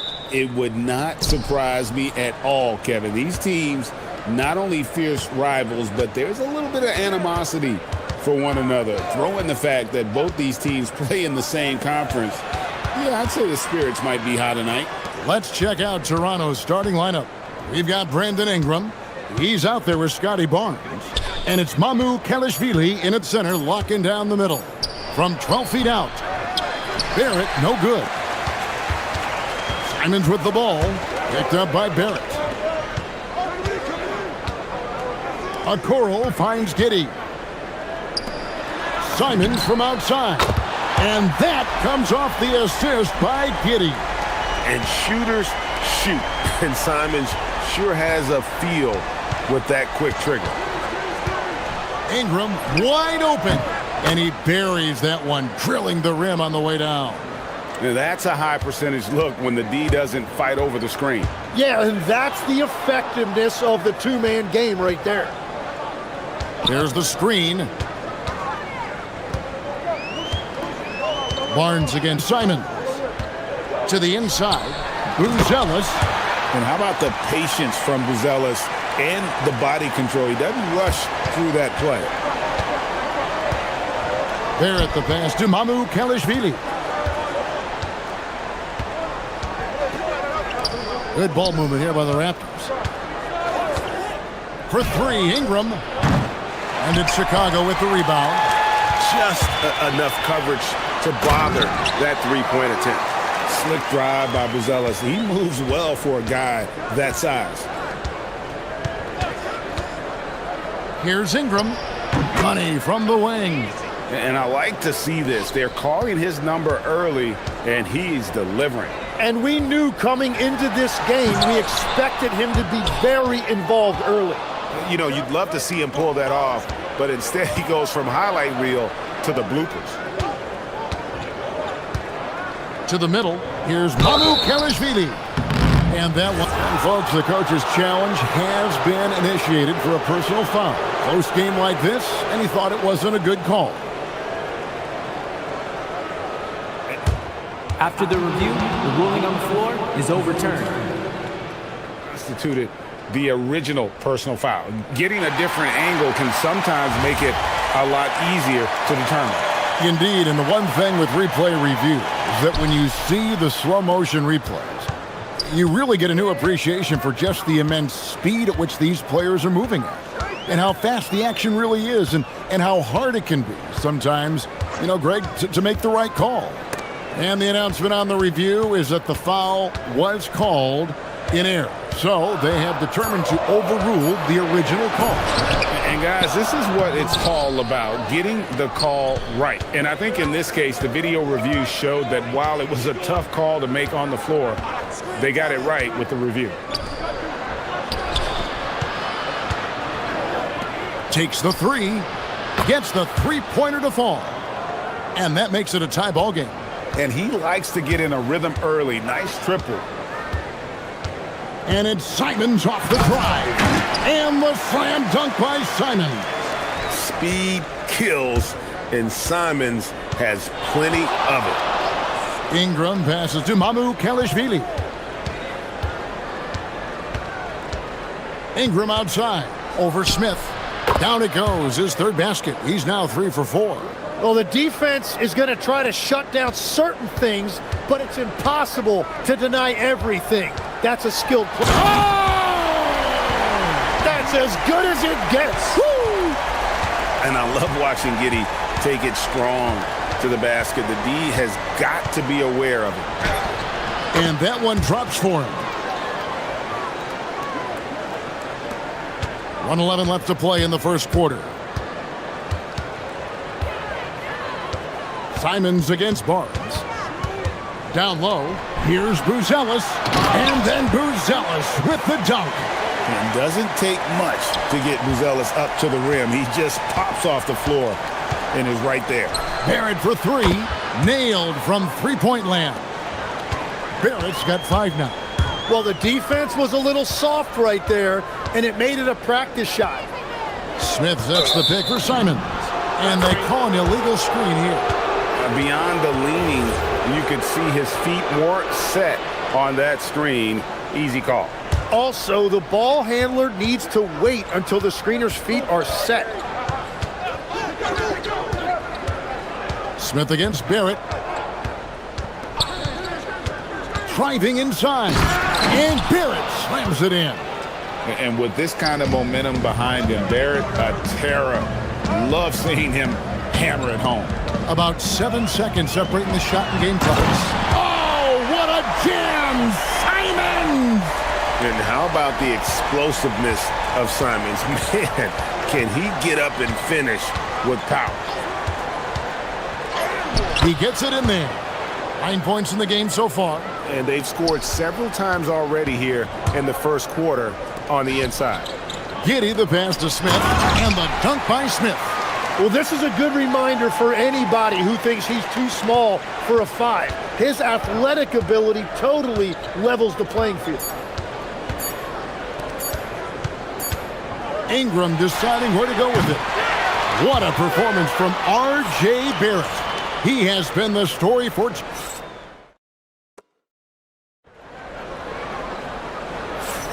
And if you're just tuning in, it's been a pretty even game through the first quarter. What do you guys think about the Raptors here in this one? Just stretching out the floor in that first. They had the defense scrambling. It's what the league looks like these days, but it's not always easy to pull off and execute it. They've got Smith. Okoro out there with Anthony Simons. Then it's Josh Giddey. And it's Booz Ellis in at the 4. That's the Bulls' 5 as we get into the second quarter. Here's Ingram. Plays it up and banks it in. Ingram's got 8 points. And I love it when Ingram works for that high percentage look. Such a high basketball IQ. Outside, Simons. Pass to Booz Ellis. Another 3 for Chicago. And we're playing about as much defense as they did there. Not nearly enough. Outside, Barrett. Here's the teardrop. Count it. And really, it's been a major aspect of their offense in the early stages here. Their success working the ball inside and getting points from close range. You know, Tim, we see a lot of talented wings in this NBA. Where does R.J. Barrett separate himself? Well, he's very difficult when he puts it on the deck, Kevin. He's got some moves, and he's got an array of finishes, both the layup package or he can pound it on your head. Simons kicks to Smith. The tray. It's hauled in by the Raptors. Here's Ingram. 8 points for him. Pass to Mamu Kalashvili. Ingram against Smith. The kick out to Barnes. 6 on the shot clock. Toronto needs to get off his shot. Shoots from 12. And it's Ingram missing. Chicago leading by 3. Ahead. Here's Smith. Some nice ball movement here by the Bulls. 3-pointer, Simons. Hands it from downtown. 10 points for him. And you got to get out on that if you're the defense. Simons, too big a threat from deep. Here's Barrett, and Barrett slams it in. And he shows us all what the breakaway rim was invented for. Can you believe he almost brought the whole thing down by hanging on that long? Pass to Booz Ellis. Here's Simons, covered by Barnes. Booz Ellis sets a screen for Simons. And the slam dunk by Simons. And this is what Simons does best. Once he catches fire, this guy is a tough one to put out. Here's Mamu Kalashvili. Tips it, controls the rebound, and puts it back up and in. Oh, and a nice job of turning that miss into 2 points on the tip-in. Hustle points, I believe they call them. Hustle points right there. Giddy, no good. Well, the defense was solid, but usually I expect him to make that layup. Mamu Kalashvili passes to Barrett. They set the pick. There's the drive. Ingram outside. Barnes finds Ingram. by Ingram. More and more, we see Ingram attack on the drive and convert. His length and skill allow him to do so many things. And the slam dunk by Simons. And he's an automatic finisher when he gets into that area. He is, and he picks the simple one-hand stuff to get the 2 points. Ingram outside. Hits the front of the rim and out. You almost have to assume he's going to knock those down when he is that open. Here's Buzelis. Uses the glass to finish the layup. And it's a 6-point Bulls lead. With his soft touch around the rim, Buzelis should score a lot of points in the paint over his career. Pass to Murray Boyle. Ingram left side. Here's Mamu Kelishvili. It's in. That's his third field goal of the game. He's 3 for 5. And a better box out saves them 2 points there. Nothing will drive your coach crazier than what you just saw. Lack of focus, lack of effort. And that's some serious liftoff from Simons. Wow. That is good. And the Bulls lead is cut to just 3 points on the basket from Ingram. Simons against Barnes. Simons kicks to Smith. Pass to Okoro. Tried to answer back, but that three is off the mark. He gets it up. No good. What a performance from Anthony Simons. He has been the story for the Bulls. Don't go anywhere. We'll be right back.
On the scoreboard yet.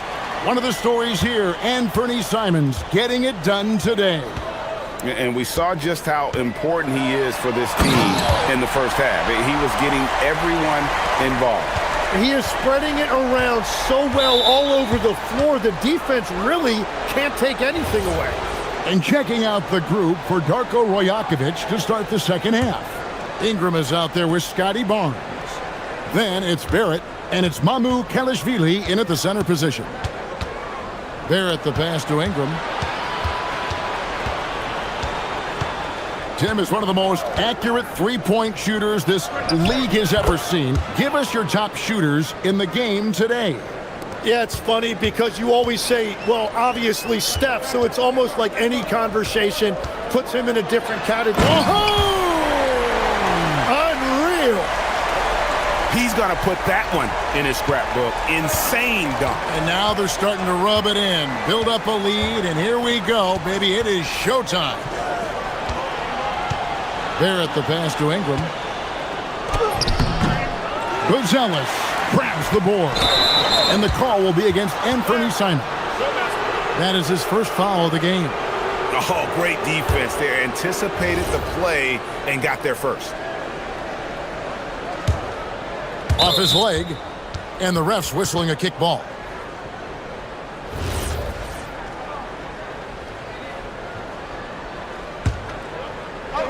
Little over a minute gone here in the second half.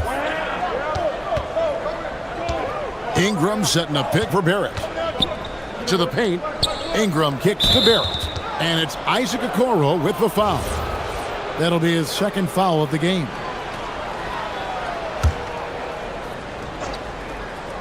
Here's Ingram. 15 points in the game. Driving to the basket. And this is what Ingram can do for you. Make a variety of shots over the course of a game. Tonight, he has been unstoppable. And the slam dunk by Simon. And giving up some inches inside, but makes up for it with an aggressive style.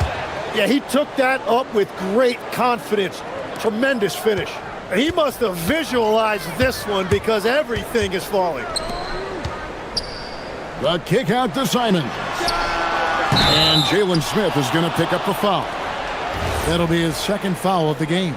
An occasional over-the-back call is fine with him. That's just how he plays and how he attacks the glass. You have to be smarter about reading situations. There was a body between him and the basketball. For the tie. Outside, Barrett. Clock at 6. Driving the lane. And the bucket is good. 3-point play chance here for him. So impressive, the fortitude, the will to battle back, but it did take a lot of energy to get here. And now the big question, can they sustain the momentum? Here's Giddey. And he goes up strong with one hand and flushes it down. And if he sniffs the rim, he's attacking. Giddey not messing around when he gets in close like that. Near the three-point line, it's Ingram. And again, it's Toronto converting. Third quarter here and 5 lead changes so far. And guys, neither team has been able to pull away. Simons with the ball. Now guarded by Ingram. Oh, what a jam! Simons! And talk about putting some extra on it. That dunk was way over the top. Close game or not, he's going to finish firm when he gets the space. And here is Ingram. He's got 22. Rebound by Smith. Simons surveying the D. Oh, and he went for the two-hander on the slam, using some muscle. Some urgency from him there, sure. They set the pick. Pass to Mamu Kelishvili. Back to Barrett. Here's Mamu Kelishvili, covered by Smith. Baseline J on the way. Again, Toronto. And the whole court is open for Ingram. He's got the accuracy to hit that from mid-range. And again, Anthony Simons. Simons has got 12 points here in the second half. Barrett the pass to Mamu Kelishvili. Here's Ingram. And again, it's Toronto converting. You can't just stop when there's a pick set up. Gotta fight over it as a defender. Well, you just have to communicate those switches. If you don't, it's on you. Here's a Okoro. Giddey finds Simons. Oh, what a jam! Simons! And guys, that's not as easy as he made it look. You've got to have some skills to pull that off. Well, he's got plenty of those, that's for sure. Mamu Kelishvili passes to Ingram.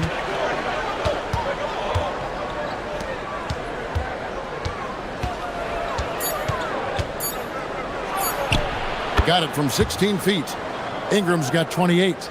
And known for the jump shot, Ingram needs to keep firing away with confidence from that spot. Here's Simon. Oh, man! Oh, and he got fancy with that one. Yeah, maybe trying to give them the momentum boost they need to break this game open. Here's Ingram. And slam dunk by Ingram.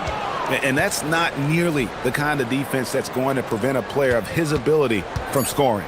Simons. And the slam dunk by Simon. Oh boy, to be young again. Makes you nostalgic, doesn't it? What a performance from Anthony Simons. He has been the story. And let's take this opportunity now to show you our State Farm assist of the game. And he may not be known as a pass-first guy playing out of the two-guard spot, but he shows here that he can dole out an assist or two when he needs to. Well, he knows it's a team effort. It's about finding the best shot, not just his shot. And with these teams locked in a very close contest, this fourth quarter promises to be a good one. And Fernie Simons out there with the Coral. Then it's Buzelis, and it's Smith, and it's Giddy in at the 3. So that's the 5 in the game for Chicago. Barrett the pass to Ingram. Out to the right wing.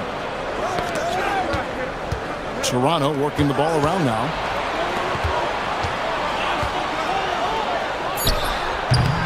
And it's Chicago with the rebound. Buzelis has got his 4th rebound with that last one here tonight. Simons, the pass to Smith. Back to Simons.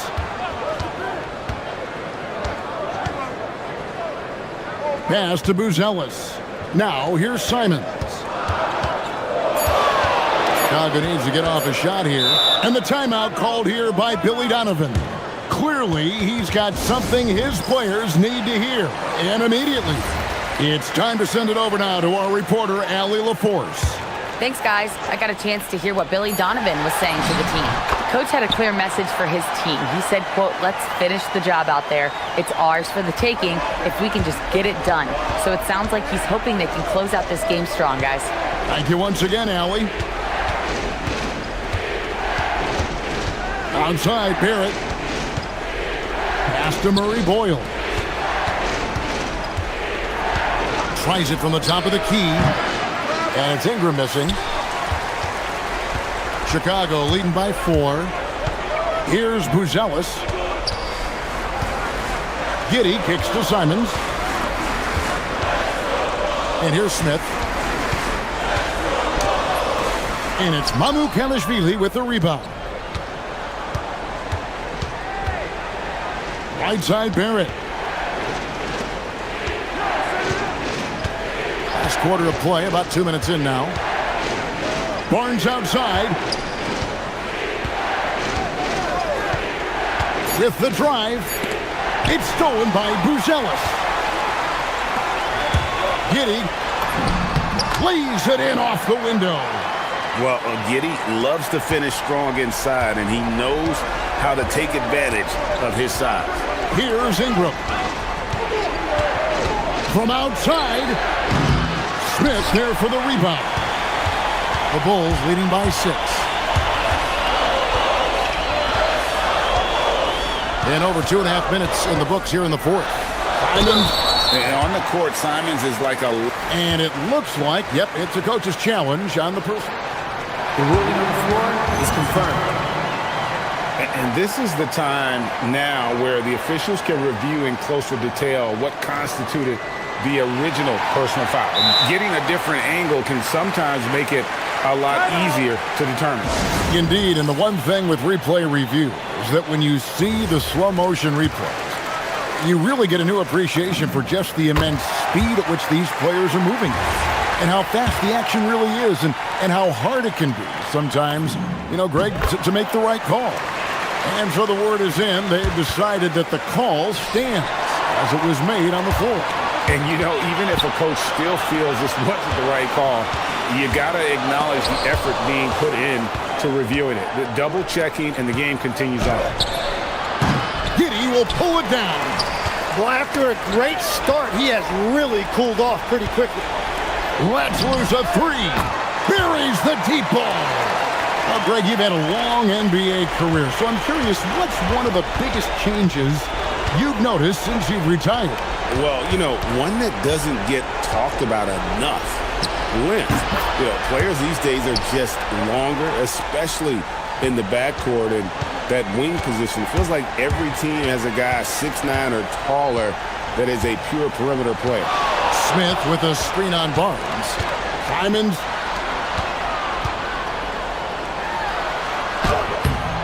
Can't get it.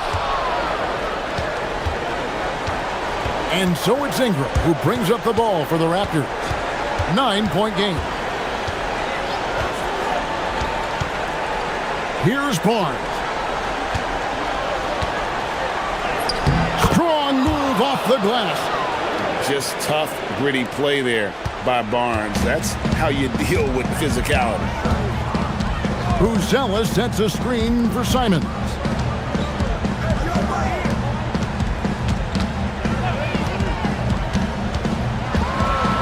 Oh, that is a big-time jam.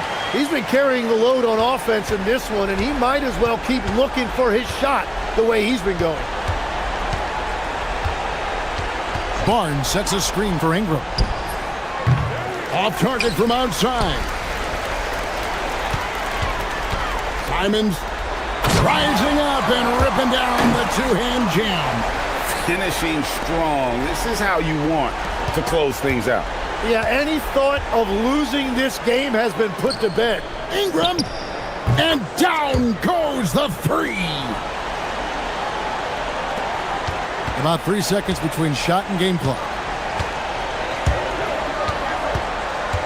Barnes against Simon.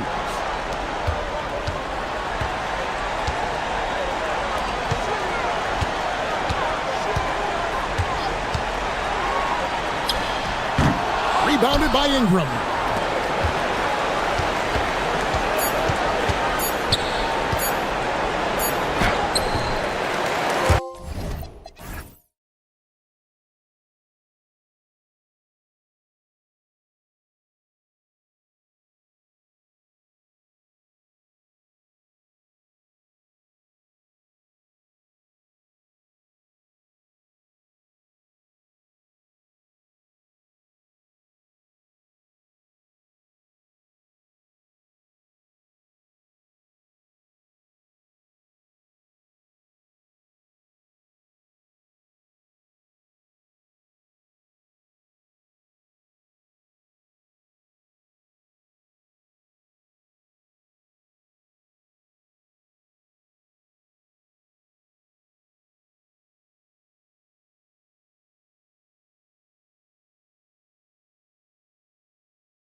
with some of the highest assist rates in the league. Yeah, B.A., and it really goes to show the unselfish attitude they both have. Not to mention how many skilled passers are on both rosters. All right, let's check out the starting group for the Thunder. SGA and Wallace are the backcourt. Inside, we got Williams and Holmgren, and it's Dort in at the 3. No problems knocking that one down. Unselfish basketball. That's what coaches love to see. Ooh, poked away. Ooh, it's stolen by Gilgeous-Alexander. Here's Williams. Oh, and a great assist by SGA. That one goes in. Woo-hoo, just great work cashing in on the fast break. Well, converting on those transition opportunities is just so important. And that one drops. So quick. Simon's using that burst to get to the rim. Now here's Gilgeous-Alexander. Guarded by Okoro. Pass to Wallace. Screen by Holmgren. And Wallace, here we go. And that one's good. Holmgren. And you know, as a roller, Holmgren shows great hands, and he makes nice adjustments moving downhill. And Stan, this Chicago front office embracing a more patient approach in building with younger players. Yeah, B.A., and admitting that in recent years, they may have skipped steps trying to leap into the playoff picture. So now a change of course is taking place. So it's Oklahoma City now. Chicago making their last shot. Wallace, the pass to Holmgren. Outside, SGA. Shot clock at 6. A little mid-range shot is up. And it's Oklahoma City with another.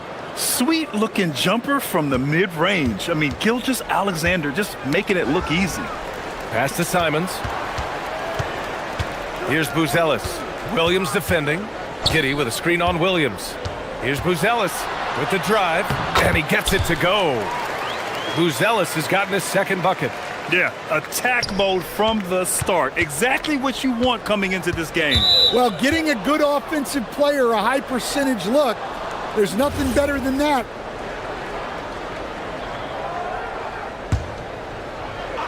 So it's Oklahoma City now. There's a screen. Wallace outside. Down low. Here's Holmgren. Back to Wallace. Clock at 6.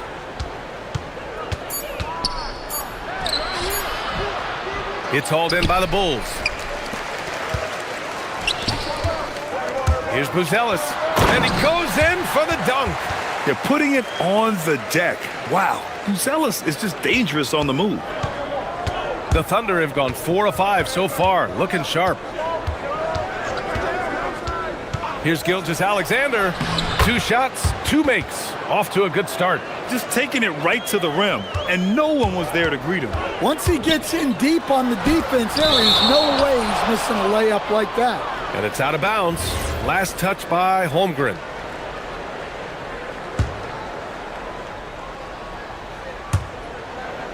And stolen by Holmgren. Williams into the lane. Pass to SGA.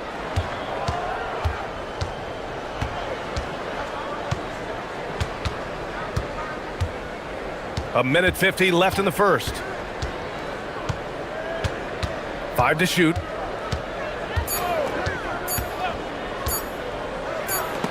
Blocked! When it comes to contesting shots, Buzelis is showing us that he's got great timing. Chicago trailing here. Here's Giddey. Here he goes. Out to Simons. Out of bounds. Bulls ball as Chicago keeps possession. He was all over that pass. That's a cautionary tale. Yeah, and you know they're tracking the tips and deflections because that tells you who's affecting the game. And he dunks it down. I mean, he's just so electric. Simons putting on a show. Right side, Gilgeous-Alexander. To the middle. Here's Holmgren. And good. Got the friendly bounce off the right side of the rim. Attacking in the painted area. Clearly that was their game plan coming in. Let's go now to the sideline and catch up with Allie LaForce. Well, Billy Donovan had a few moments to share with me. Our first topic of conversation, of course, facing Shai Gilgeous-Alexander. He told me SGA is so hard to game plan for. He has incredible length for a point. He's too big for a guard, too quick for a wing. We have our work cut out for us. Brian, back to you. Appreciate the report, Allie. Now here's Gilgeous-Alexander. Holmgren with a screen on Simons. SGA passes to Holmgren, and the foul on the shot. And in a game this close, they're going to challenge the call. Coach does not agree with it, and he wants them to take another look at the monitor. Any? After review, the ruling on the floor stands. Still disputed even after the video review. There's no doubt there's going to be a gray area in a lot of these calls. But at least we have the option to take a second look, so the officials can be sure they get it right. And they've made their decision. The call will stand. And as much as it hurts to lose a challenge, I think Coach would challenge that call again if he could. He really disagreed with the foul, and he's still peeved. Good on the second one. Yeah, many believe Holmgren must add muscle over time to his wiry frame. We'll see if he focuses on doing just that. Pass to Buzelis. They set the screen. Going inside. Uses the glass on the layup. Buzelis has got 8. Sometimes it's simple. Put the ball in the hands of your scorers and let them do what they do best. Outside, SGA. Wallace outside. Lets the 3 fly. Smith with the rebound. And so Billy Donovan calls timeout. I think right now he might be looking at some adjustments.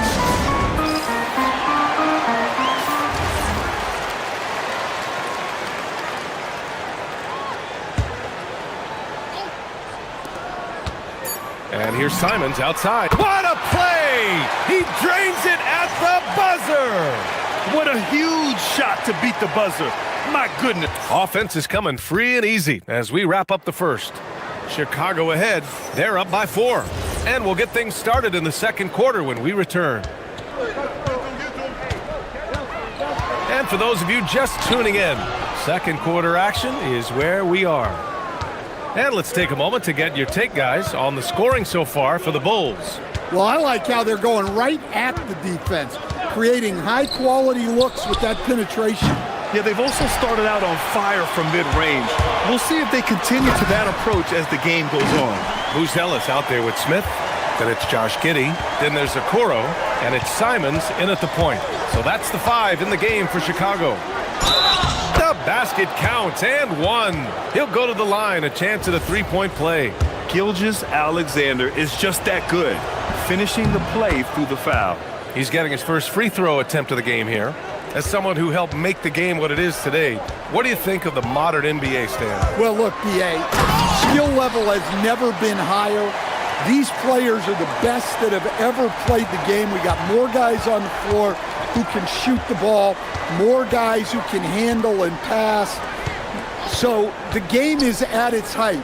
There is always going to be things that can be improved, but we've got to really appreciate what we're seeing in today's play. They grab their own miss. Wallace outside. Pass to Williams. Buzelis grabs the board. Chicago leading by 5. Simons with it. Now guarded by Holmgren. Back to Simons.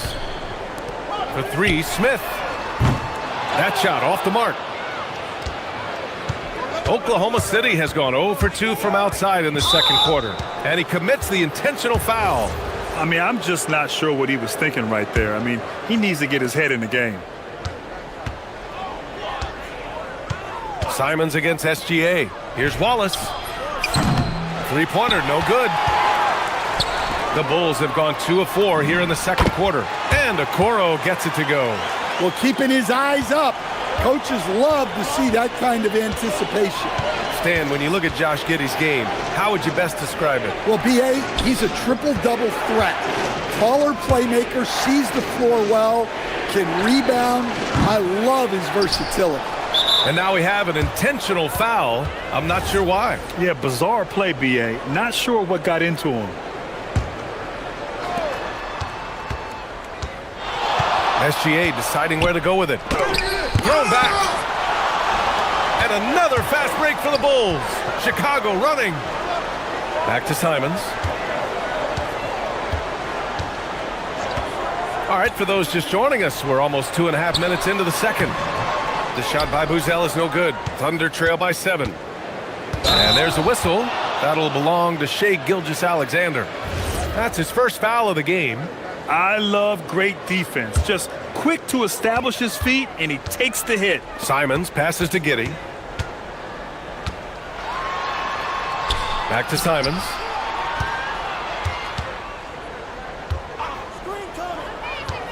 To the inside. And stolen by Williams. It's Dort on the wing.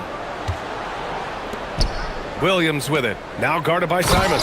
And the big finish by Holmgren. Yeah, the defense making it way too easy for Holmgren. Gotta push him farther out than this. Simons against Williams. The 3, Smith drains the triple. Smith's gotten himself going with a triple, his first basket of the game. His three-point shot looks so pure. The defense allowing him to get comfortable out there. Now here's Wallace. He's guarded closely. And there it is for him. Holmgren's gotten 4 this quarter. A beautiful finish through contact. That's the dog in Holmgren. Simons against Williams. Dort with a steal. Pass to Williams. Nice ball movement by Oklahoma City. Gilgeous-Alexander on the wing. Let's go with a 3. Gilgeous-Alexander drills a 3. Outside, inside, in between. It doesn't matter. SGA is lethal. Here's Giddey on the take. Smith outside. Back to Giddey. Over Gilgeous-Alexander. They set a pick. Giddey into the lane. He's looking good. 2 buckets in 3 attempts. You're pushing the pace. Giddey using some speed to get his shot. Shai with a step. And SGA throws it down. Impressive one-hand slam right there, B.A. Man, as long as he's confident about it, I'm good with it. Maybe use 2 hands next time. He knows where he is. Here's Simons. Pass to Smith. Oh, the dunk by Smith. Oh, nice one-handed jam there, B.A. Hey, little exclamation point. Gilgeous-Alexander on the wing. Guarded by Okoro. Ooh, stolen by Smith. If you can, use up the clock en route to the last shot. Yeah, but if you get an open look, you got to think about taking it no matter how much time is left on the clock. 11 seconds left in the first half. And it's Simons penetrating. And the Bulls tack on 2 more. Well, what a half he's had. He has completely warped the shape of this game with his hot shooting. And here's SGA outside. No good. Misses at the buzzer. And that concludes the first half. It's the Bulls. They're up 7. And join us right back here after the break for the start of the second half.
He's playing smart and just taking what the defense gives him. And on the floor for Mark Daigneault starting the second half. SGA and Wallace are the backcourt. In it forward, it's Jordan Williams. And it's Holmgren in at the center position.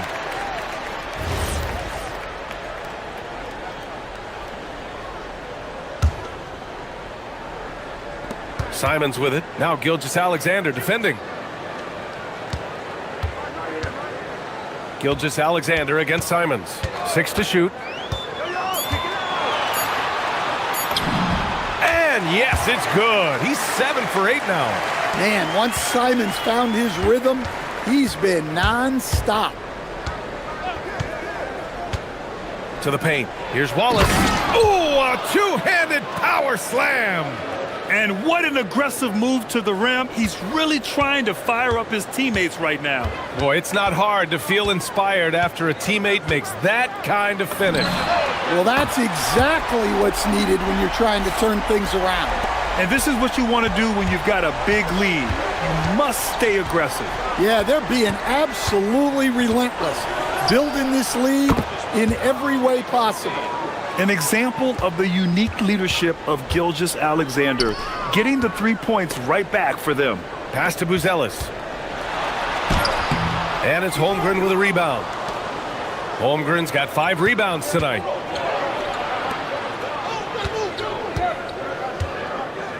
SGA passes to Williams.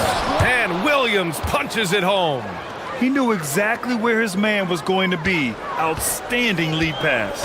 And looking at Jalen Williams, is there a part of his game you like best, Grant? You know, it's tough to pick just one, B.A. And coach doesn't like the call at all. After the review, the ruling on the floor is overturned. The replay. People were worried that this would slow the action down. But with so many close calls in every game, the NBA was smart to adopt this challenge policy in 2019. You know, one thing this does for a coach is let his players know he's got their back. If they're adamant that the call was wrong, he'll back them up and make the refs take another look. So they see clear evidence of a bad call, and they're going to overturn it. Probably the right decision. And give credit to the officials for recognizing the mistake and correcting it. Nobody likes to say they got it wrong, but they fixed it in a hurry. And I love how he's pushing the tempo and creating for others. He does this game in and game out. Incredible. Yeah, when you're moving the ball like that, it just keeps everyone engaged in the game. Wallace outside. Fires the 3. Sinks the tray. Wallace has got 7 points. Easy look when the defender isn't fighting over the screen. Yeah, it's certainly worth it to disrupt the offense. Coaches notice that extra effort. Wow, that type of finish is just deflating right now for a team that's trying to make a comeback. Ouch. That's certainly a big-time finish right there. It was one big exclamation point, or maybe even a question mark. Wallace misses. Suffocating defense to keep the layup from falling. The 3 from Okoro. The Thunder with the rebound.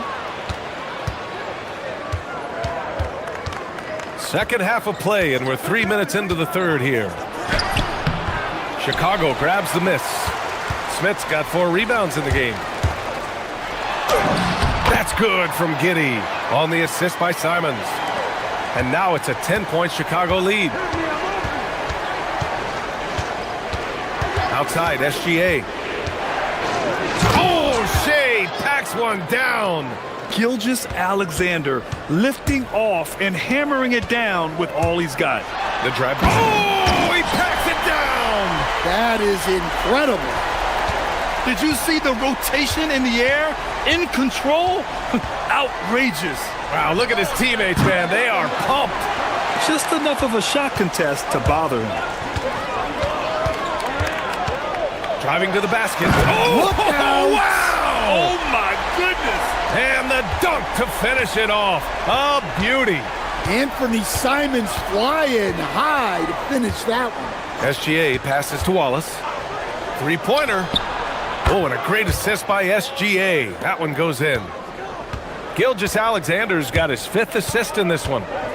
The drive by Simons. And there's the slam dunk to finish it off. Well, he's getting all he can offensively and making the most of it. There's a screen. Pass to Wallace. And he goes strong with the one-handed jam. flying in with the one-hand slam. That right there was a statement finish. Simons against Williams. The three. And it's Simons missing. And just terrible defense. I don't know how he missed that shot. It's a 4-second differential between the shot clock and game clock. Wallace outside. Chicago with a rebound. And here's Simons. He's got 26. No one covering. Buzelis has got 11 points. Well, you can see why he's a go-to guy for them. They trust in his ability to shoulder the offensive load. Well, he's still battling, doing everything possible to keep them in this game. And here at the end of the third, it's a double-digit ball game.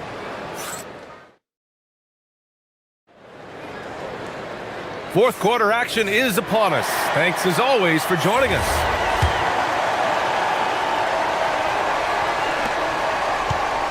And SGA has got the ball here for Oklahoma City. Trailing by 10. They've got Okoro. Buzelis out there with Jalen Smith. Then there's Anthony Simons. And it's Giddey in at small forward. That's the 5 out there for the Bulls. Wallace misses. Yeah, well, that's a shot the defense is probably going to let him keep taking. Another basket. He's now 6 for 7 in the contest. And sometimes defenders just forget how tall Giddey is. I mean, the 6'8" guard is solid finishing inside. Wallace outside. Let's go with a 3. And it's Chicago with a board. Smith's got 6 rebounds here tonight. Pass to Buzelis. That one falls. Nice feed that time from Giddey. Oh, nice touch on the inside play by Buzelis, adjusting from close range. Gilgeous-Alexander passes to Holmgren. And we've got a timeout called by Mark Daigneault. He was quite emphatic, demanding the timeout, clearly wanting to address strategy with his team. And let's send it over to Allie LaForce. Hi, guys. Well, Mark Daigneault was just reviewing the plan with his team. He said to them, "You guys look defeated out there. Wake up. This game is far from over, but I need you all to believe that. I need you to fight for one another right now." Okay, good stuff. Thank you, Allie. Chet going to work inside. And this is where Holmgren is such a scoring threat. His size can make interior shots easier to find. And it's Simons penetrating. And he hammers it down right in the face of Jalen Williams. Can you say immediate entry into the highlight reel? Woo, what a dunk, B.A. It's showtime now, man. They've built up a lead, and they're starting to rub it in. I don't mind that. I mean, they met him at the rim and temporarily prevented the points. And a moment to look at the scoring approach in terms of where the points are coming from here for Chicago. Well, I've been a little surprised by how many mid-range jump shots they're taking and hitting. But so far, that seems to be the recipe that's working for them. Yeah, another thing you notice are all the assists. The ball just has energy, and everyone is getting involved. Here's Simons. There's the steal. And a fast break now for the Thunder. Here's Williams. Outside for Dort. The 3 is up. Williams misses. Chicago leading by 12. Simons. Oh, are you kidding me? My goodness. Jams it home. Some guts. Simons finishing with strength. SGA using that size. The scoring is coming easy for him. Got to keep the ball in his hands. And so Simons will bring it up for the Bulls. Just over 2.5 minutes played now. Final quarter of regulation. Booyah! He sinks the triple. Well, you see that quick release, and Simons right on the money. SGA drives in. Man, the defender really went after him. That free throw good from Gilgeous-Alexander. That's also good, so he hits both free throws. I'm sure they don't want to send him to the line. That has to be in their scouting report. Chicago has gone 5 of 8 from outside the three-point line in this one. Driving in. A thunderous two-hander with authority. Even with the score as it is, he just keeps coming at you. On the wing, SGA. He's covered by Simons. Rebounded by Smith. Yeah, you wonder what is he thinking right now. He's not shooting the ball well, and shots like that only hurt his team more. Here's Buzelis. Williams defending. Yes, sir! Bank it in the layup. Really feels like they're in control. They've got a big lead with time dwindling. Yeah, and at this point, the focus is take care of the ball, no needless fouls, and no threes. Outside SGA. Fires the three. Knocks down the trifecta. And Gilgeous-Alexander understands this team wants him to be aggressive on offense. Love watching him go to work.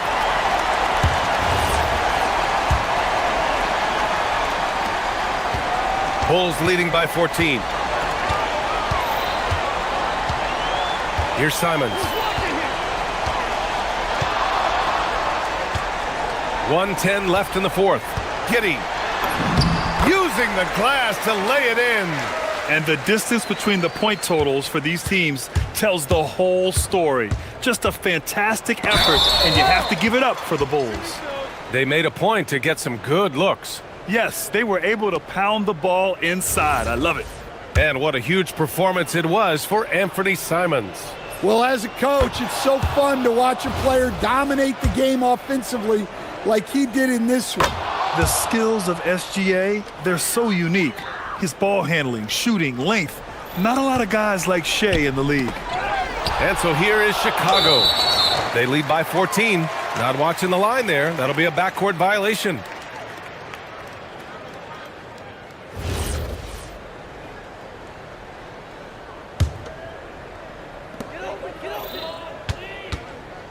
Williams against Simons.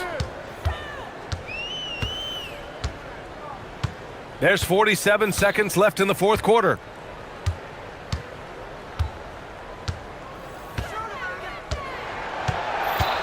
Just 5 to shoot. Here's Smith. Off on the layup. Smith against SGA. Uncovered. And he gets the jumper to fall. The defense gives Shea all their attention, and that leaves another guy open and ready to score. Simons against Williams.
UK Sports. Here we go. And tonight it'll be the Oklahoma City Thunder going up against the Orlando Magic. I'm Kevin Harlan, Greg Anthony, and Clark Kellogg joining me courtside with our sideline reporter, Allie LaForce. Now the starting group for Orlando.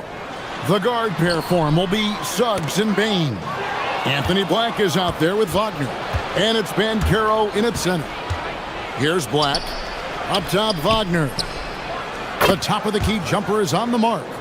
Clark, two monumental forces will be generating a lot in the paint tonight with this center matchup we have.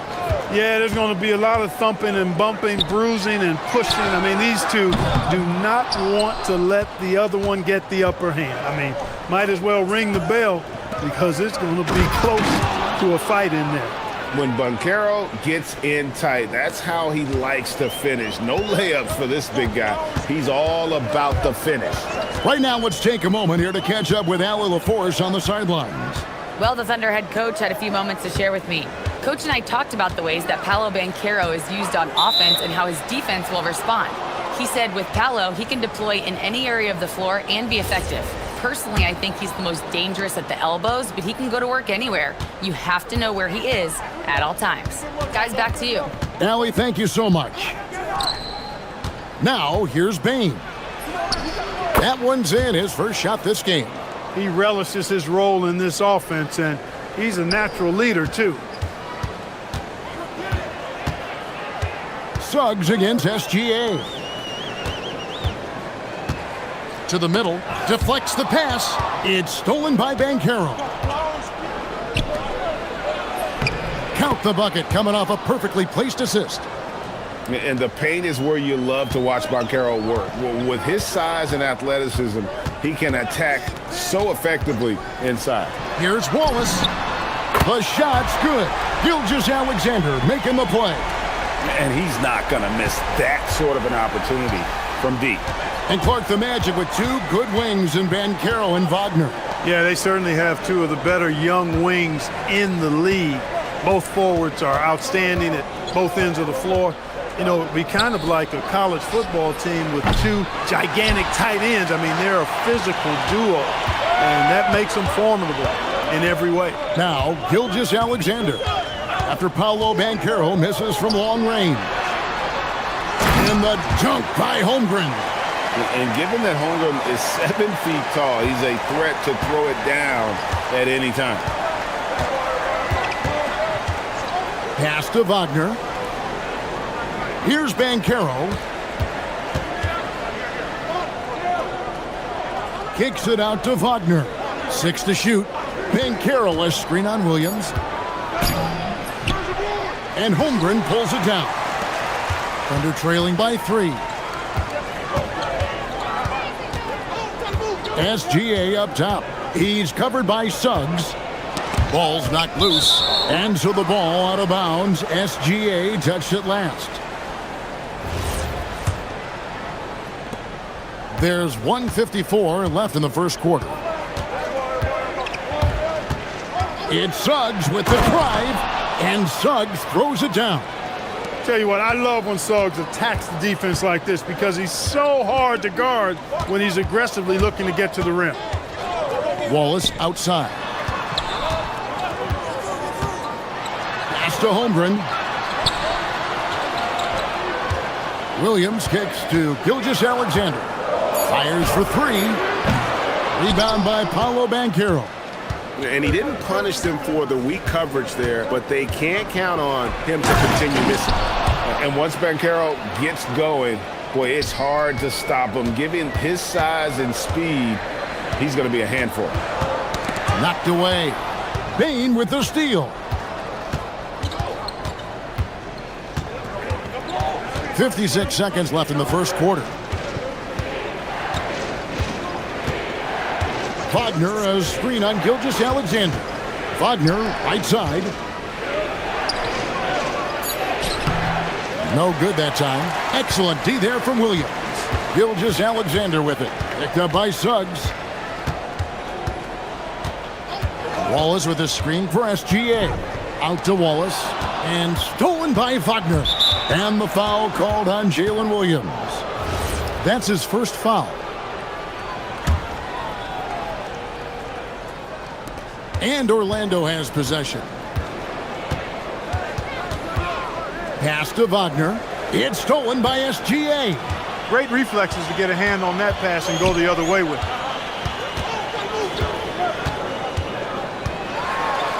And the dunk by SGA. Oh, how about the slam there from Gilgeous-Alexander? He loves getting that type of positioning down low. Suggs misses the layup. Here's Williams. And he was able to put it up in time, but doesn't fall. And that concludes the first quarter of play. It's the Magic leading by 5.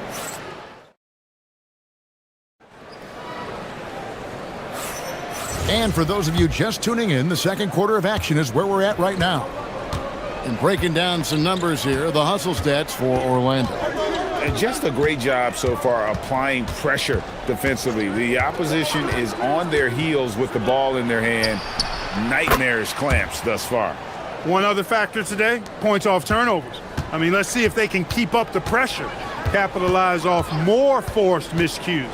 At the guard spots, we'll be seeing Gilgeous-Alexander and Wallace. Dort and Williams up in the forward positions. And it's Holmgren in at the 5 down low. That's the group for Oklahoma City getting going here in the second. Here's Suggs after the made shot from Chet Holmgren. And the rejection by Holmgren.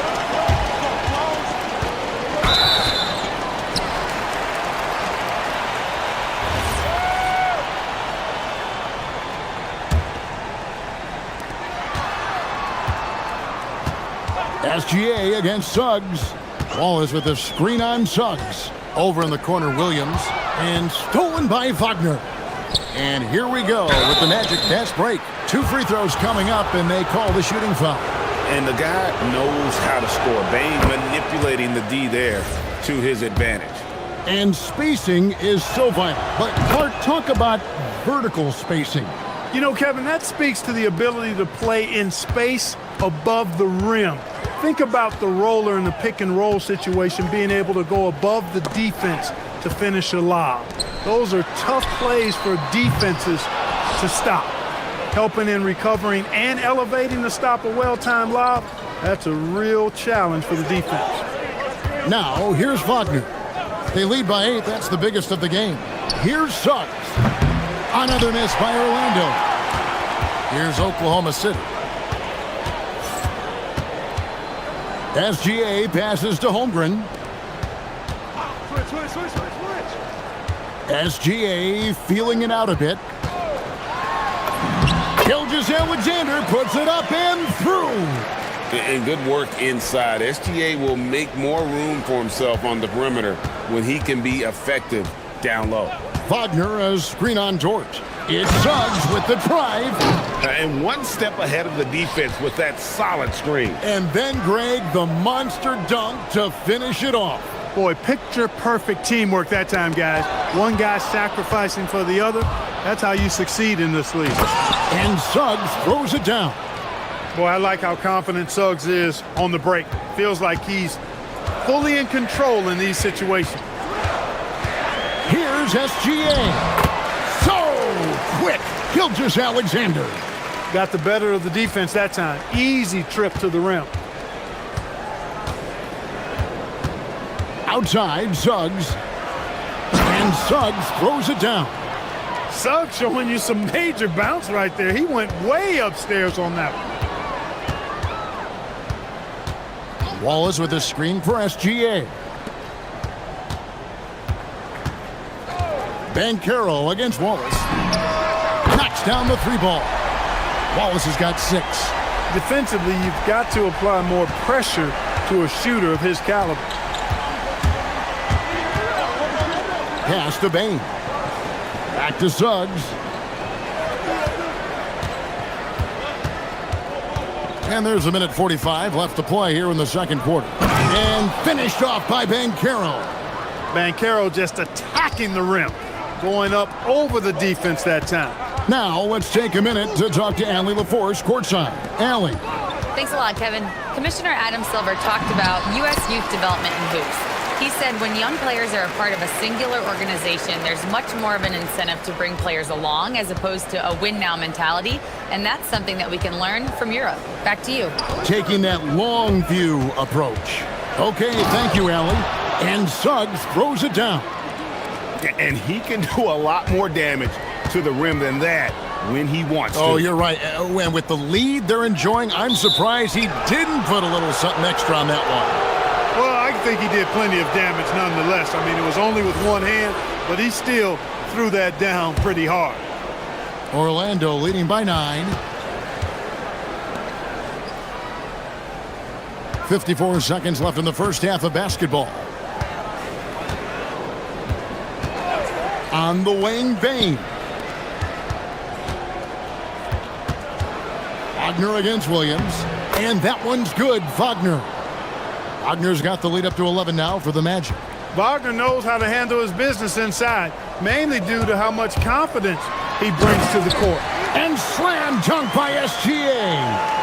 And didn't do anything fancy there, but didn't need to. Nope, his only concern right now is getting the points on the board. And I don't mean style points. Hey, I thought there was some style there, guys. What are you guys looking at? I mean, it was still a pretty sweet, flavorful one-hand flush. A nice shot by Black. Jalen Suggs serving up an assist, boy. He is a capable point guard.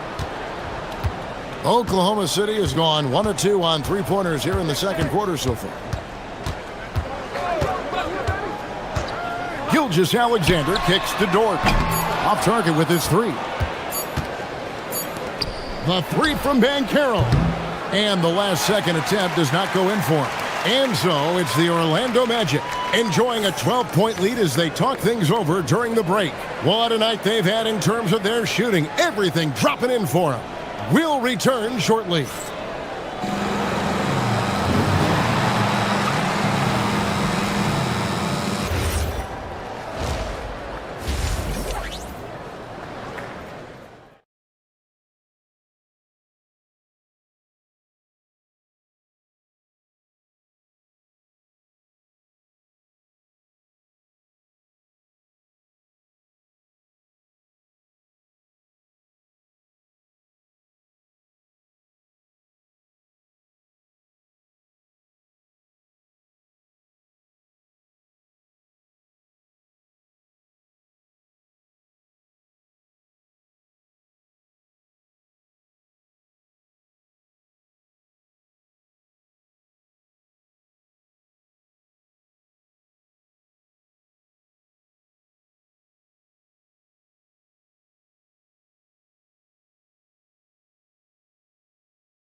His body shaking off contact and then finishing at the rim.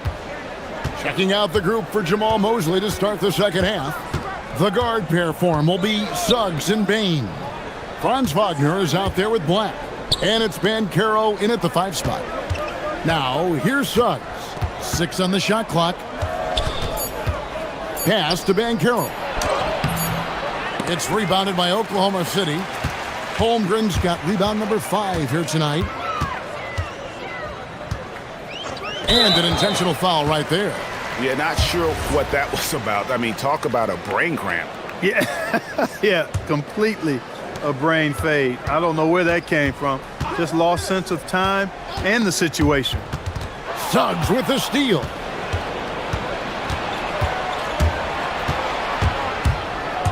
Wagner outside. Off the mark there with the three-point shot. And they blow the whistle for a foul. He was trying to disrupt the fast break opportunity.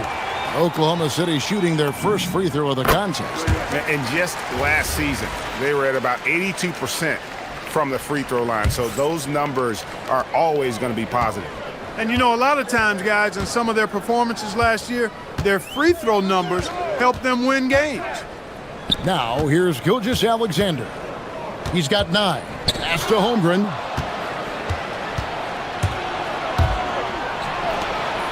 And a wide open look for Bain. Buries the long-range jumper. Bain's got 7 points in the game. This is why you got to stay up on Bane or pay the price. And the turnover again by Oklahoma City. And that's just another mistake. I mean, they've got it on autopilot, and they look totally dejected. Here's Suggs. He's got 10. Right around a minute and a half played here in the third quarter. Back to Wagner. Shot clock at 6. Outside, Suggs. The Magic need to get a shot off here. And it's Banchero missing. Thunder trailing by 14. Outside, SGA. Gilgeous-Alexander with the hammer. That should give him a nice little jolt. Yeah, it has to. They need a jolt, GA. And, you know, that's exactly what happens when you don't settle. That's the result. Tremendous effort and a big-time finish there. Good on the three-point shot. And he just lights it up from downtown. Bane, so dangerous from out there. Wallace with a screen for SGA. And there's the whistle. Illegal screen. Beyond the leaning, you could see his feet more set on that screen. Easy call. Yeah, I agree. You know, sometimes that can be a tough call for the refs to make, but not that time. It was easy there. Dort against Suggs. Payne for 3. Drops in the tray. Payne's got 9 points now in just the second half. It's been this way since halftime. Tremendous production from beyond the arc. Boy, it's been a three-point barrage. They came out gunning and have not stopped. The real come at us, and we're coming right back at you. A little back and forth from long range. I love it. That's a terrific answer there. Here's Suggs. And Orlando again with the bucket. With his speed, Suggs able to get one step ahead, and then he's ready to let it fly. And now, Hallie LaForce says something for us from the sideline. Thanks, Kevin. The NBA understands its future is electronic. Commissioner Adam Silver said the vast majority of people consume us through media, not in person. Our social media audience is the highest of any league and continuing to grow exponentially. So there's no lack of interest in this game. Guys, back to you. It is a beautiful thing. All right, Allie, as always, we thank you. Count that as his 7th field goal, 9 tries. He's shooting 78%. So tough trying to slow down Suggs, especially when he gets it going, because he's persistent and relentless. Now here's Wallace. 11 points in the game. And the whistle blows. It's going to be on Jalen Suggs. That is his first foul of the game. 1:11 left in the third quarter. Wallace with a screen on Suggs. Gilgeous-Alexander. Nice stop that time by Banchero. Excellent anticipation. Was there to contest. And that one's good. Suggs. Suggs has got 6 points in the quarter. Unwilling to let up even for a moment. That's his killer instinct, just fanning the flames. Yeah, I love the fact he doesn't play the score. He just keeps coming, attack mode. He doesn't know how to step off the gas pedal. One of the reasons they're behind is because we haven't seen enough of that. He needs to become a bigger part of the offense. Suggs looking around, and they come right back with their own three-pointer. Suggs clearly on a mission right there. He went to the line looking for payback. From downtown, it's hauled in by the Magic. Well defended that time. He's a shooter that the D has to close down on quickly when he's ready to pull the trigger. Now, here's Bane. A 21-point lead, the biggest in the game. Pass to Suggs. Off target from outside. Left side, SGA. The 3 quarters of play all in the books, and this one all but over already. Magic lead by 21.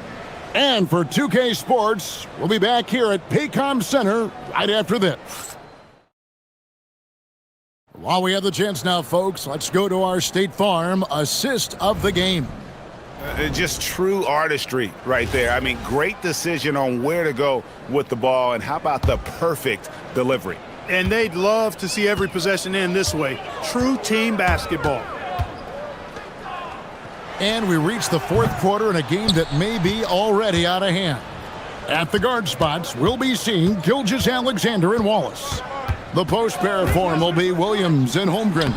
And it's Dort in at the 3 spot. That's the lineup in the game for Oklahoma City. Tight handles by Suggs creates all the space he needs. Over in the corner, Williams. Back to SGA. Launches a 3. And it's Suggs with the rebound. Really good shot contest there. It made it tough for the shooter.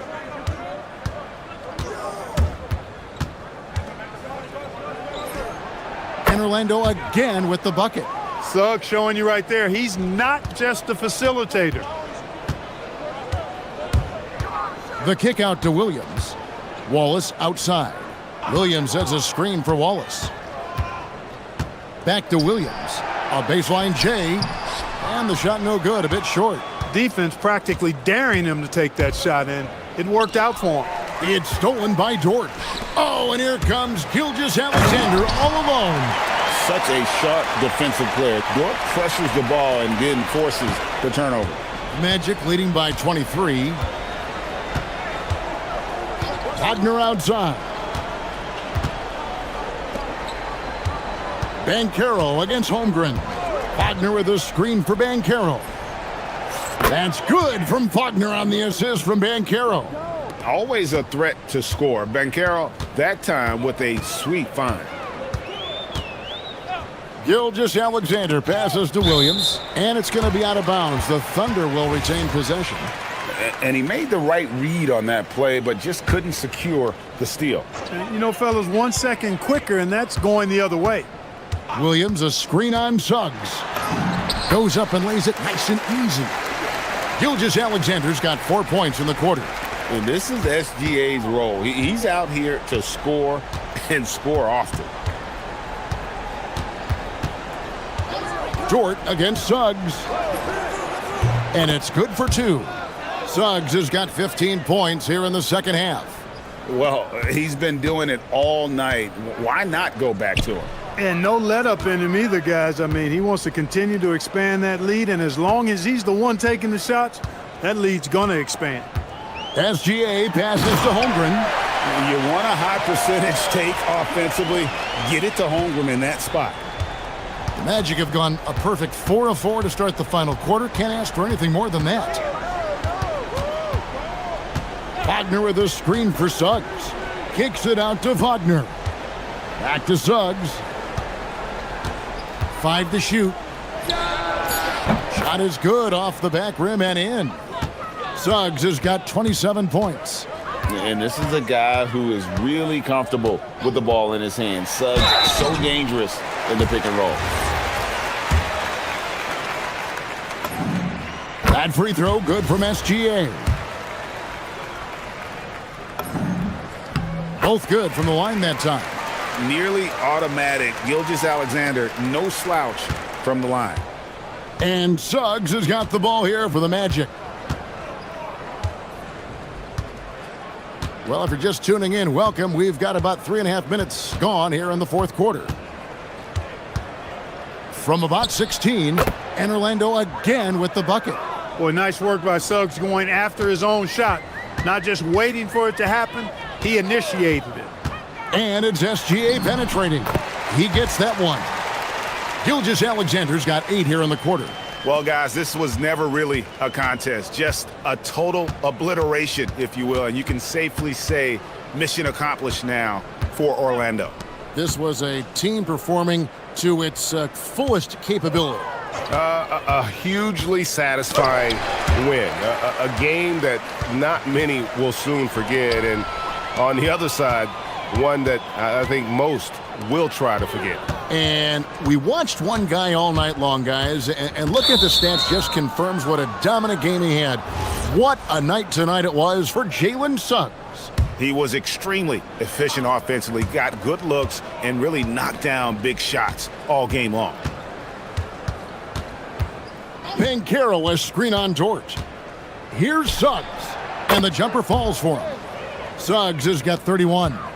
They just blocked out the noise, kept on grinding, and this is their reward.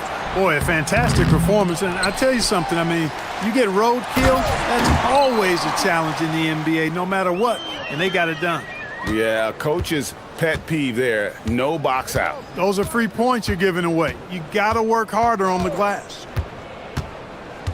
Pass to Suggs, takes a three, trains the three-pointer. And credit the whole team. It was a focused, concerted effort to put this one away. Yeah, what a time to put the hammer down. Any hope of a comeback diminished. And moving with such speed, the quickness of SGA's drives, something to admire. Now, here's Suggs.